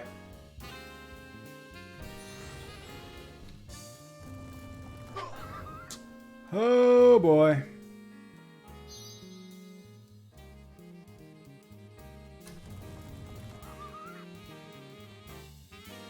Man, those harpies are tough.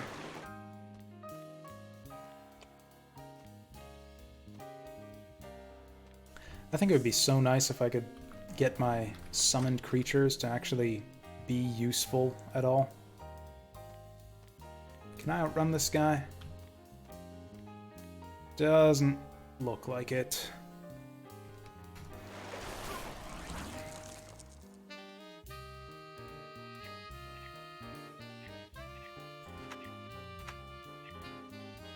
I'll take the spell. No, I'll take the int. Okay, give me something good this time. This I actually kind of like. I think we kind of want mana regen too. Lack of mana has been a problem for us a couple times already. Severely disappointed with the quality of cards so far on this playthrough, though.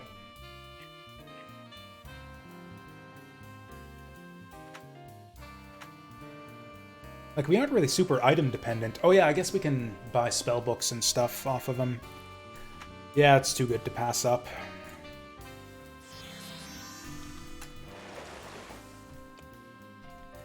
In fact, I might even grab myself a merchant right now. After we're done with this thing.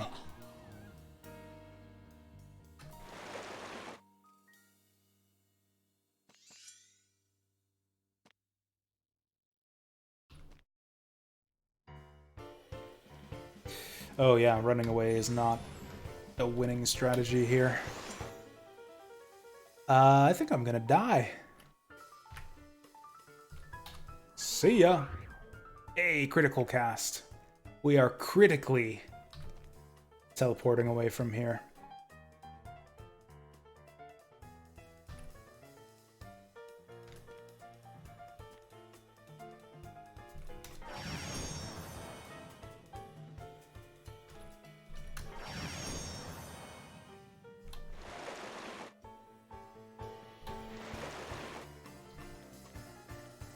I think I'm only one rune short of being able to use that thing. Oh, come on. Even from outside my vision? Actually, forget that. I want maximum damage. Oh, we're about to get poisoned. And there's nothing we can do about it. Man, poison is so bad when you've got, yeah, only like 30 HP and 0 life regen.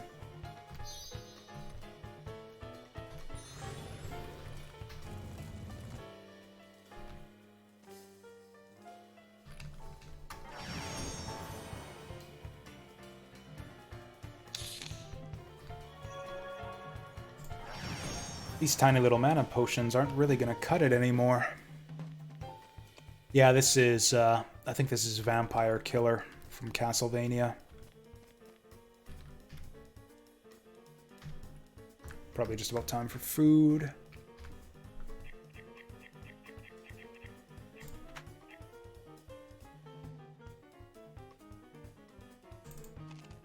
So by constantly keeping our satiation level high enough, I was eventually able to get healthy status. Oh yeah, we are healthy. But I was eventually able to bump it up to like very healthy and super healthy on our first playthrough. I wonder how long it takes for all that to trigger.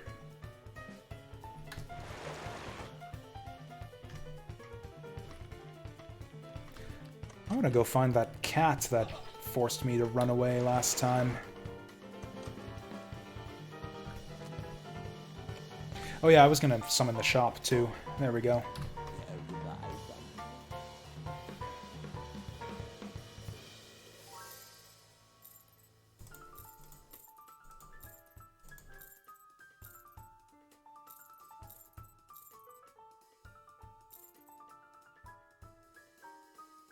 Perception and Fate actually looks really good. What does our current belt give us?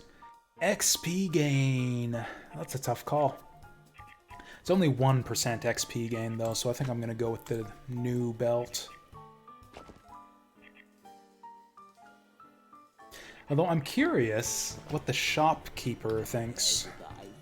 Which do you like better, XP gain or Perception Fate? Yeah, he thinks the Perception Fate one is better too.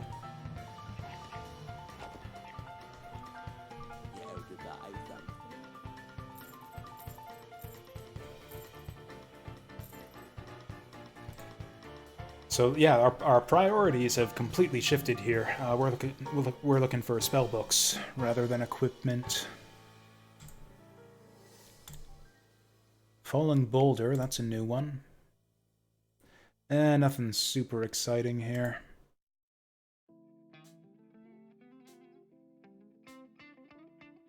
That's a pretty cheap Constitution increase. I might just grab these potions, yeah. Oh, I was looking at the wrong number. That's his total gold. Yeah, I can't afford that.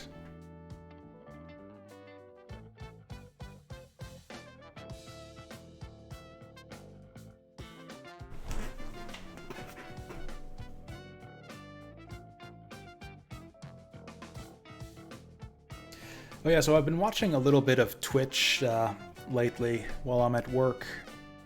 Because it's been kind of slow at work lately, so I have the leisure time to do that kind of thing. So I actually saw like a streamer that I follow regularly was playing Ghost 1.0. Like a blind playthrough too, just like I was. And so I actually watched him up to the point that I got stuck on, which was the first boss. And so naturally, yeah, he cleared it very easily on his like second try, which kind of made me feel ridiculous and embarrassed.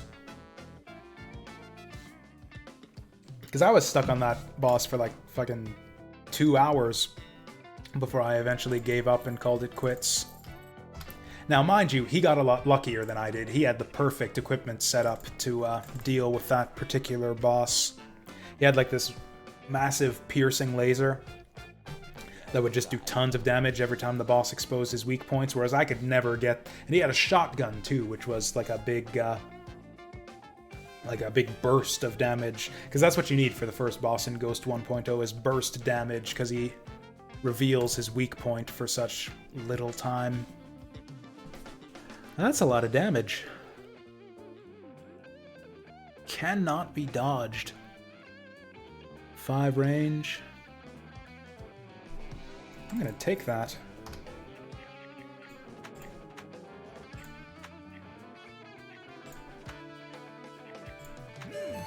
Now the question is, do we take it to level 2? I wish I could get a preview on what Water Splash level 2 gets us. I mean, I've got so much mana right now, I could just let Holy Bolt be our new primary damage ability. I think I'm actually going to do that. Let's learn Water Splash. What does that get us? Oh, it actually doesn't increase the cost all that much.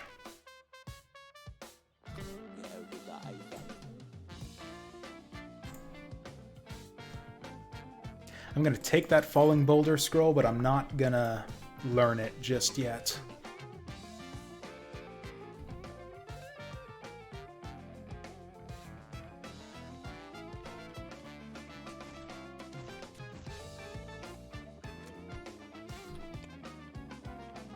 Magic Missile.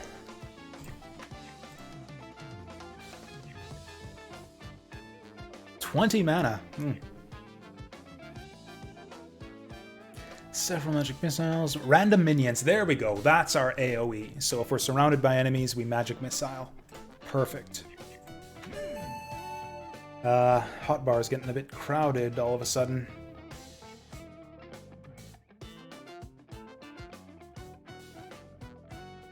Lock is super situational. We can put that down there. This one's super situational too. Honestly, if this game takes so much inspiration from Tome, I don't know why they don't just handle the hotbar the same way Tome does and just use modifier keys. Like, yeah, I would much rather just be able to shift one to cast spells as opposed to having to go plus, then one, then plus plus again.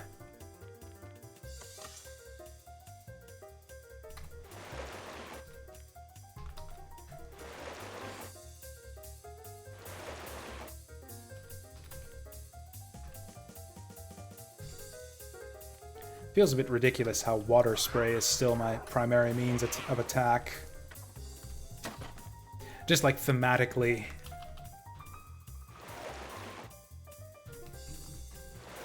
Just like shooting jets of water out of my palms, and it's like, water, my one weakness, how did you know? Like I'm a fucking, like, firefighter wizard or something.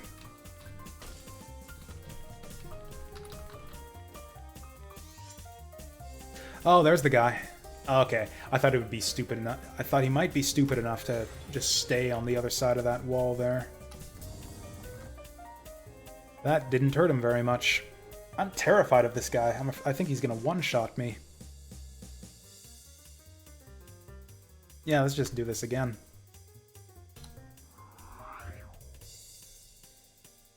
I'm actually fine with that. We'll create a vine wall right here, and that does nothing because he's just gonna go around it. Vine wall again. There we go. Oh yeah, this guy's fucked now.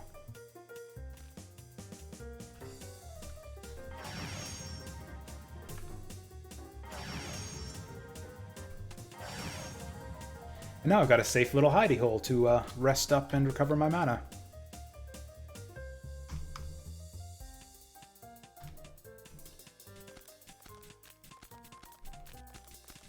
Oh wow, these things are resilient.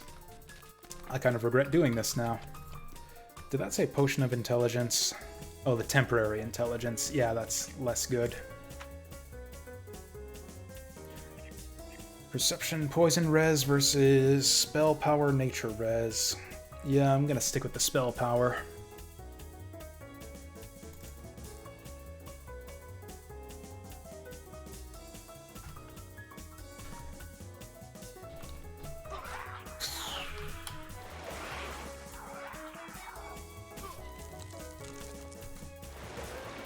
Yeah, maybe I'm a scrub lord or something, but it feels to me like the levels in this game are too big.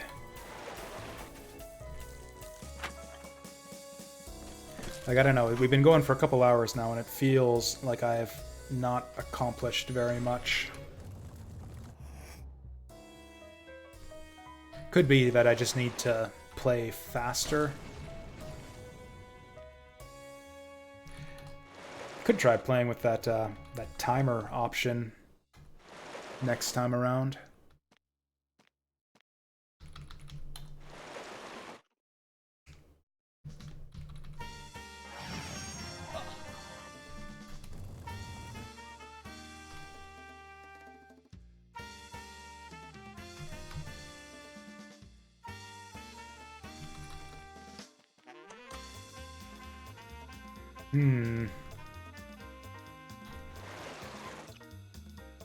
Oh, you know what? I think... Does it actually tell you in the spell description? I think when I cast it on a wall, it pushes me back.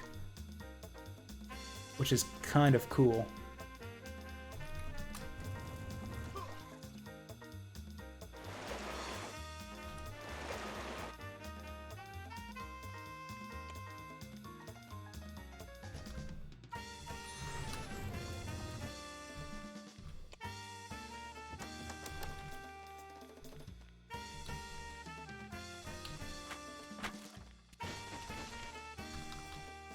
Actually, I've got mana to spare. I might as well test that right now.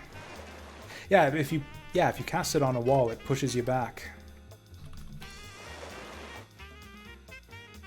So I guess in a sense, all my complaining about the tutorial dungeon being overlong and badly paced actually did end up being kind of representative of the full game overall.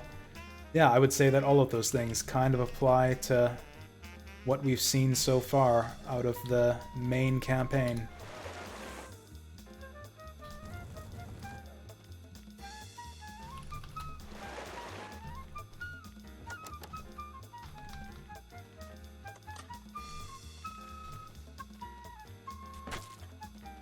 I think it might be the infinite enemy respawning that does it.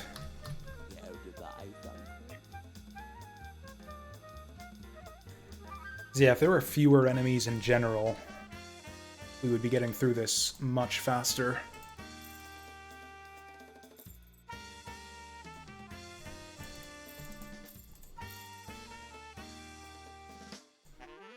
Like this game has potential, and I'm glad that I have it.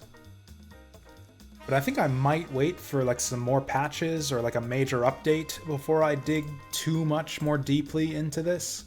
Like, it feels like one of those games that it's like, that could well be an early access game. Like, I'm not sure this is quite done yet.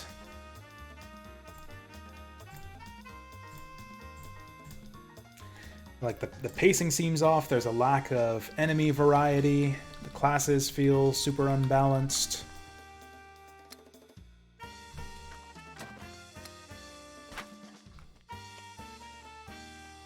Like that, like I said though, it has potential. Like the fundamentals are solid. Did someone summon that? That was super creepy.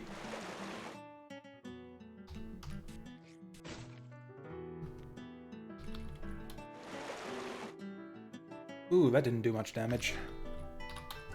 Kill it with fire.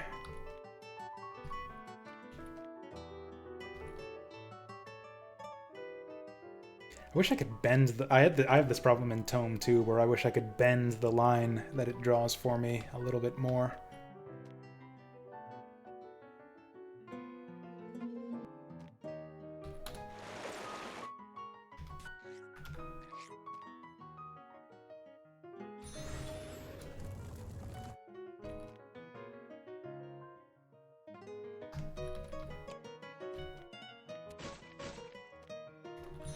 Whoops, wrong button.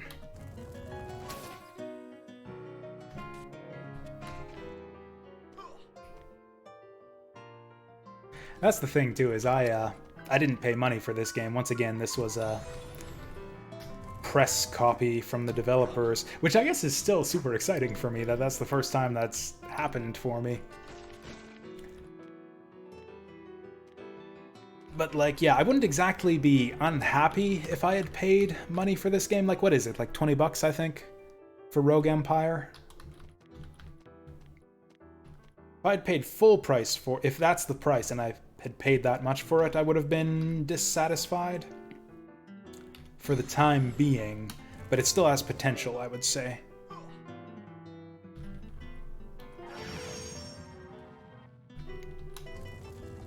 And if I had picked it up on sale for like 10 bucks, maybe even 12, that would have been kind of all right. Ooh. Ooh, this could go badly. Oh, and I can't block him off with the vine wall either, because he'll just go right through it. Let's get ourselves an animal helper. Hey, Snack Man, get in there.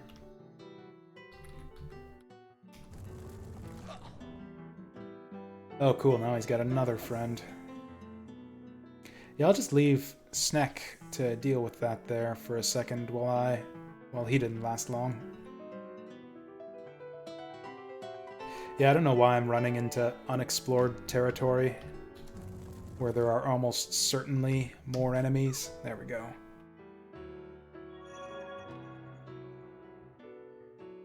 Actually, since he doesn't seem to want to pursue me, I could just keep... Ah, that wasn't animals, that was vines. Well, okay, now I'm definitely not going over that way.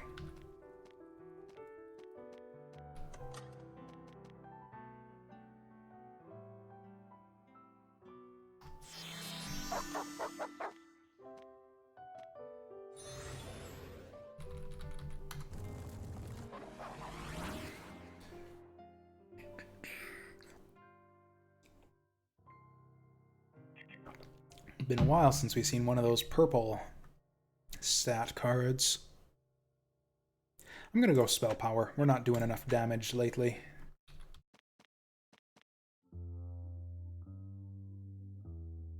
Oh, this asshole again. Oh, cool. Critical hit. That was actually kind of awesome.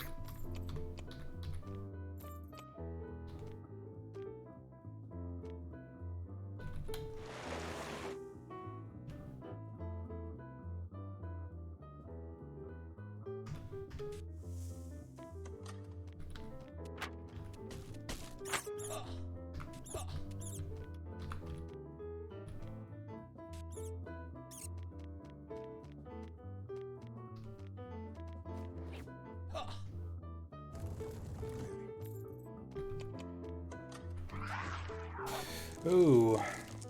What are we gonna do about all this? I don't really want to hit the barricade. This, like, explodes in an AoE on impact, right?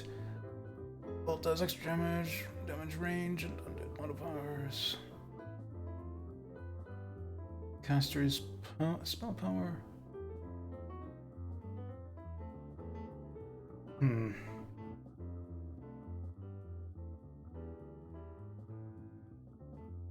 Nah, fuck it.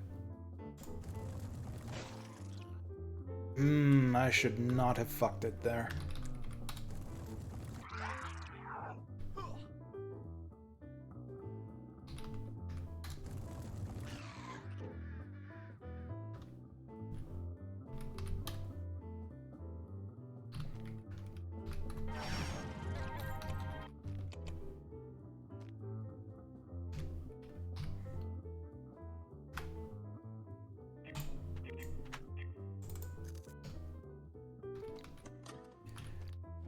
You know, this boredom, I think I've discovered the source of my sudden boredom here. It's like I said earlier.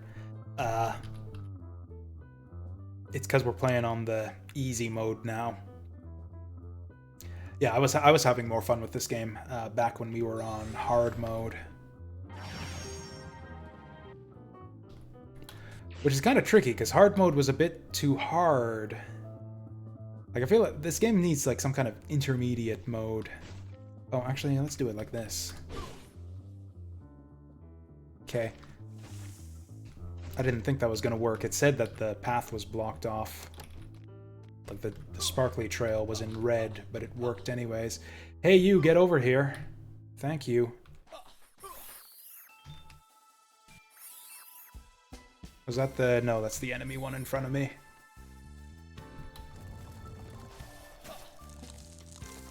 Oh, he explodes in a radius of 2.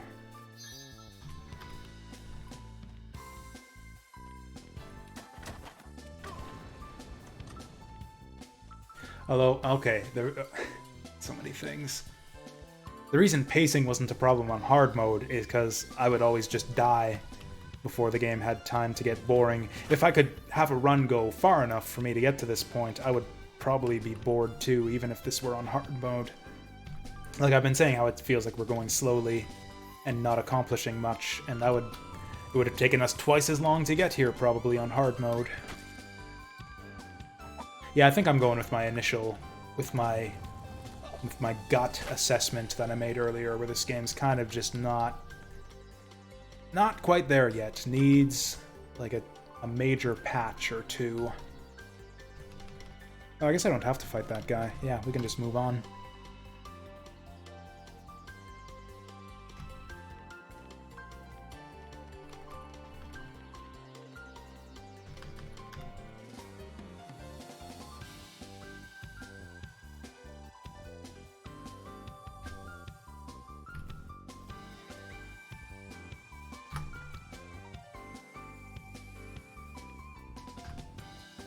Oh, we went backwards. Although, you know, shopkeeper, so I guess we'll take it.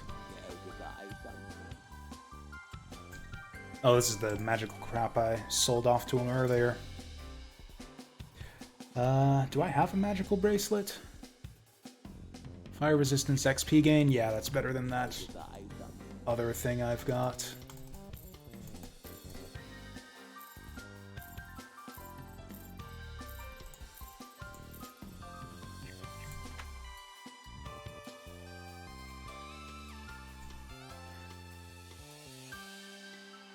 I guess I'll take it, although I don't really need to create food that often. Yeah, hunger is just not even a problem anymore.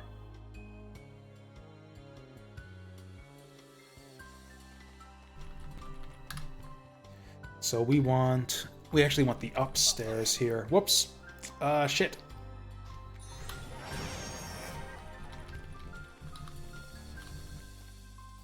Got all panicked there for a second.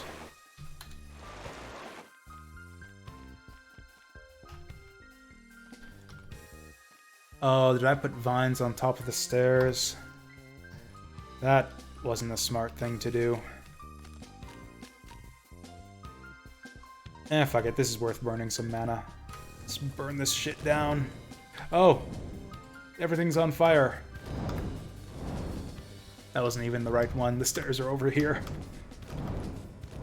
Cool little interactions like that are actually kind of neat. The way that fire spreads. I wish there were more things like that. Like interactions like between enemies and with the environment and such. So the stairs are revealed, but I kind of don't want to go in on it yet, just in case the fire spreads like to my clothes.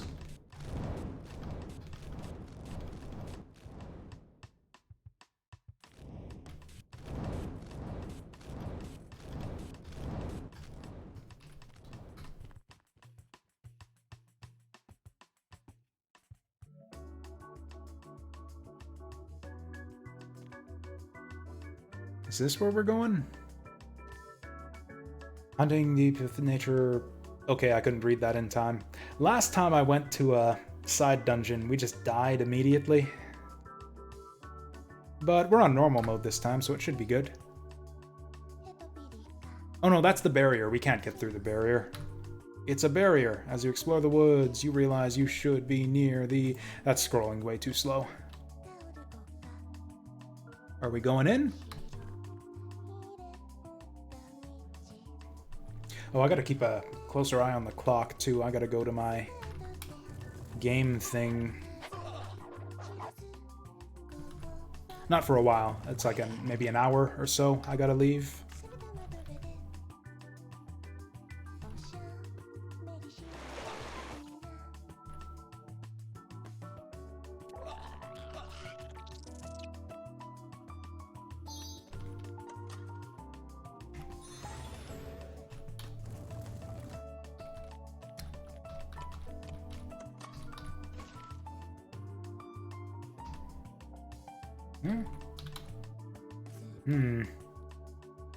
Come on, get over here.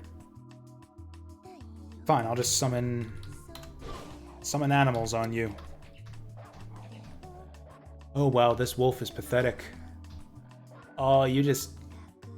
Dude, you just lost to a fucking bat in a one-on-one fight. That is the world's most shameful wolf right there.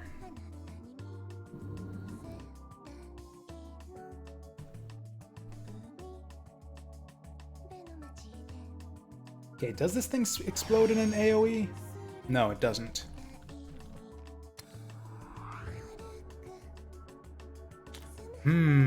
So what's his deal?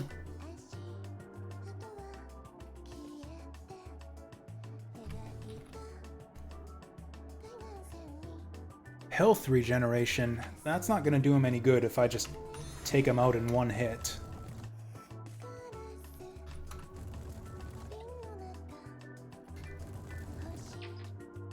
Cool. We've gone from squirting water at everything to shooting flames at everything. Feels like an upgrade.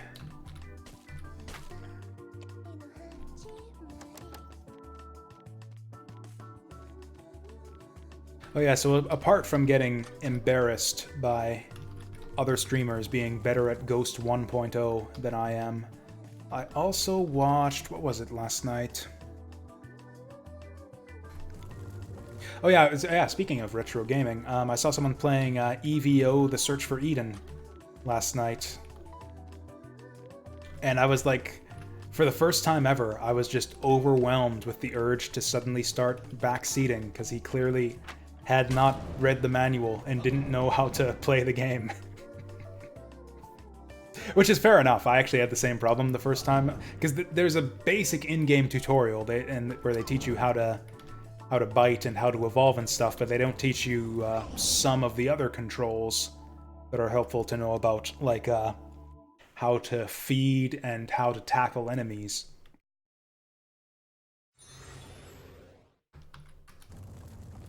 So I asked him if he wanted any tips, and he said no. So I was like, okay, I'll just keep watching you bite enemies to death with your crappy 5 damage bite when you could be tackling for 25 damage. Which is fine, you know, some people just like to learn by themselves. Like, I'm totally sympathetic and all.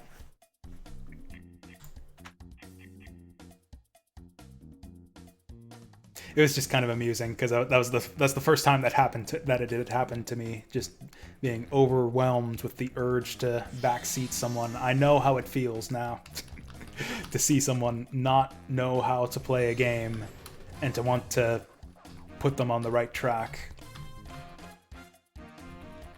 I wonder if there's anyone like that right now lurking out there.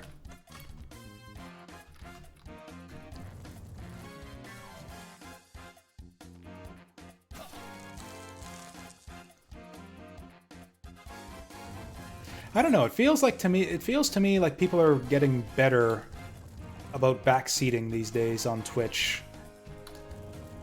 Like, I get it sometimes, but it's usually not excessive like I used to get sometimes. Whereas, like, people would fucking tell me the solutions to puzzles in Space Chem, for example, when I specifically have the no spoilers backseating thing in the stream title.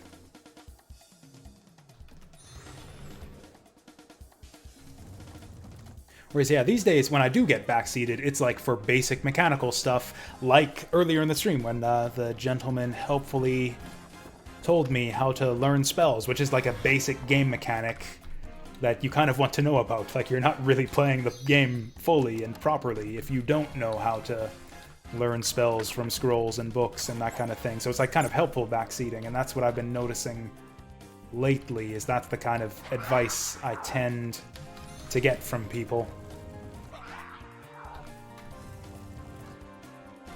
Which is cool. It's like people are learning how to be better Twitch viewers and stuff. Kind of makes me want to learn how to be a better Twitch streamer in turn. Ooh, I can level up my Holy Bolt.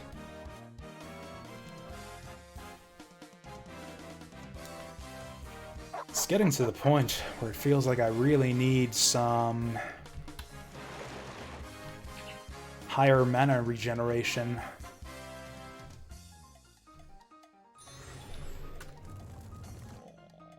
Yeah, we're just burning through our mana like crazy.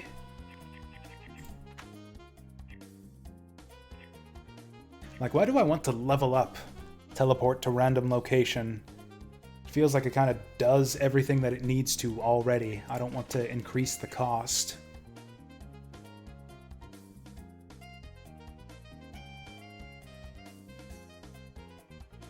Like, we've already got an 8 mana spell already. Like, if I want to spend 8 mana to do medium damage, that's what the Water Splash is for. So I think I'm actually going to try to learn this. What do we got? 11 mana, same as the Fire spell.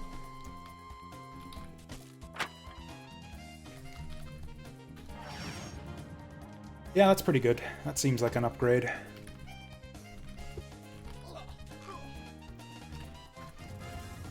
You know, it's also possible that the game isn't just isn't balanced around the idea of doing full clears of every floor.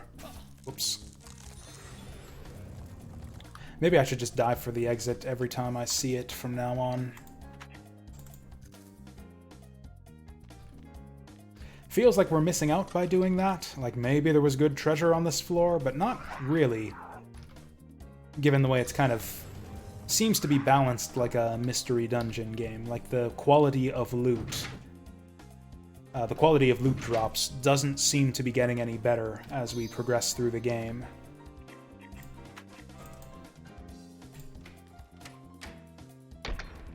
Hello.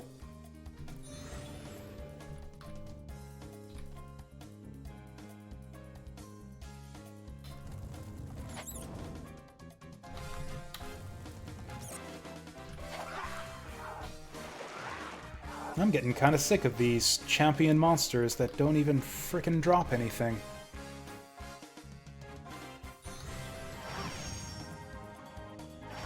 Also, I'm less weirded out by the positioning of locked doors. Hey, I was just complaining about my lack of maximum mana, although 4 on top of 100 doesn't really do it for me. No, I'm not taking 4 mana. I'm gonna take my spell power. Maybe I take agility. We don't have much of that. Dodge chance, ranged hit chance, non-magic crit. Yeah, I want perception, not agility. We'll just take the spell power. Okay, give me something good this time. Wow, they really want me to take that worthless intimidate skill, don't they?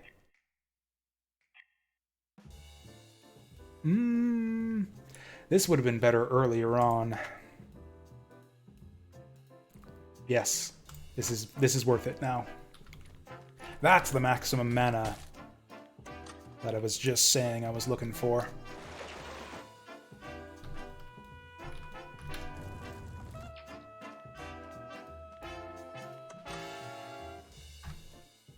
Nah, this floor is too big. I'm gonna do it. I'm gonna just dive for the exit as soon as I see it from now on. At least until the monsters get too tough for me. Yeah, as it is, we're still one-shotting guys with our flame spell pretty reliably. That's when I know I've had too much coffee and not enough food, is when I start tripping over my words. I'm gonna get froze if I do this. Yep. Oh, actually, he was frozen. I could have tried that shattering strike or whatever. Finally gotten some use out of that. If I would have thought of it. That's gotta be worth an achievement of some kind, shouldn't it? Broke the 100 damage threshold.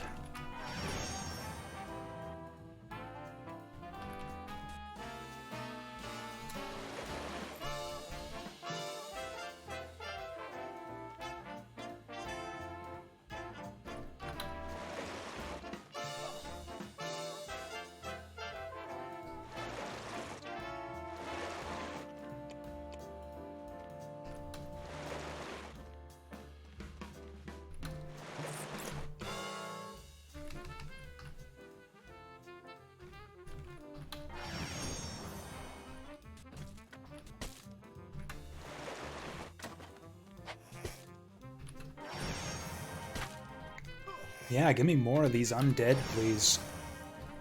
Yeah, I'm getting hardly any experience for killing these guys either. Yeah, we need to dive. Okay. Oof, I've been foiled. The trap got me.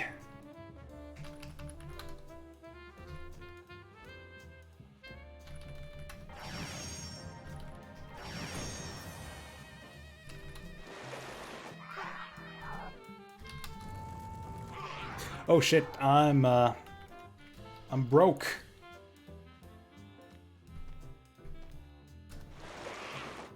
Okay, we gotta rest up for a little while here. Ooh, I'm hungry too. I'm broke and I'm hungry. Ooh, there's a shopkeeper around here though. In that case, let's just mana potion our way up, and I'm gonna go look for that shop. Oh, let's try that. How much does magic missile cost? Oh, right, it was really expensive. I'm gonna do it anyways. That's pretty cool. That's excellent for when we're surrounded by enemies.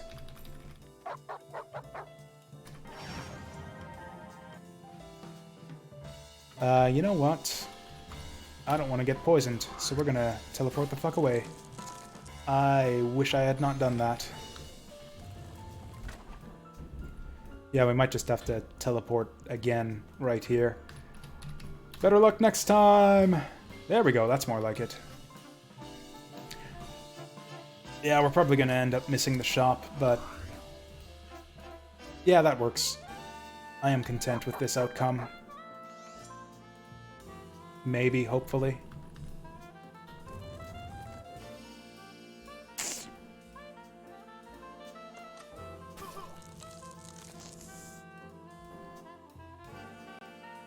Oh yeah, can't teleport out of this one. I ain't got no mana.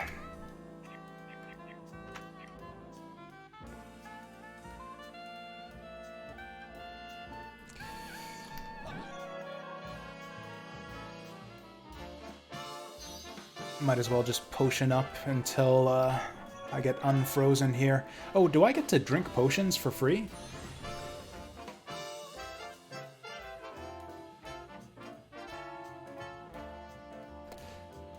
You know what? I'm just going to use this mana that I just got for myself to, yeah, teleport out of here. See ya, losers.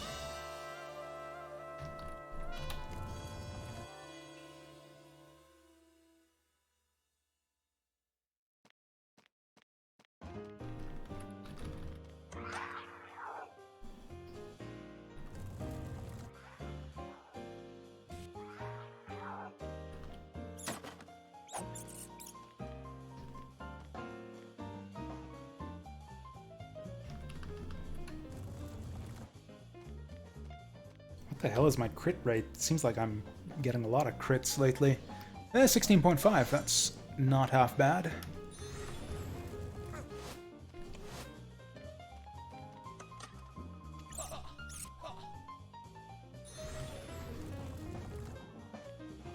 Oh yeah, this is the place that I just teleported away from. Okay, so we got all that cleared out. Still no sign of the exit. It figures that right after I say, hey, we're gonna dive, hit every exit as soon as we find it. And of course, as soon as I make that decision, we're gonna have to explore the whole damn floor to find the exit now. Ooh, I did not expect him to survive that. There we go.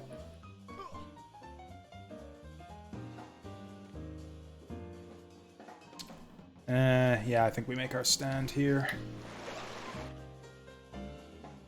I don't want to be poisoned.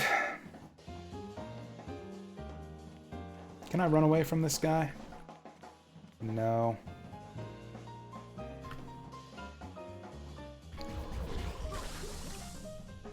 Actually, do I have antidotes? That'd be weird if I didn't have antidotes by now. Yeah, there we go. Might as well use that.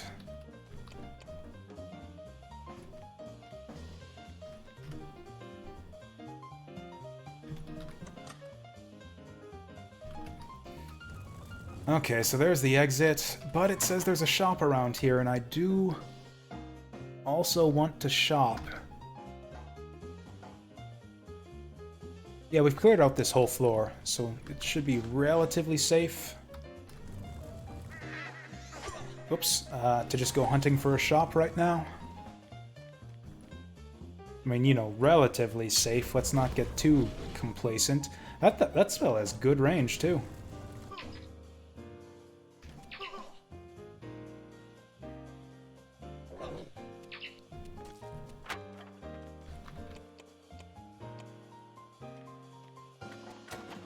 So if I've got Summon Beasts level 1, and I learn from the scroll of Summon Beasts level 2, does that mean that I gain 2 levels and go up to level 3? Let's find out.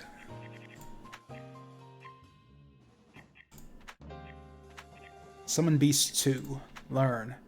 99%. Let's go. Oh, it just means that we have a higher percentage of success. That's a bit disappointing. None of that's super exciting. I guess nature regeneration is actually kind of alright. Saves our potions a little bit. In fact, let's maybe even pop one of those right now.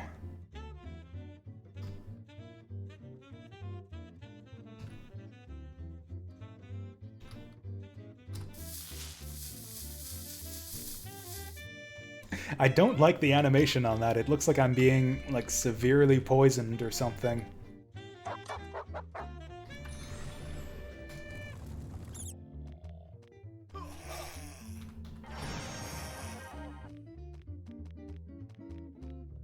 There he is.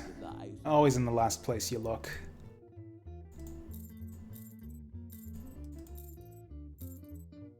Actually, should I not have sold that? No, that's the same crappy staff I've got already.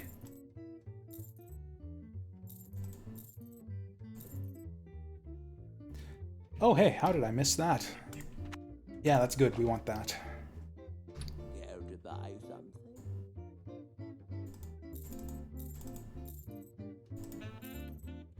Now the rest of this stuff...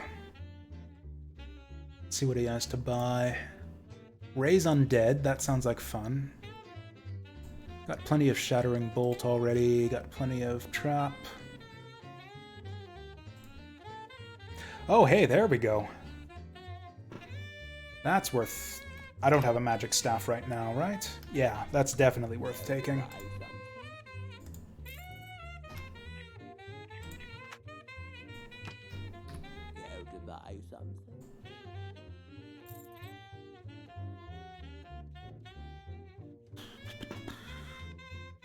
Ooh, magic pants.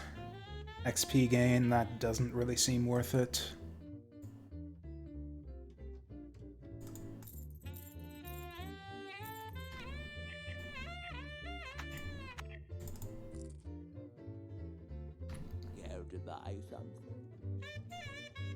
Actually, yeah, these, if anything, these mana potions are way more valuable than the health potions.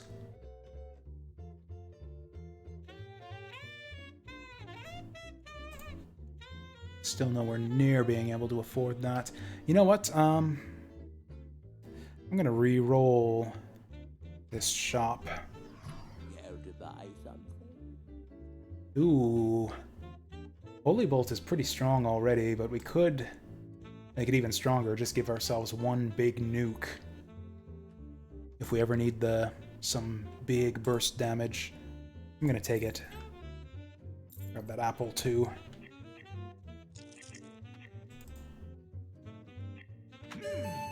What are we? Level 3 Holy Bolt. 14 mana. That's still not atrocious. That's like what? Yeah, this thing's 11, so we go 8, 11, 14, 4. Average 29 damage. That's actually not that big of a nuke after all. We got 8 range now, though, which is quite substantial. Yeah, I got nothing good at all from re-rolling that shop.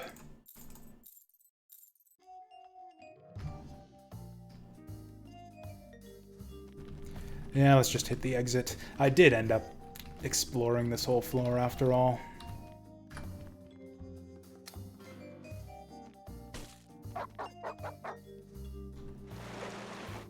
I should have looked closer at the leaderboard earlier, actually, because there's probably at least one, like, cleared game on there. I should just see what level they're at to get a sense of how long this game actually is.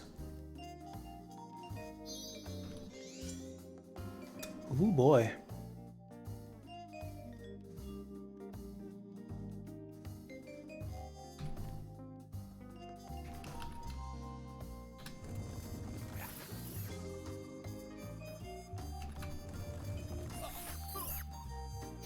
Ah, there's the poison. Oh, we can just, yeah, regen. Actually, regen faster than we're getting poisoned.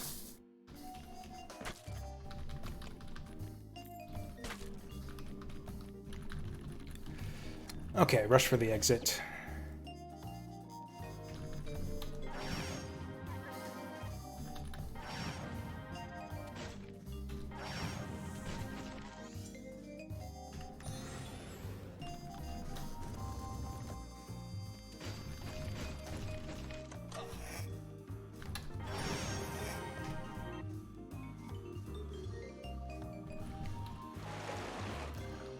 Completely forgot for a second that I leveled up my Holy Bolt and that I actually want to avoid using that unless it's absolutely necessary. Really, yeah, Holy Bolt did not need to be leveled up in retrospect. That's mostly used for taking care of undead, and it already performs that job more than adequately.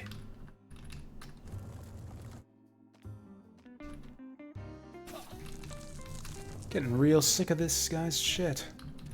That's like the most annoying enemy in the game is those frickin' freezy shot bastards.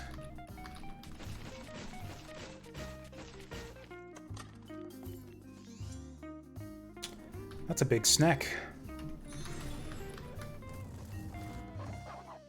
Not a very tough one, though.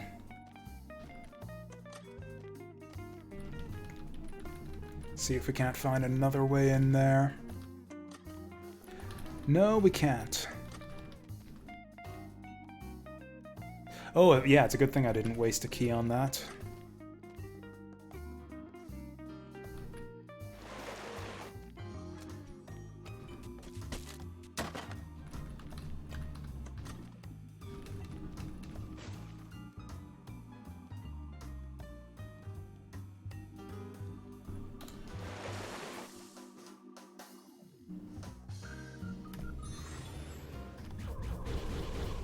Ooh, that's actually pretty handy. So magic missile will not target barricades.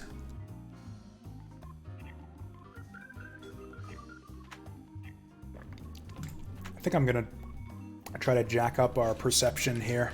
I think more spell crit would be a good thing. Do I want to level up Flaming Bolt? Oh, that's Fire Flare. Flaming Bolt is a new spell, I think.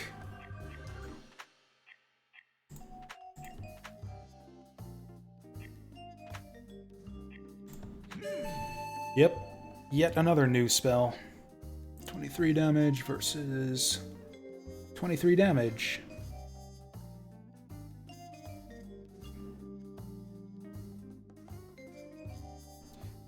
You know what? We'll slip that one on. Ooh, how do I change this? So I want to pop this onto the next hotbar here, but I don't know how to put my spells there. Oh, here we go. There. Okay, this will be good.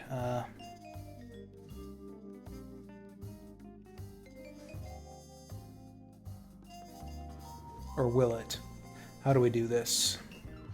Yeah, I'll just start to build a new thing down here. Oh, except that's not the one I wanted. We'll put Boulder up there too, because I don't seem to be using that one that much.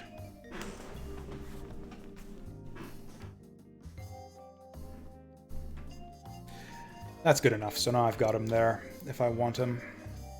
Is there a way to get rid of this from here? Whatever, I'll just ignore it.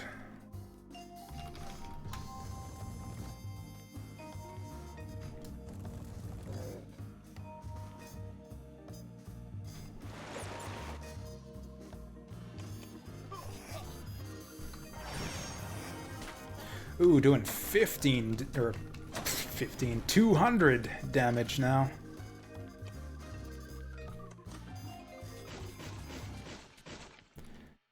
Okay, there are often undead dudes inside these bones. If I hit the bones first, will that kill the undead guy? Oh, it does too. There. I am too clever by far for those guys.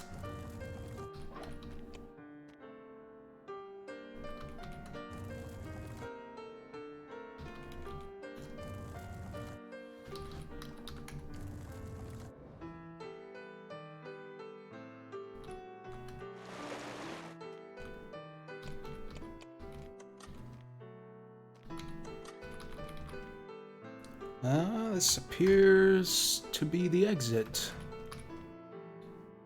Kind of want to check out that locked door, but I also kind of want to just get the hell out of here.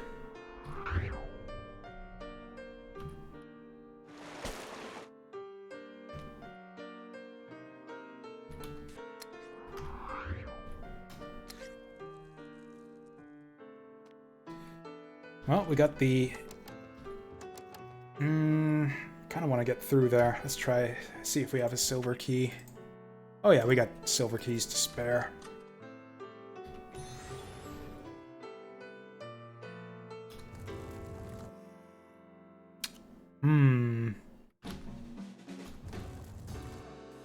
Excellent.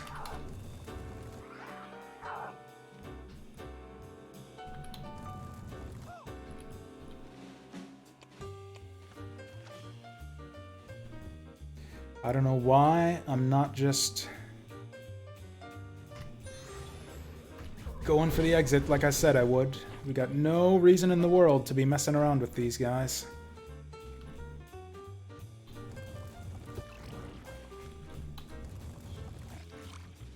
I guess there's some kind of activity going on over there. And I want to see what's going on.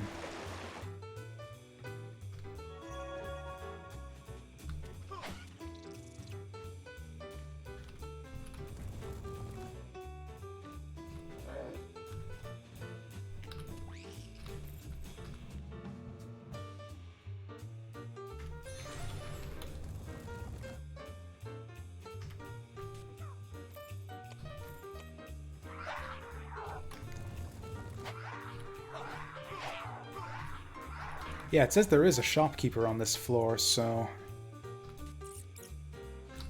I do think it's worth checking out whatever the hell that dialogue was over there.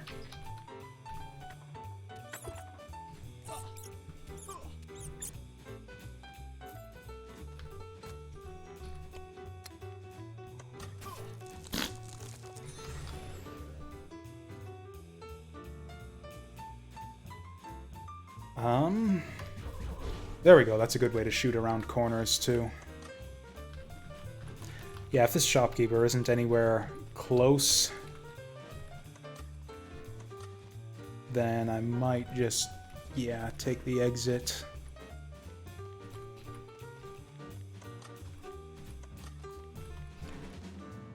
There he is. Did he just shoot an ice bolt at me? That is extremely rude. No, of course he didn't.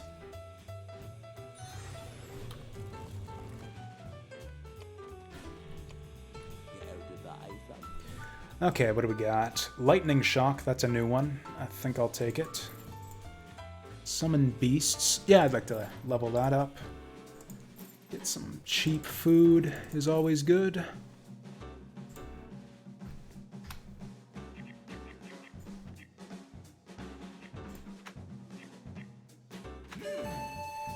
And I think I want to put that on my new hotbar if I can.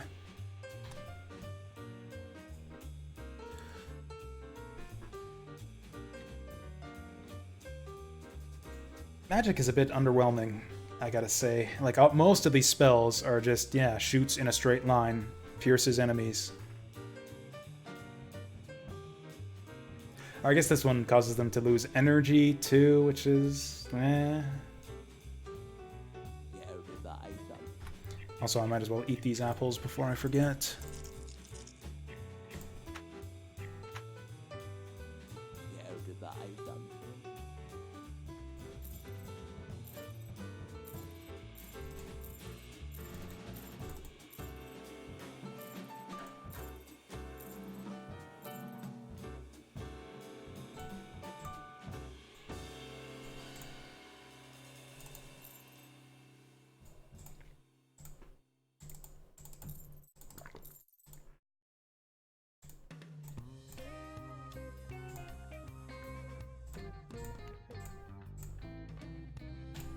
I'm still hyped to see what happens if we once we get 3 of these ancient runes, but we got the first 2 super quickly, but I can't seem to find a third.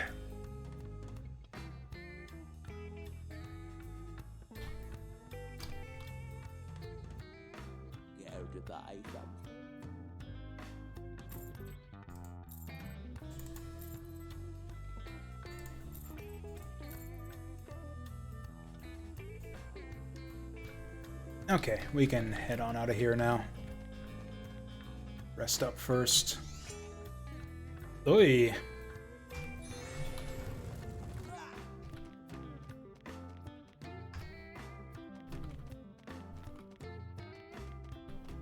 Were we going up or down? I think we're going up now. Oh yeah, we're in a tower, so yeah, we're going up.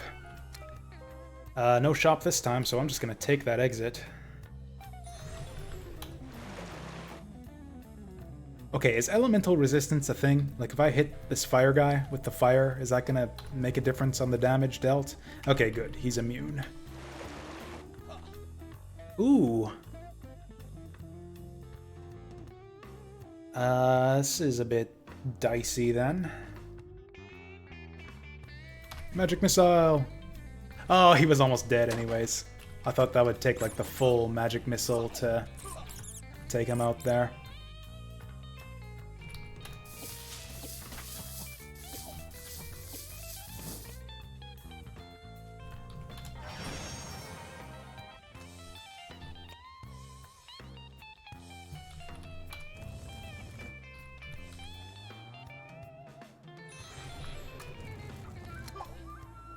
Ooh, that's a tough guy.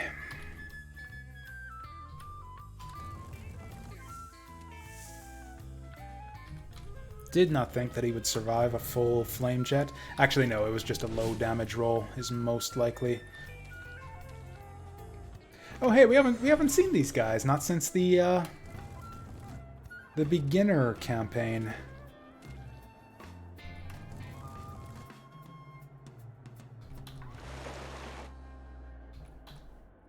Uh-oh.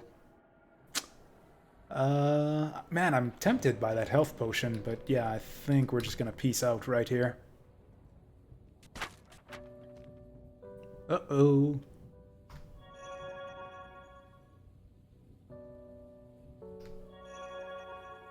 Let's try this. Okay, that didn't work out as well as I was hoping. Ooh, I know what to do here. I know what to do.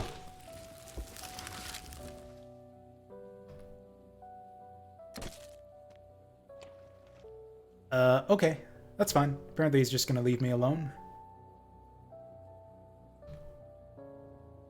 Oh, but that water elemental isn't.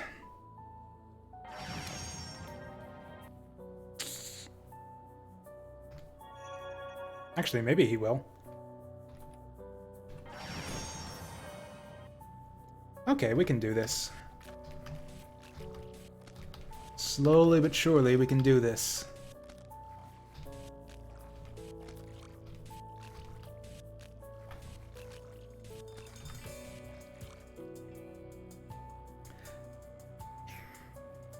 You know what, if I can take... Okay, actually no, forget that. We need to regenerate. Oh boy. What do we do here? Probably drop rocks on him.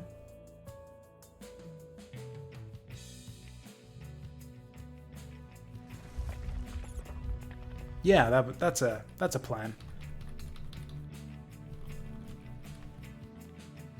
Oh, I think I can still see his aura over there. He's not actually dead. He's just backed off. That's fine. Let's finish him. Not exactly what I was hoping to see behind here.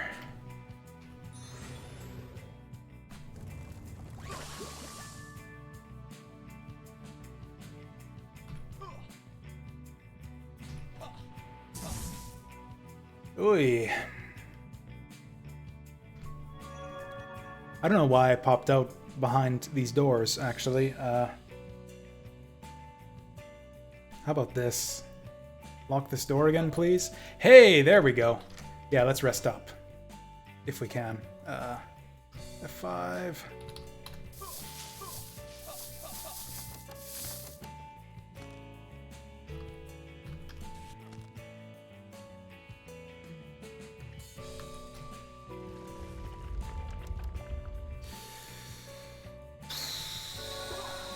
Can't catch a break.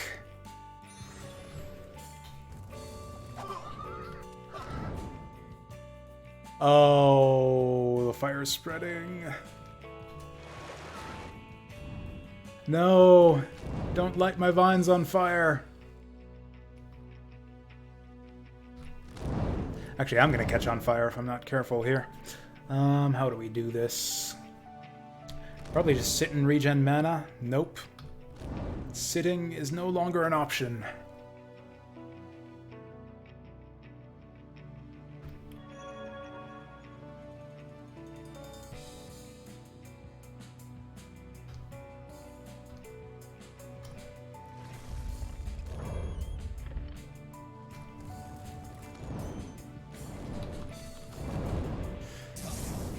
Phooey, this might be the end of us right here.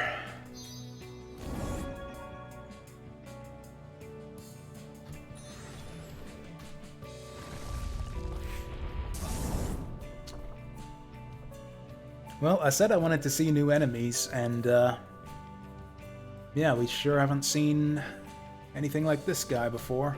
Okay, we've seen a couple things like this guy, but not this enemy specifically.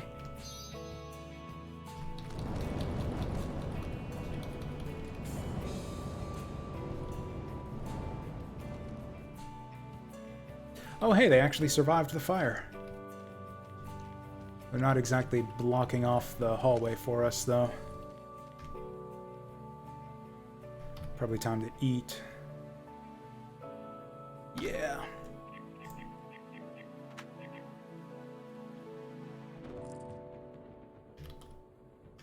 Okay.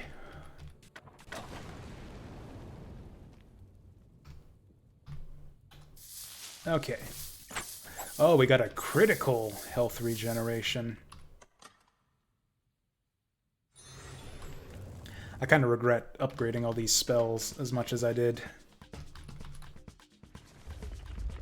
There, that's probably our best single target damage. Maybe.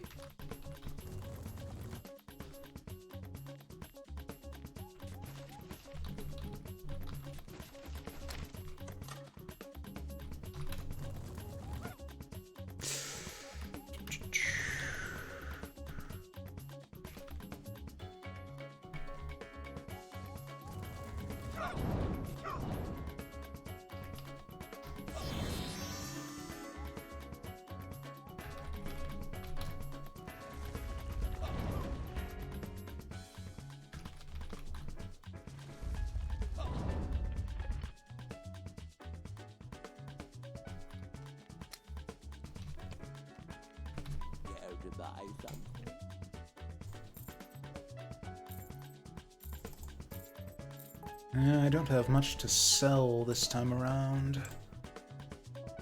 Hey, Wand of Unlock. I've been looking for one of those for ages. Yeah, we can just open any door we want, anytime we want now.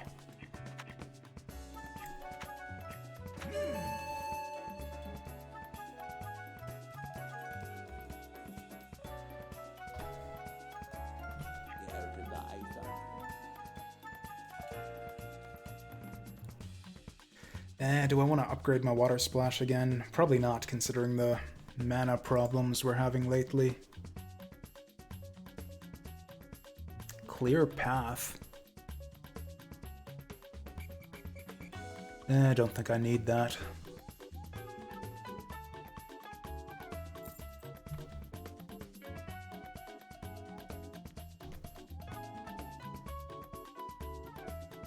Well, that was rude. Okay, I use this thing more often than summon beasts and summon vines.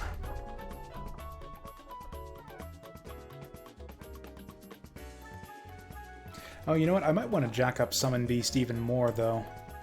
Because, yeah, the beasts we're summoning so far don't really last very long, so if I could get, like, super strong beasts, that would be cool.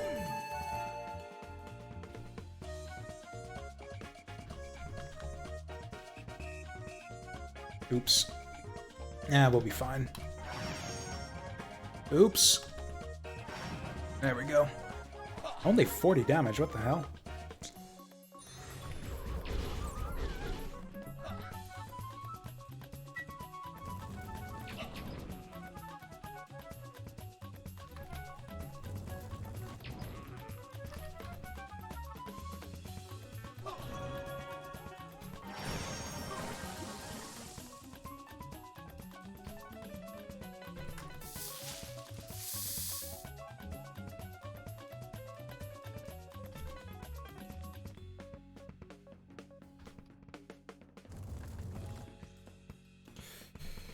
The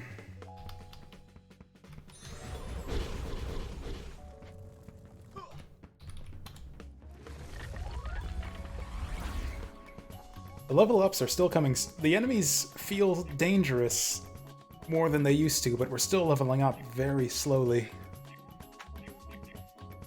It's not exactly the place you want to be. Mana regen would be really nice right now. Jump over is actually kind of nice too, because then that gets us out of being surrounded. Although I've got teleport already. Any summon spell you know will summon an additional entity.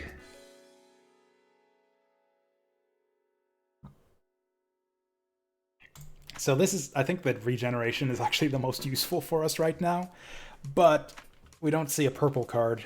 It's not that often that we see purple cards, so I kind of feel like I need to take this opportunity while we've got it, and maybe I'll start using that summon creatures spell a bit more often.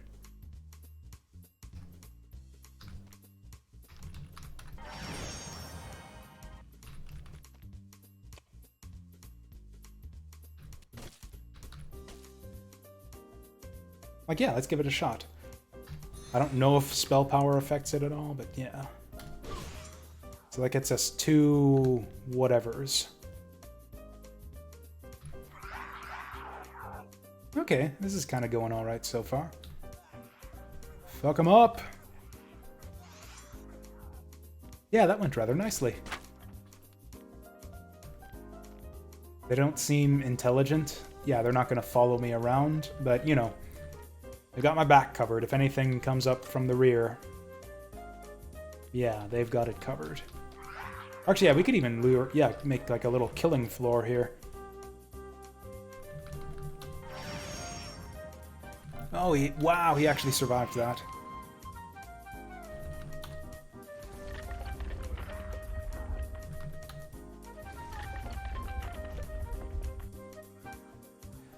Okay, yeah, yeah, they can cover me while I'm resting, too.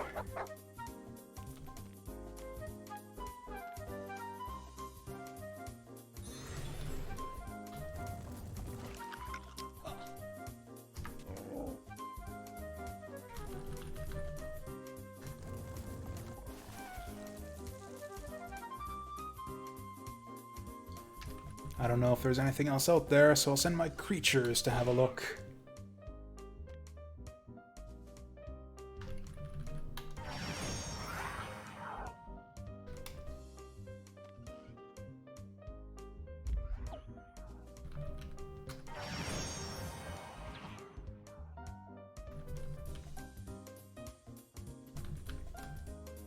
Oh, it doesn't need line of sight either. That's amazing.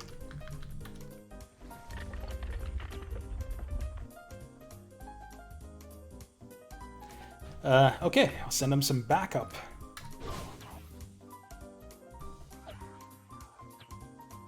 Oh yeah, looks like we got a fair bit of variety in the types of creatures it can summon. Cool, I'm just gonna rest up here while they take care of business. Oh, sneaky fucker. Guys, thank you.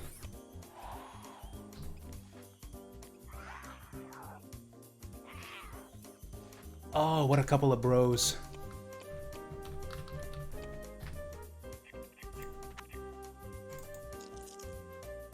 Oops, I thought I would be hungrier than that.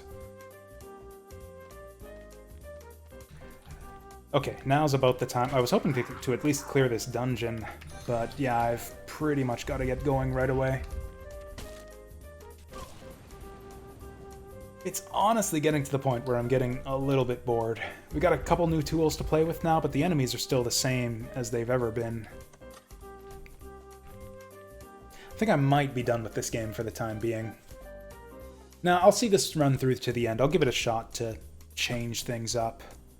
We'll continue with this next week. But yeah, I'm thinking I might want to... This is like the same progression in terms of enemies, too, that we saw in the tutorial campaign. Like, yeah, we're seeing tigers now, when that was the end game enemy in the beginner campaign was tigers. We're just seeing the same enemies stretched across a longer game, it seems like.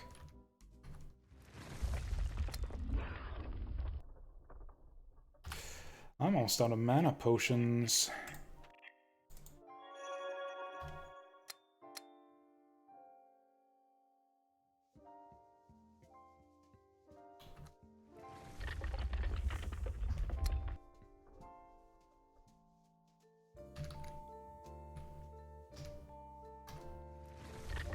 Whoops, that was the wrong button there.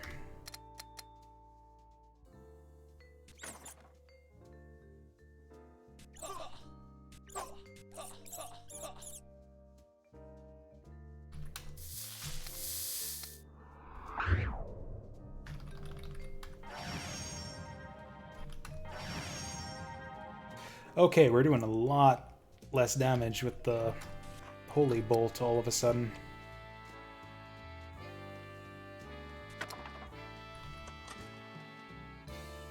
Oh hey, we can try out that unlock spell we got now. Yeah.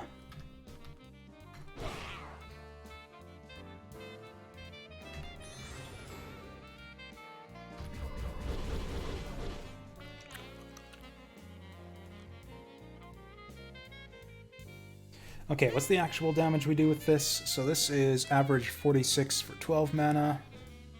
This is average 31 for 11. So yeah, we do want to be using the rock. Oh, it looks like my animal friends aren't going to save me here.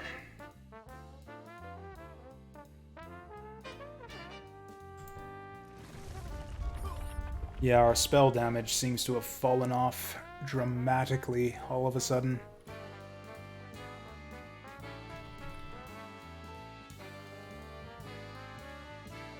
Oh, and we're out of threads. Oh yeah, everything is awful now. Well, okay, I'll try to fight my way out of this crisis. Oh, does this cost multiple arcane threads? Because I thought we recovered one per turn. Nah, I guess not.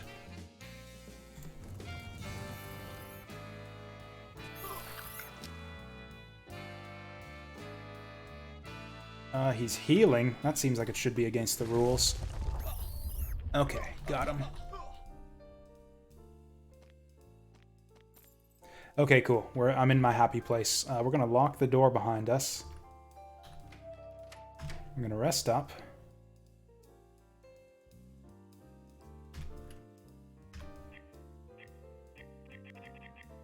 We're gonna food up. And we're gonna leave it there and come back to this. I don't know, maybe I'll finish up this run tomorrow, and then we'll just be done with the game and move on to all the other stuff we have on the agenda. I don't know. I'll think of something, but in the meantime, I gotta prepare for yeah, Arkham Horror. So yeah, thanks again for watching. We'll be online tomorrow with I think I might go ahead and try that that Mummy Demastered tomorrow. That seemed interesting. Seems like it might be a good, nice breezy, like side game to try. Oh hey Chattis, yeah, it caught me just in time to say goodbye. So yes, goodbye. Thanks for stopping by at least, and yeah, I'll be on tomorrow at the usual time with some Mummy Demastered as the tentative plan. I will see you then.